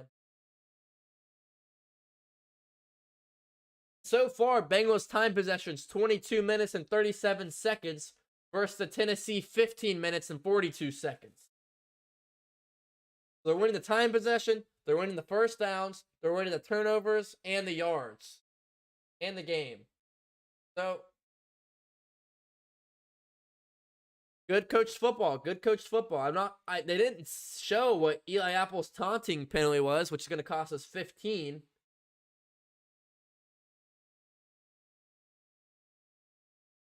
I don't know if anyone saw what he did. If you did see it, put it in the chat. I wasn't able to catch it.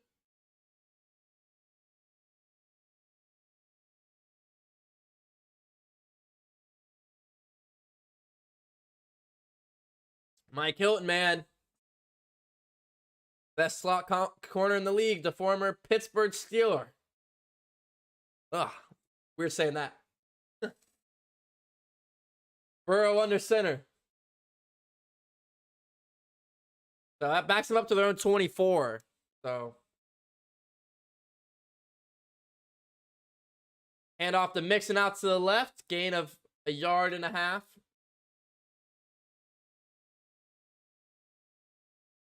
Let's not get conservative here, Zach Taylor. I agree. Run the ball a little bit, milk the clock. But running the ball and just giving it right back doesn't help anything. Mixon has 5 receptions, 48 yards. Not sure what he has on the ground. 11 carries, 40 yards, and a touchdown. Empty formation for the Bengals. 2nd and 9. Quick throw to Jamar Chase. Double coverage, and he's going to fight for 3. Yeah, they got double coverage all over Jamar Chase. Smart. But that means give the ball to Tyler Boyd and T. Higgins. Come on.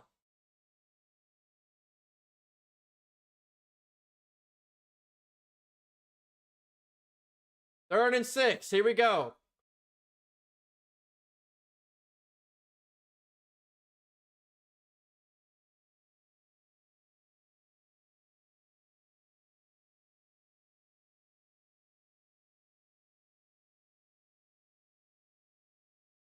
Third and 6. Here we go. 2 receivers to the right. That's Boyd and Chase. Higgins to the left with Uzama. Higgins. Deflected. Hit out. A good throw on the dot. Would have had the first. But 37 was all over that play and deflected the ball. That was great defense by 37. The safety. Put the shoulder right on the ball. The shoulder right on the ball. Came right out. Bengals at the punt. 3 and out on a turnover. So, I mean, you milk a minute off the clock and then give it right back. Not what you want to do. Return wrapped up by Trey Flowers to 25. Great tackle by Trey Flowers.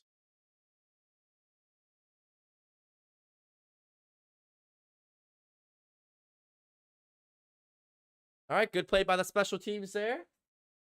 Evan Huber, Trey Flowers getting the wrap up. Going to be a 43-yard punt. Yeah, man, you get the turnover and you do nothing with it. You only take a minute off the clock. So not what you're hoping for. I was just talking about for the drive. Nice if you could milk the clock to the end of the quarter.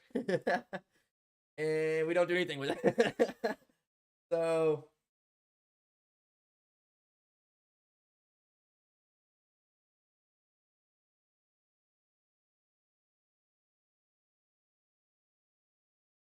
Burrow 21 for 29, 270. Mixon 11 carries, 40 yards, a touchdown. Higgins 6 receptions, 83 yards.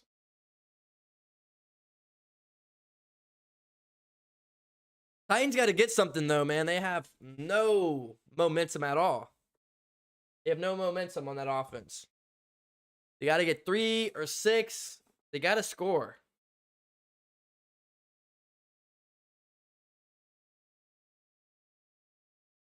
They're from their own 28, so, it's a normal 75-yard drive.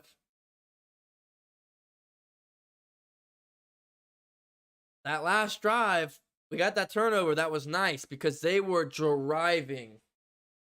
We could not stop the running game. Derrick Henry, now 13 carries, 51 yards. He got 21 yards that drive within like 90 seconds. He got like 20 plus yards. And then that backup running back, Deontay Foreman, got a 45-yard run.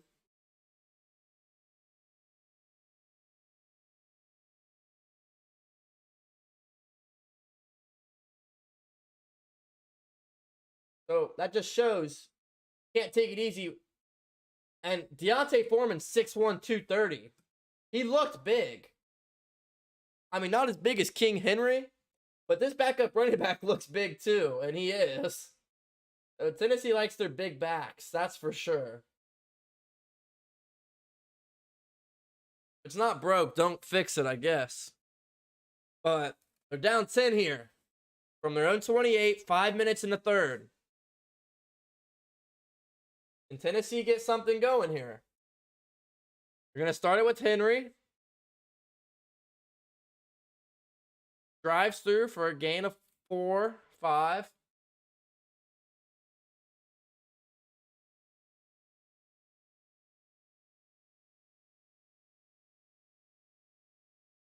Last time they were number 1 seed in AFC was 08. They lost. And in 2000, which they also lost. Henry, another carry. And they're going to have him just shy the first down.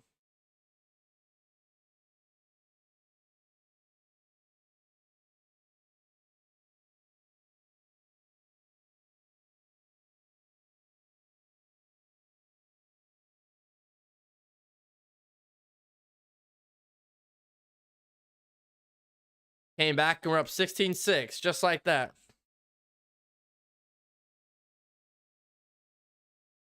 $15 rushes, 61 yards for Derrick Henry.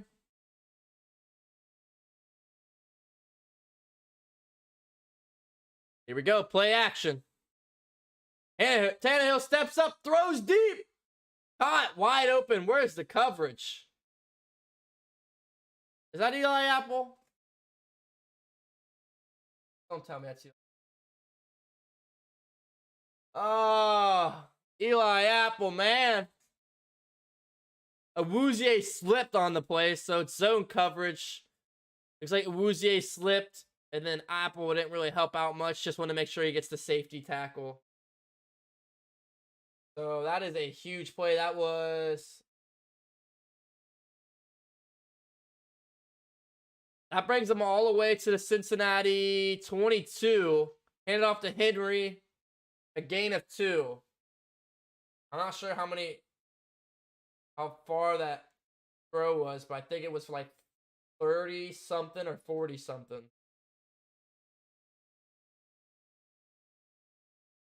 Derrick Henry comes back off the field, 2nd and 9.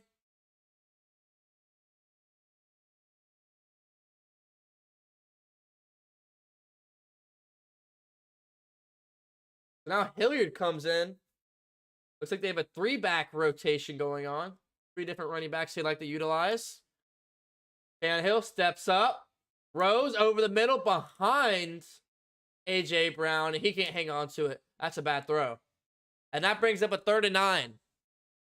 And this is huge because this is the difference from holding him to 3 or giving up a touchdown here. So spam up B for Bengals. Good luck. And a 3rd down stop here.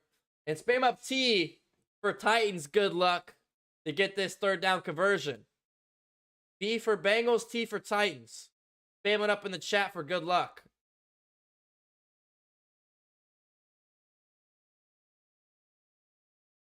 We got to get this off. The clock is ticking.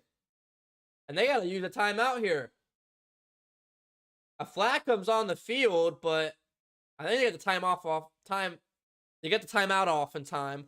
So, timeout Titans. 3rd and 9. 2 minutes and 17 seconds. So, they're going to talk this one over real quick, as they almost didn't get the ball off in time. That was a close one.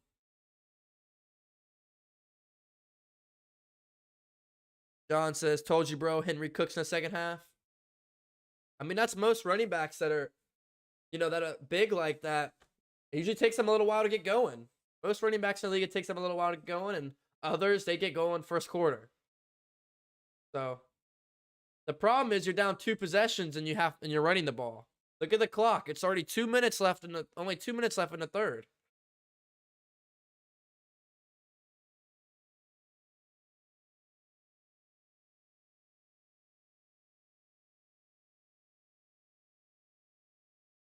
Tannehill, all day in the pocket, throws over the middle of Hilliard.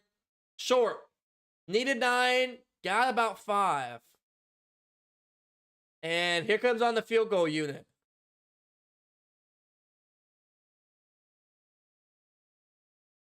A former Bengal, Fat Randy, comes on to the field.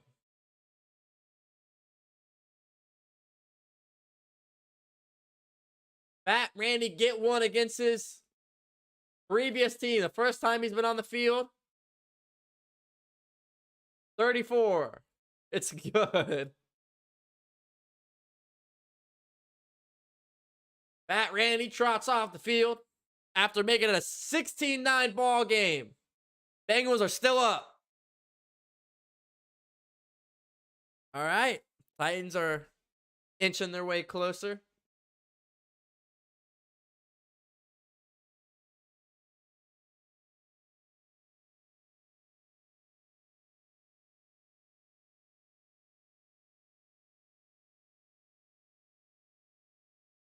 Nope.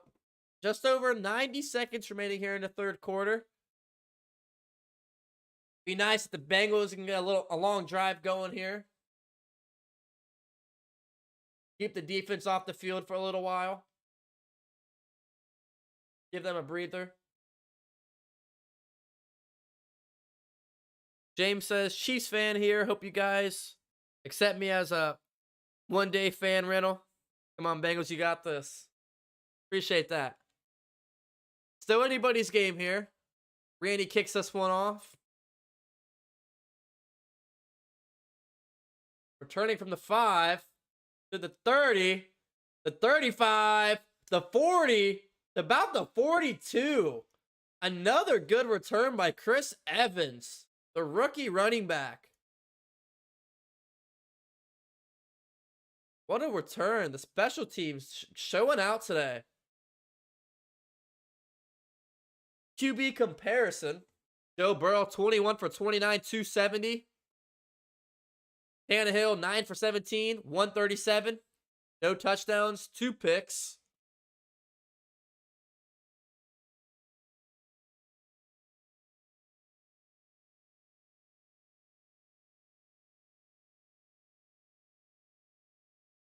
Here we go. Burrow under center here.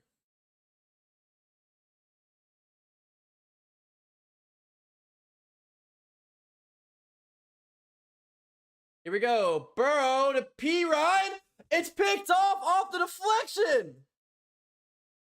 Amani Hooker came flying in off a dropped catch, and he slides it under the ball and picks it off. Oh. P. Ryan can't hang on to it. And it's so close to hitting the turf off the missed catch of P. Ryan. And Hooker comes in flying, catches it. Oh my. You should see this play. You should see this play.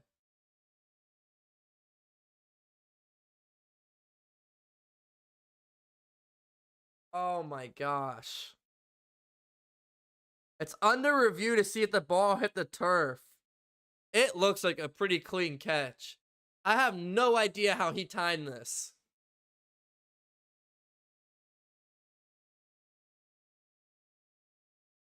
This sucks because this isn't even Burrow's fault. It hit off P. Ryan's hands, man.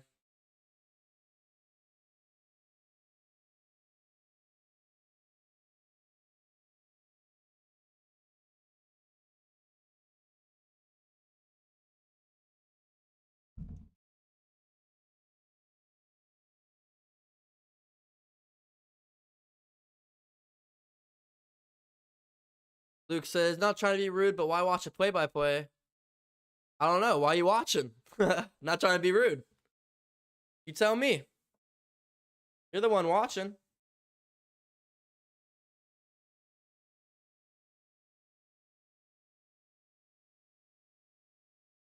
So, they're still reviewing the play to see if it's an interception or not.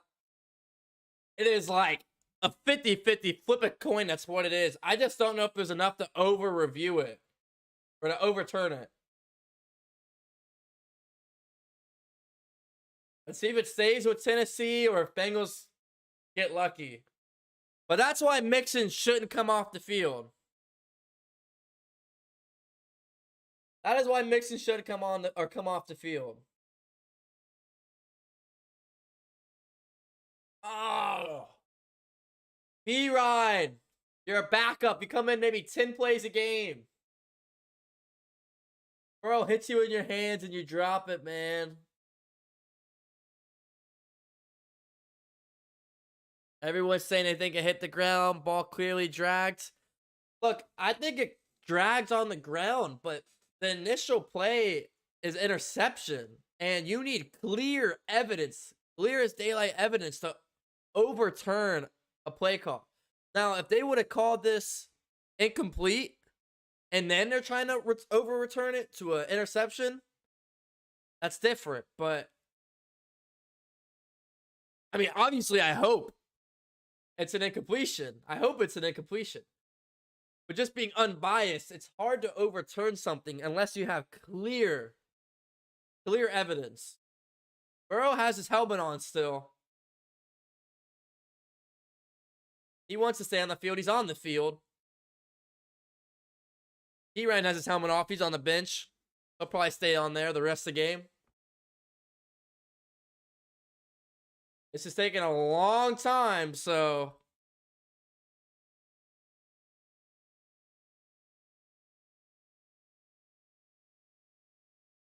the ball is on the turf.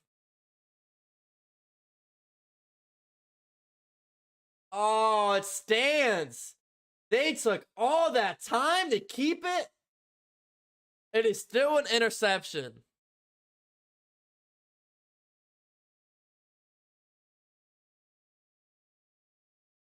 Man, they were taking all that time. So I thought they would overturn it. They don't just take all that time to just not do anything about it, but that's tough. So, Tennessee now has it almost in the red zone. Derrick Henry, tackle for loss. Sam Hubbard, the Cincinnati kid, born and raised, a tackle for loss there. He's been quiet today. 2nd and 11. They're a few yards shy of the red zone already.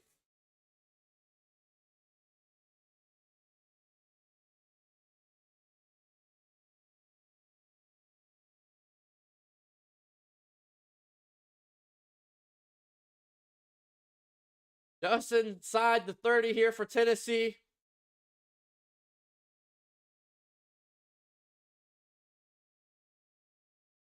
Flag on the play.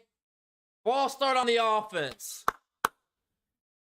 Ball start on the offense. All right. That's going to be on the center, Ben Jones.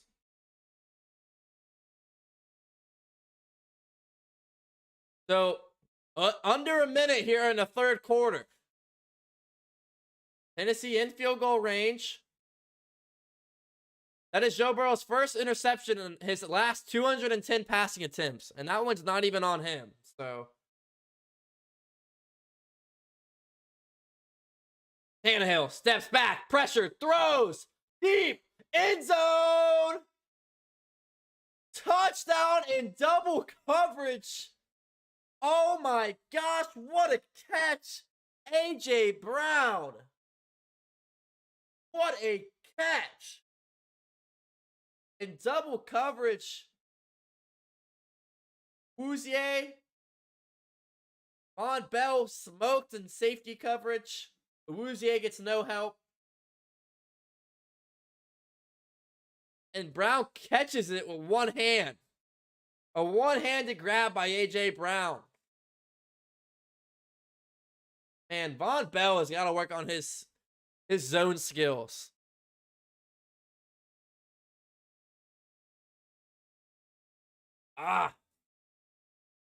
Just like that, it's a tied ball game. An interception that never should have happened after a dropped catch. 2 minutes later, and it's tied ball game, folks. 16-16. 15 seconds and 15 minutes remaining in the game, too.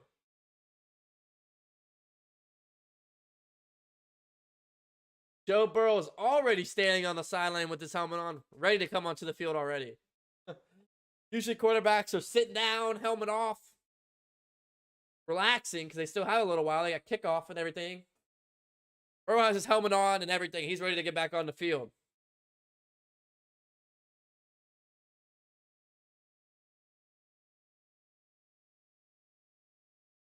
That is why you can't take Mixon off the field. That just bothers me so much. And why is P. Ryan playing over Evans? Can someone explain why P. Ryan plays over Evans? I'm just curious. Randy Bullock kicks this one off. Chris Evans, 15-20, and wrapped up. Can't get much on this one.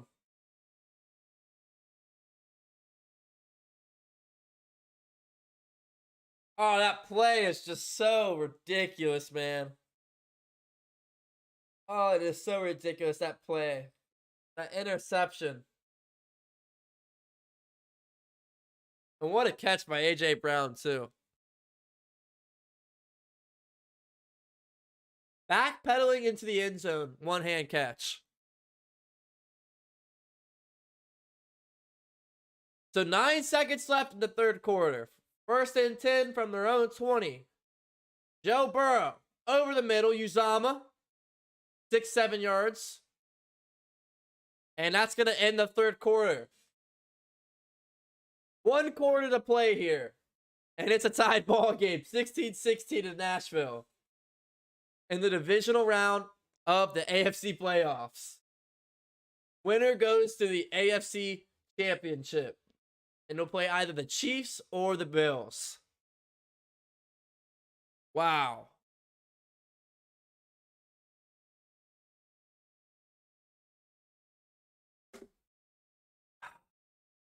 This is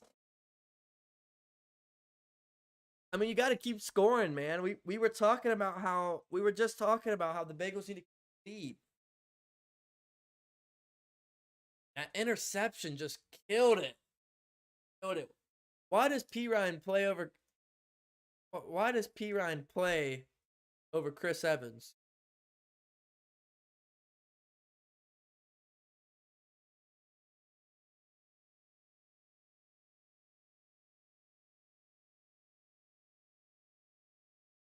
'49ers or Packers? I think the Packers, but I think it's going to be close. You know, I think the 49ers are a great team, and they kind of utilized Debo.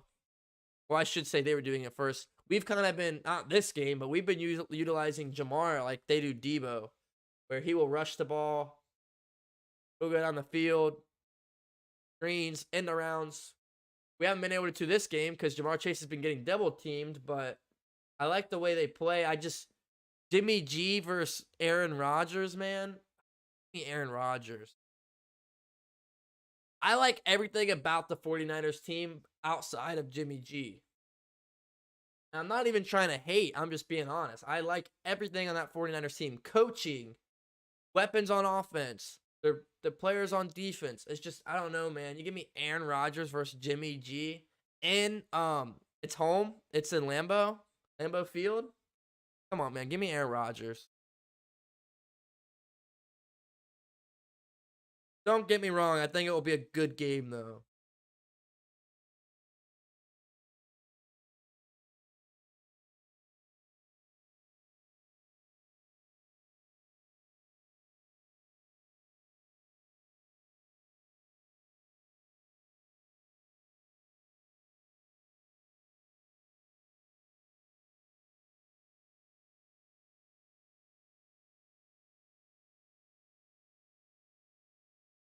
All right, folks. 15 minutes remaining. 1 quarter left. That's all we got. 1 quarter.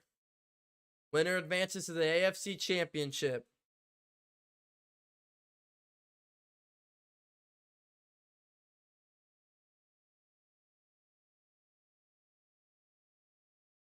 Second and 3. Burrow under center.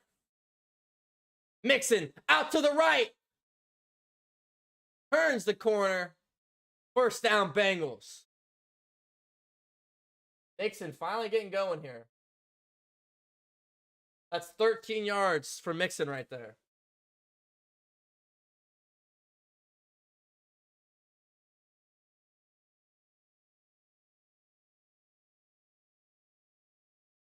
Mixon, 12 rushes, 53 yards, and a touchdown on the ground.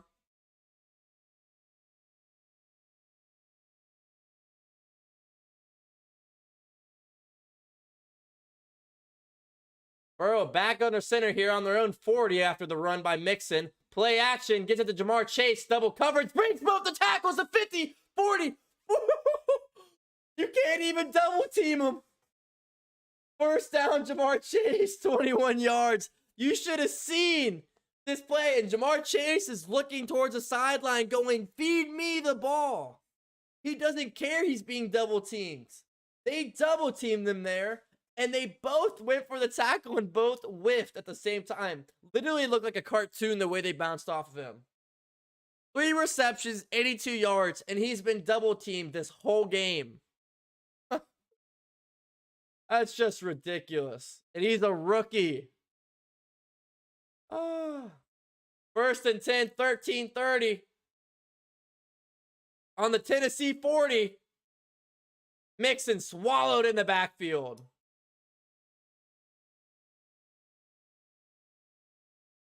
A loss of 1 on the play.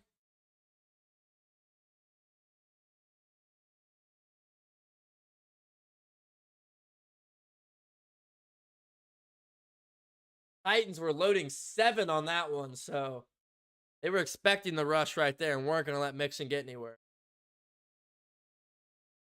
Get active in the chat. Here we go. 2nd and 11.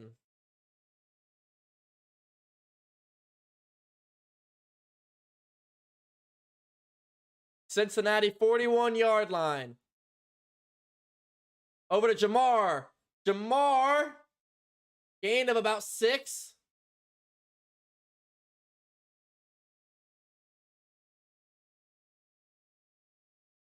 Landry on the tackle.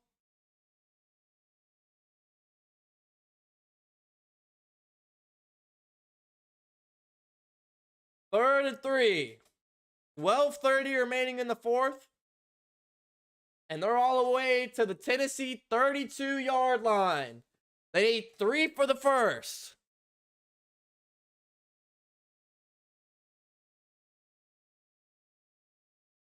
Here we go. Burrow, empty formation. Blitz is there. Breaks out of a sack, and then another one comes and wraps him up. That got him out of field goal range. The sack pushed him out of field goal range. Oh my gosh, the worst possible thing you can do. You take an incompletion, you kick a field goal, you take a sack, you punt. Oh my, a 16-yard sack. Oh, Burrow, that's the one thing that's the one thing you can't do there. 7 sacks. You guys remember this in the offseason when people were saying we should just draft offensive linemen. Hell no, we need to sign offensive linemen. 7 sacks, and it should be 8, but 1 was called back on a penalty. 31-yard kick by Kevin Huber. Oh my gosh.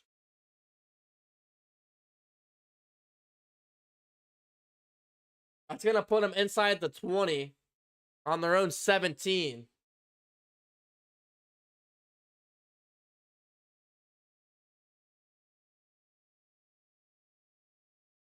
So 11 minutes remaining. Still a ton of football. But man,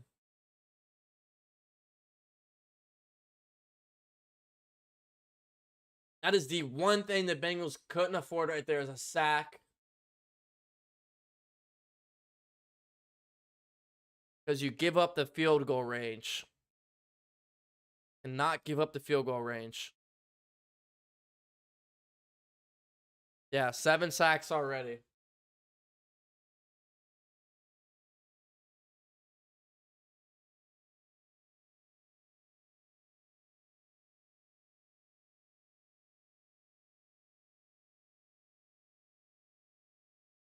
And it should be more.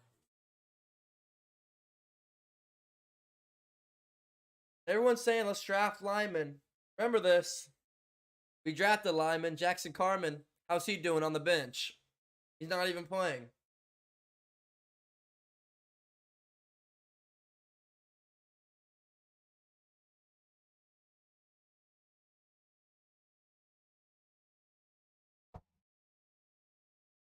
I'm not too worried because I don't think their offense is all that good. There's 11 minutes.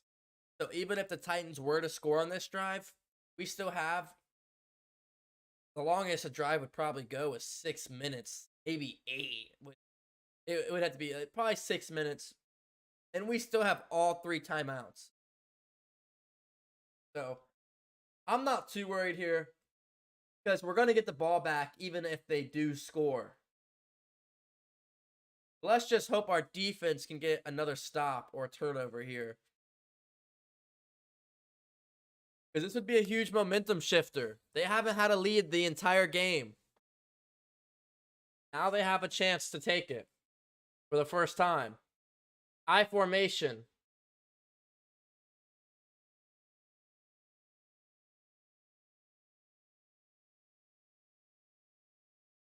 Derrick Henry up the gut. Oh, that's Deontay Foreman, excuse me. Gain of 9 there.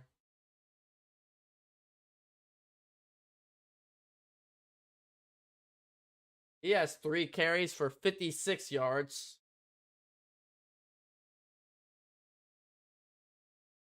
What is feeling like a 2-headed monster between him and Derrick Henry. The 2nd and 1 here, I formation. Back to Foreman. Breaks up the field, and oh my gosh, he is just running all over Cincinnati. That one's for 10. On the Titans, I'm keeping Derrick Henry off the field and keeping this kid in.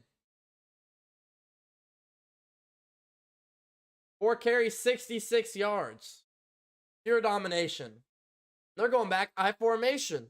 All the way up to the Cincinnati 36. Or the Tennessee 36, excuse me. The Tennessee 36. Play action all day to throw. And they get downfield. A.J. Brown, the reception. Where is the pressure? No pressure. I don't even blame the corners. I mean, Tannehill has 8 to 10 seconds sitting back there. I mean, this is ridiculous. The defensive linemen are not doing anything. That's all the way in Cincinnati territory. All the way to the Cincinnati 44-yard line.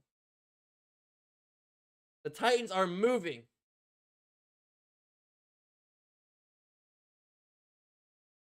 Out to the left. Out route.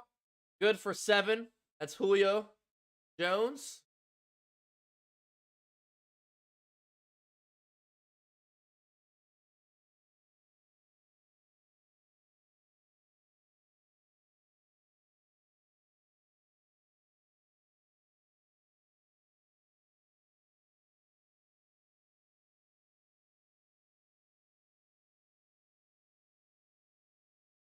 Here we go. I formation for the Titans.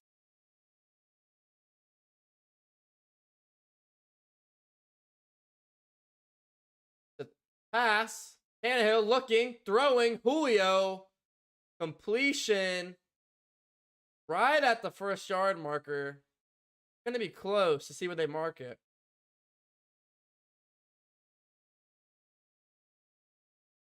See where they spot it here. 3rd and short.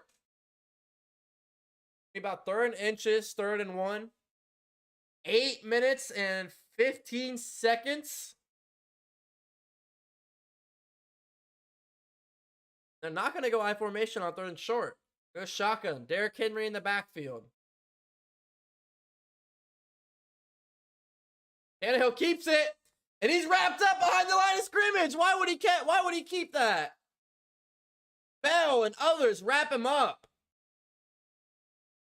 It was a read option, and he kept it.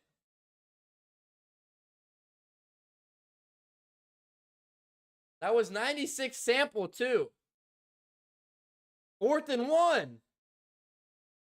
They're going for it. 4th and 1. I can't believe he kept the option. Why did he not give that off to Henry? A long 1 yard. Henry in the backfield. Tannehill under center. Henry back. Let's go. Tackle for loss and a turnover on downs. Logan Wilson, 55, the 2nd-year linebacker. 51, Marcus Bailey.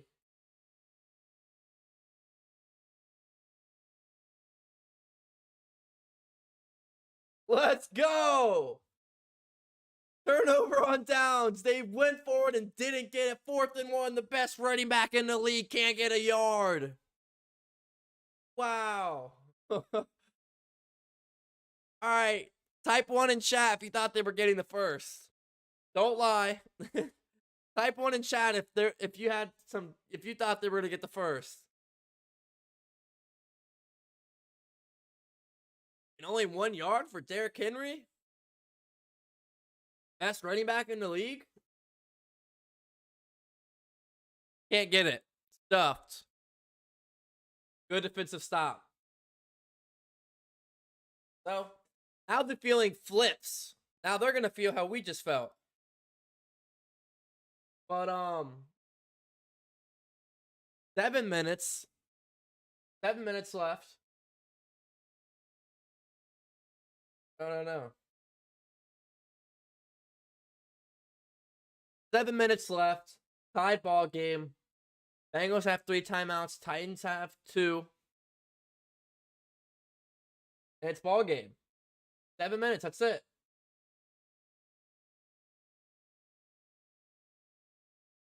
Within the next 30 minutes, 40 minutes, we should know who's going to the AFC Championship. Will be the Bengals or the Titans? We're about to find out, folks. Not happy. Get ball back. We just did. It was 4th and 1. Turnover on downs.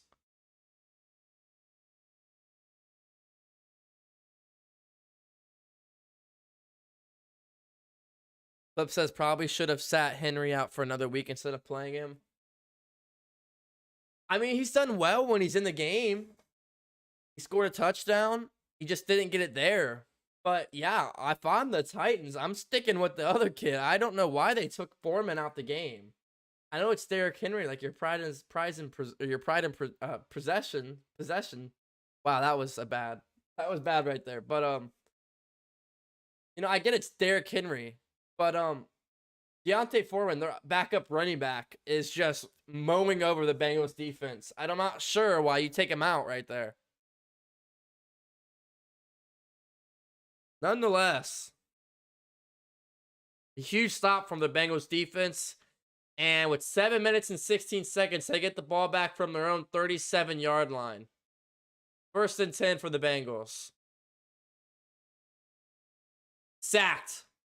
Burrow sacked. 8 sacks for the Titans. 8 sacks for the Titans. 8 sacks for the Titans. I swear, if Mike Brown doesn't go out and spend money on offensive linemen, he's going to get Burrow killed. 2nd and 17. Backed up all the way to the 30.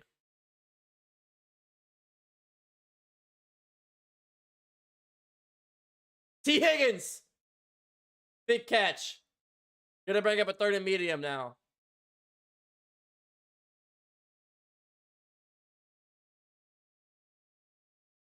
$13 yards for T. Higgins, so it's gonna bring up a 3rd and 4.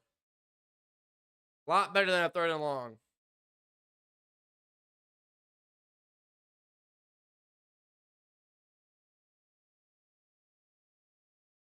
Third and 4 for the Bengals.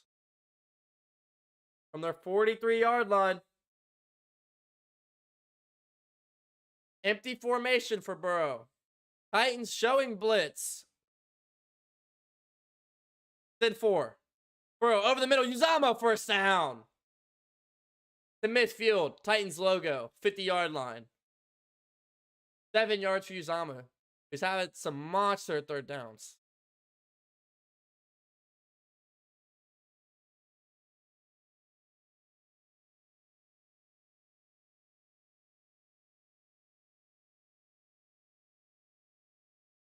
More double coverage for Jamar Chase.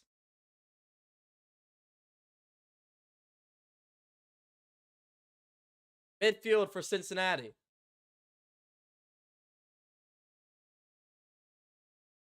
Looks like it's going to be a false start on the Bengals.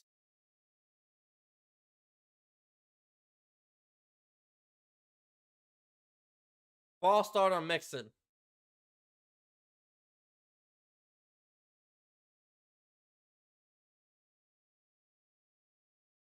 And a franchise postseason record 8 sacks today for Tennessee.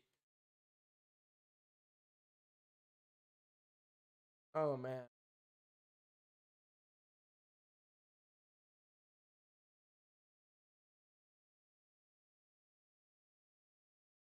Refs are going to blow the play dead.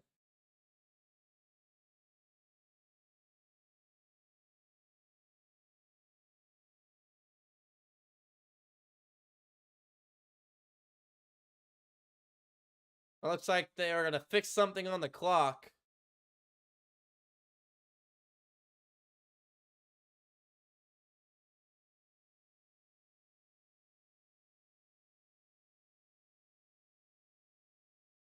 So here we go. 1st and 15. 5 minutes and 8 seconds. Cincinnati from their own 45. Evans handoff. Gain of about 4.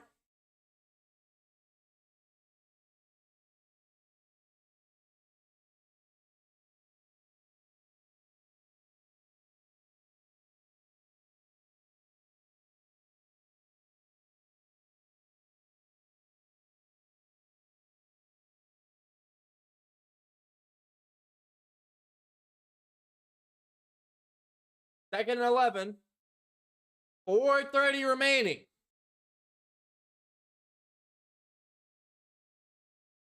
Midfield for Cincinnati.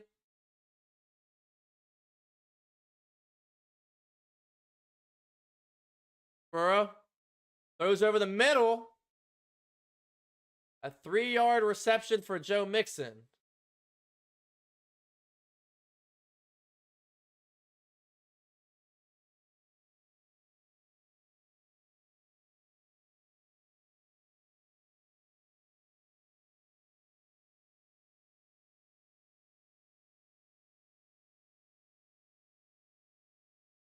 The last time a player was sacked 8 times in the postseason was Donovan McNabb in 03 on the Eagles.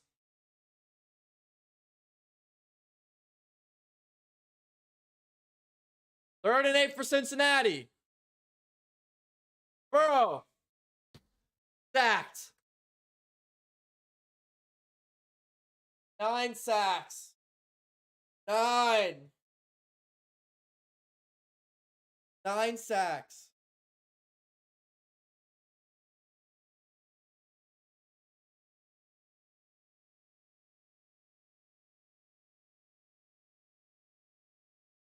Nine sacks.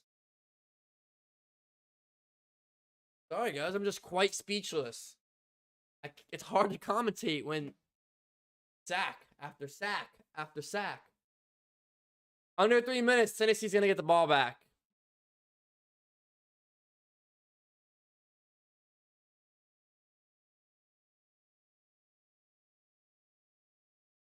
And that's going to nail him down to the 15. Trey Flowers on the tackle. So 42-yard punt by Kevin Huber. Wraps him up on the 15. And 2 minutes and 43 seconds remaining in the game. 2 timeouts for Tennessee. 3 for Cincinnati. Tied ball game. Smash that like button if you're still in here. Greatly appreciate it. Subscribe, join the DCTV family. Follow me on my socials. Join the Discord. As we're winding down to the end of the game here.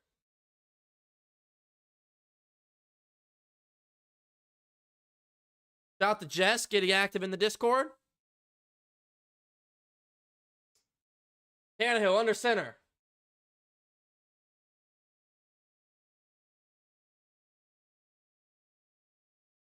Run out to the right. Henry wrapped up after a gain of 3. Bouzier on the tackle.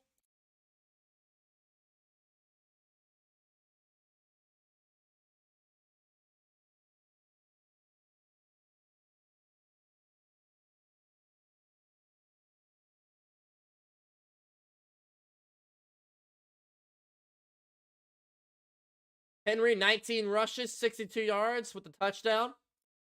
We're on their own 19-yard line, 2nd and 7. Winding down to a 2-minute warning. Let's see if they get a playoff here. And they don't get the playoff. Trying to get the Bengals to jump. They don't fall for it. And 2-minute warning. Who wants to scream right now? Am I the only one? 2-minute warning, tied ball game. Tennessee has the ball deep into their own territory with 2 timeouts. Oh, I got shivers right now. I got the goosebumps, man.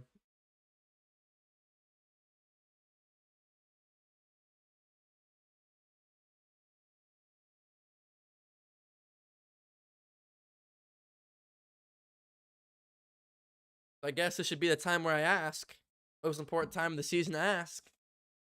6, 3, or 0. What are we feeling? 6, 3, or 0. a Bengals touchdown 6, or a Titans touchdown 6, a Titans field goal 3, or a punt or turnover for 0. Put it in the chat, 6, 3, or 0. Let me know what you guys think. This is it right here. 2-minute warning. The game. I'm going to go 0 because that's what I hope for. I hope they get a stop. I hope defense gets a stop. Ryan Tannehill and the offense has a chance to win and go to the AFC Championship right here, right now. Right here, right now, they have a chance to do this.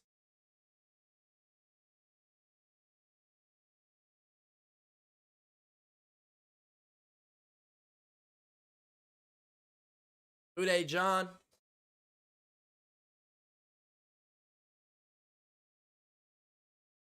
Uday Alyssa. Yeah, I didn't think it'd come down to the... Honestly, didn't think it would come down to the Bengals defense. With the way the Bengals led this whole game, with the way the Bengals led the whole game, I definitely thought it would come to the Titans going for having to catch up for a tie or something. I didn't see it would be up like this. But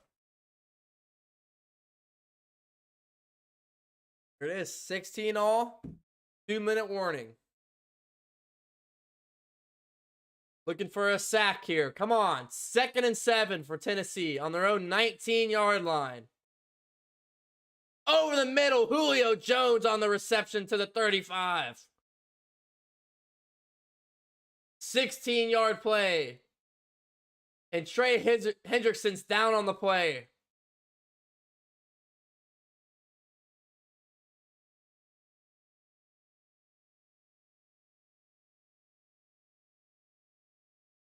Trey Hendrickson hurt on the play. Suffered a concussion last week.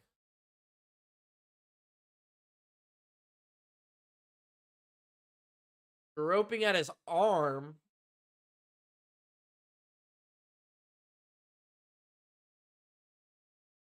That's not good for the Bengals. They're already down a number of defensive linemen, and now they lose their best defensive lineman and Trey Hendrickson on the most important drive of the season.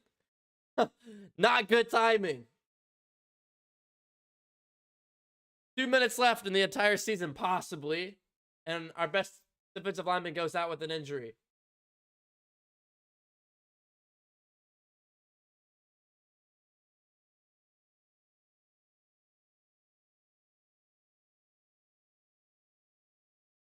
Hopefully Trey Hendrickson's okay.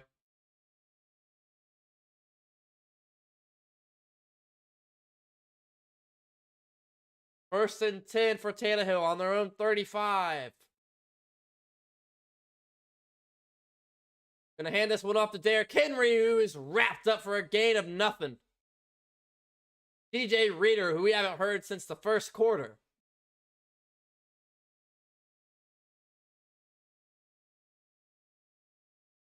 We need DJ Reader and these other defensive linemen to step up. Get a sack, get some pressure.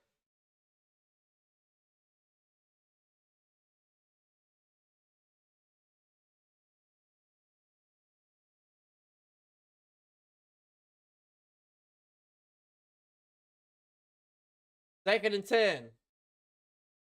4 receivers out. Over the middle throw. Logan Wilson on the wrap up. 5-yard gain. So now it's going to be 3rd and medium. Another injured Bengal is his sample. So another defensive lineman injury. Most important drive of the game, and there's another injury to our defensive lineman. He jogs off the field, but he's hurt. Hendrickson's back in the game. Good news, Hendrickson's back in the game. 3rd and 5, Bengals showing blitz. Only show 4. Tannehill picked up. Logan Wilson off the deflection. Logan Wilson off the deflection. Let's go. Logan Wilson off the deflection picks it off. The number 15, who was on the deflection. I couldn't see who deflected it. Eli Apple. Eli Apple. Shout out Eli Apple. I give Eli Apple a lot of hate. Shout out Eli Apple. Deflects it. Man-to-man coverage. Tips it in the air. Logan Wilson picks it off.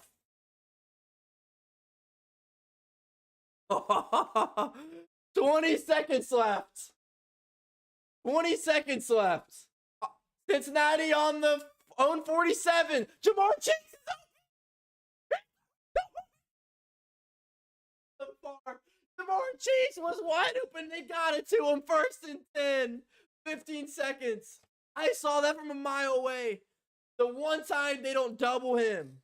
And he smoked him. You can't play man-to-man on him. All the way to the Tennessee 34. That was the 19-yard reception. They're in field goal range.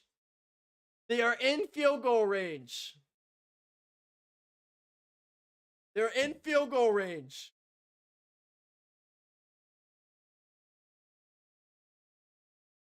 They are in field goal range.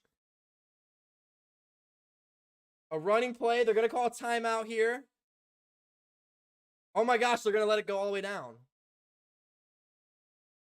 Down to 6 seconds.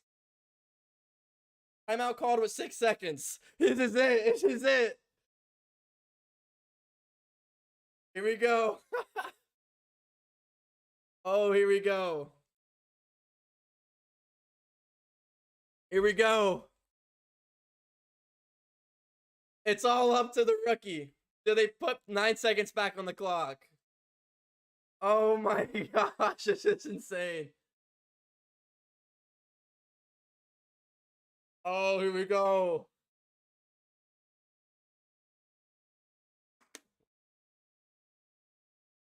So, another timeout. Looks like they're going to run another play here.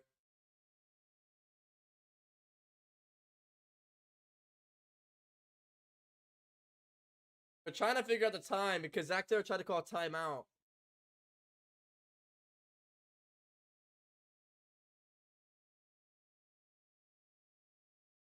Okay, they called 30-second timeout.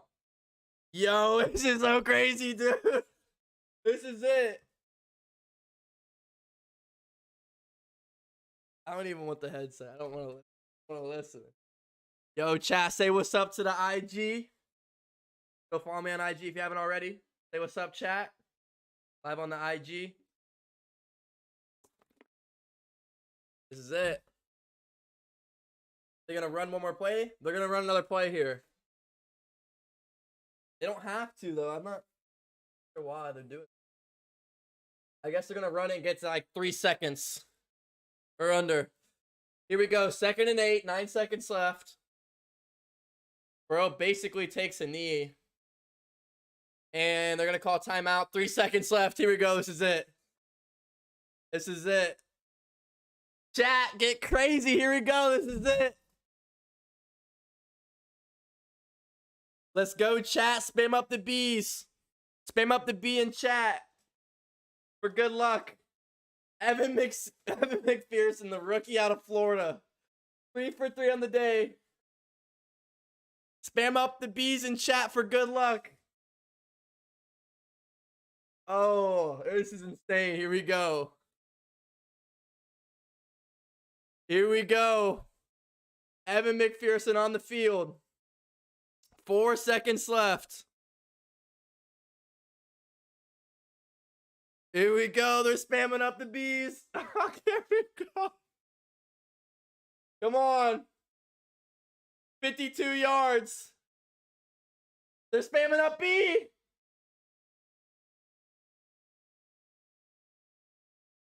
$52. Monty McPherson Bengals win. Look at the chat going crazy. Oh my gosh. Let's go. Look at the chat. Bengals win. Burrow is actually celebrating for once. Wow, look at the chat. We did it. Let's go. AFC Championship, baby. That's where we're heading. The King Henry. Yeah, sit boy. Let's go. Look at the chat. Going crazy. Oh my. Money McPherson catches the dub. Joe Burrow actually celebrates for once. That's crazy. Chat, what do we think? Oh my gosh. Steelers fan here, congrats. No way a Steelers fan graduating. Bro, we're going to the AFC Championship. Congratulates. Hey, who's not even Bengals fans that are in here that are congratulating? I appreciate y'all. I can't believe they got the dub. Nixon picked up Zach Taylor and hugged him. It's just so weird seeing Joe Burrow celebrate. That man shows no emotion. Dubs. How we feeling, chat?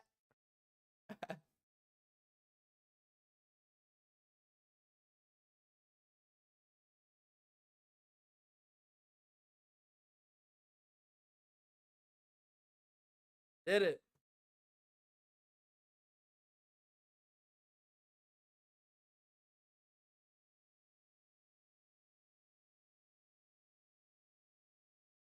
Wow. How we feeling? Who dey, guys? Man, who dey, guys?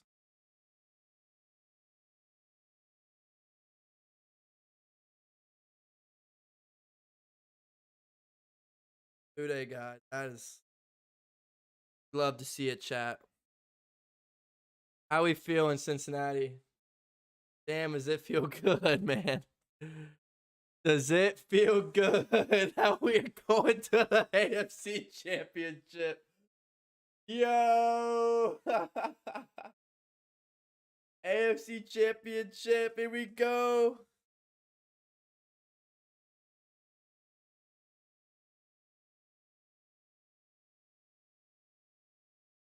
Whoa. We're going to the AFC Championship, guys. Burrow 28 for 37, 348.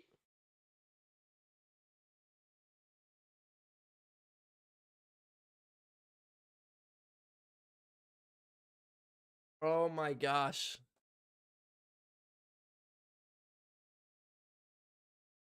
22-year-old kicker. That's a great point. Oh my gosh, I can't believe it. Congrats from a Steelers fan. Way to rep the AFC North, best division in the NFL. Now go take down the AFC champ. Damn, respect, bro. First time heading to the AFC Championship since 1998. I wasn't even born. I wasn't even born.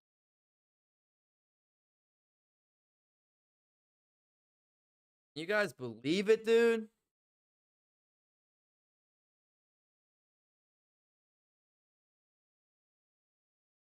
Oh, wow. And that's why you drafted kicker, not Randy Bullock. That is why we got rid of Randy Bullock, who lost tonight against his former Bengals.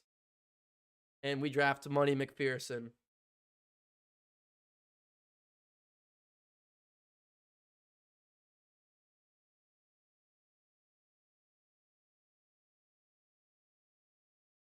Can't believe it.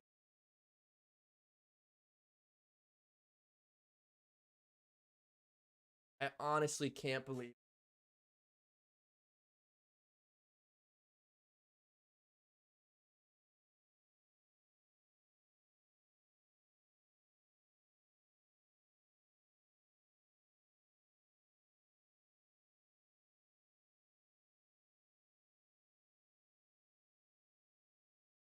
I can't believe it.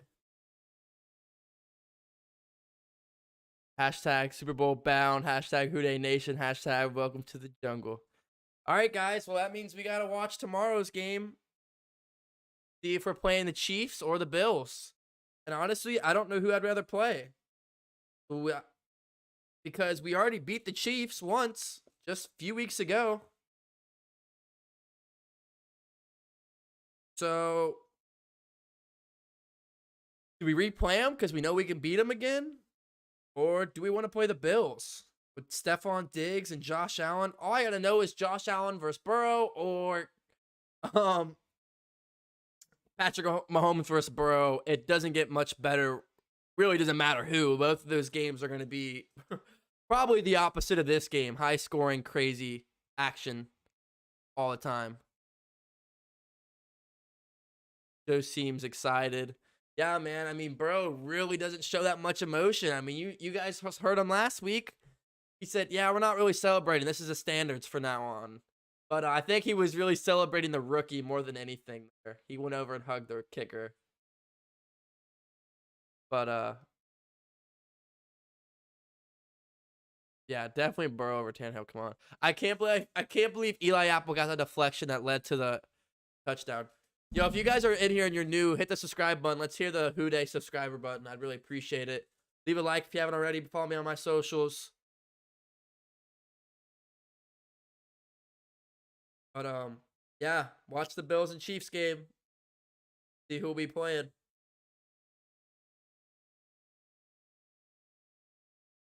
Wow. Houday, guys. Houday second class. Houday Stewart. In shock, man. How we feeling?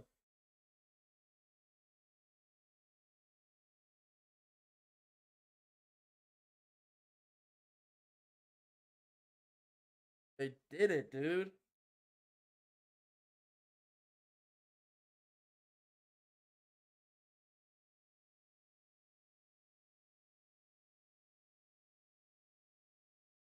AFC Championship, here we come. That's right. Who would you guys rather play? Bills or Chiefs? Do you play the Chiefs because we know we can beat them because we just did, or take your chances against the Bills, face somebody new?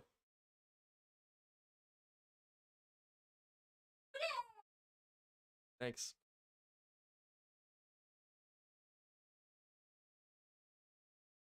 Guys, go follow me on my socials right now. I'm posting on my socials, going live and stuff.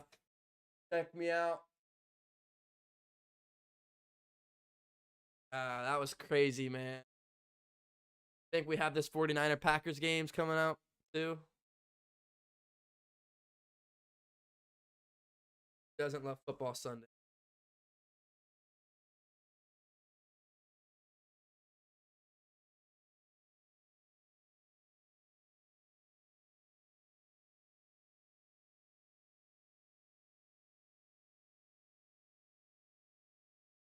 Sorry, I'm just getting some photos for my socials.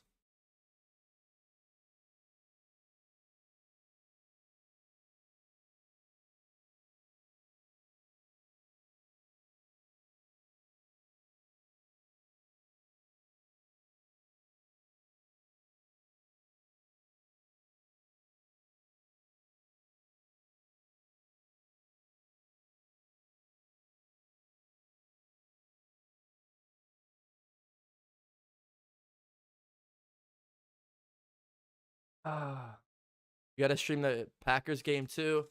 Oh man, I've been live for 5 hours and 15 minutes. Look, if I didn't stream so early before these games, I could stream a second game, but 5 hour streams, man. I've been live for 5 hours and 15 minutes. My last stream was 5 hours and 30 minutes, so finally someone talks about Eli's play.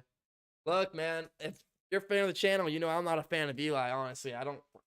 Eli Apple, he gives up a lot of big plays, but he made a hell of a play by getting that deflection leading to the pick, so I can't hate.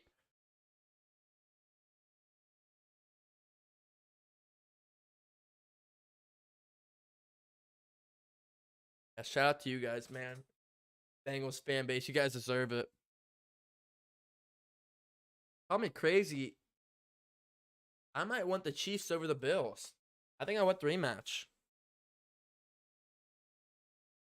Am I crazy for that? I mean, we beat the Chiefs a month ago. Am I crazy for winning the Chiefs over the Bills right now? I mean, the Bills just put up 41 on Belichick and his defense.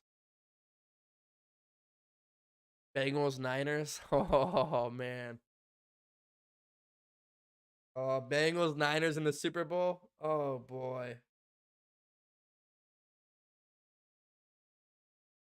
Oh, boy.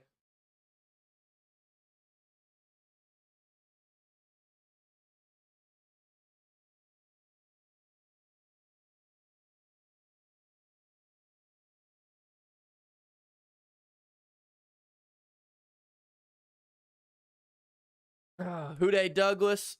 Yeah, shout out Zeus, man. You're the coolest Steelers fan I know. Wanted the Bengals to win from a Raves fan who lives in Ohio. Oh yeah, James, that's really cool. Bengals Rams, let's do it. We've been facing Odell the past few years. Not afraid of him. Really, it's Baker, my guy. Really Baker. I'd rather play Baker than Matthew Stafford. I'll take that. All right, guys. I'm gonna probably wrap it up though. I'm exhausted. 5-hour and 17-minute stream. So if you please take some time, take a couple seconds out of your day, hit the like button for me. Just show a little support. Hit the subscribe button. Join me next week. I'll be live for next week's game. Bills or Chiefs. AFC Championship. Please, please, please come back. Let's get the biggest stream out there. I'm going to be streaming hours before the game, the entire game, getting the end, and hours even before. So come back, hit the subscribe button, hit the notification bell so you get notified just in case you forget. Be right back here. Same watch party, same group of people. A lot of fun. Want to follow me on my socials, go ahead and do that as well. You can donate down below. Thank you guys so much for all your love and support. As always, Who Dey, baby.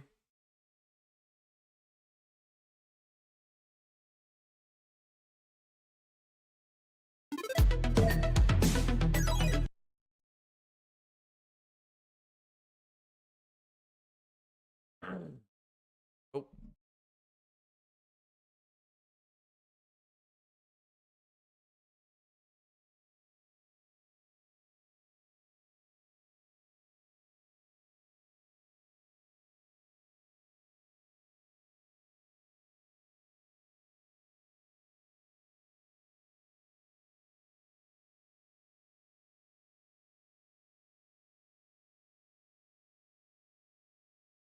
Oh, and if you can hear me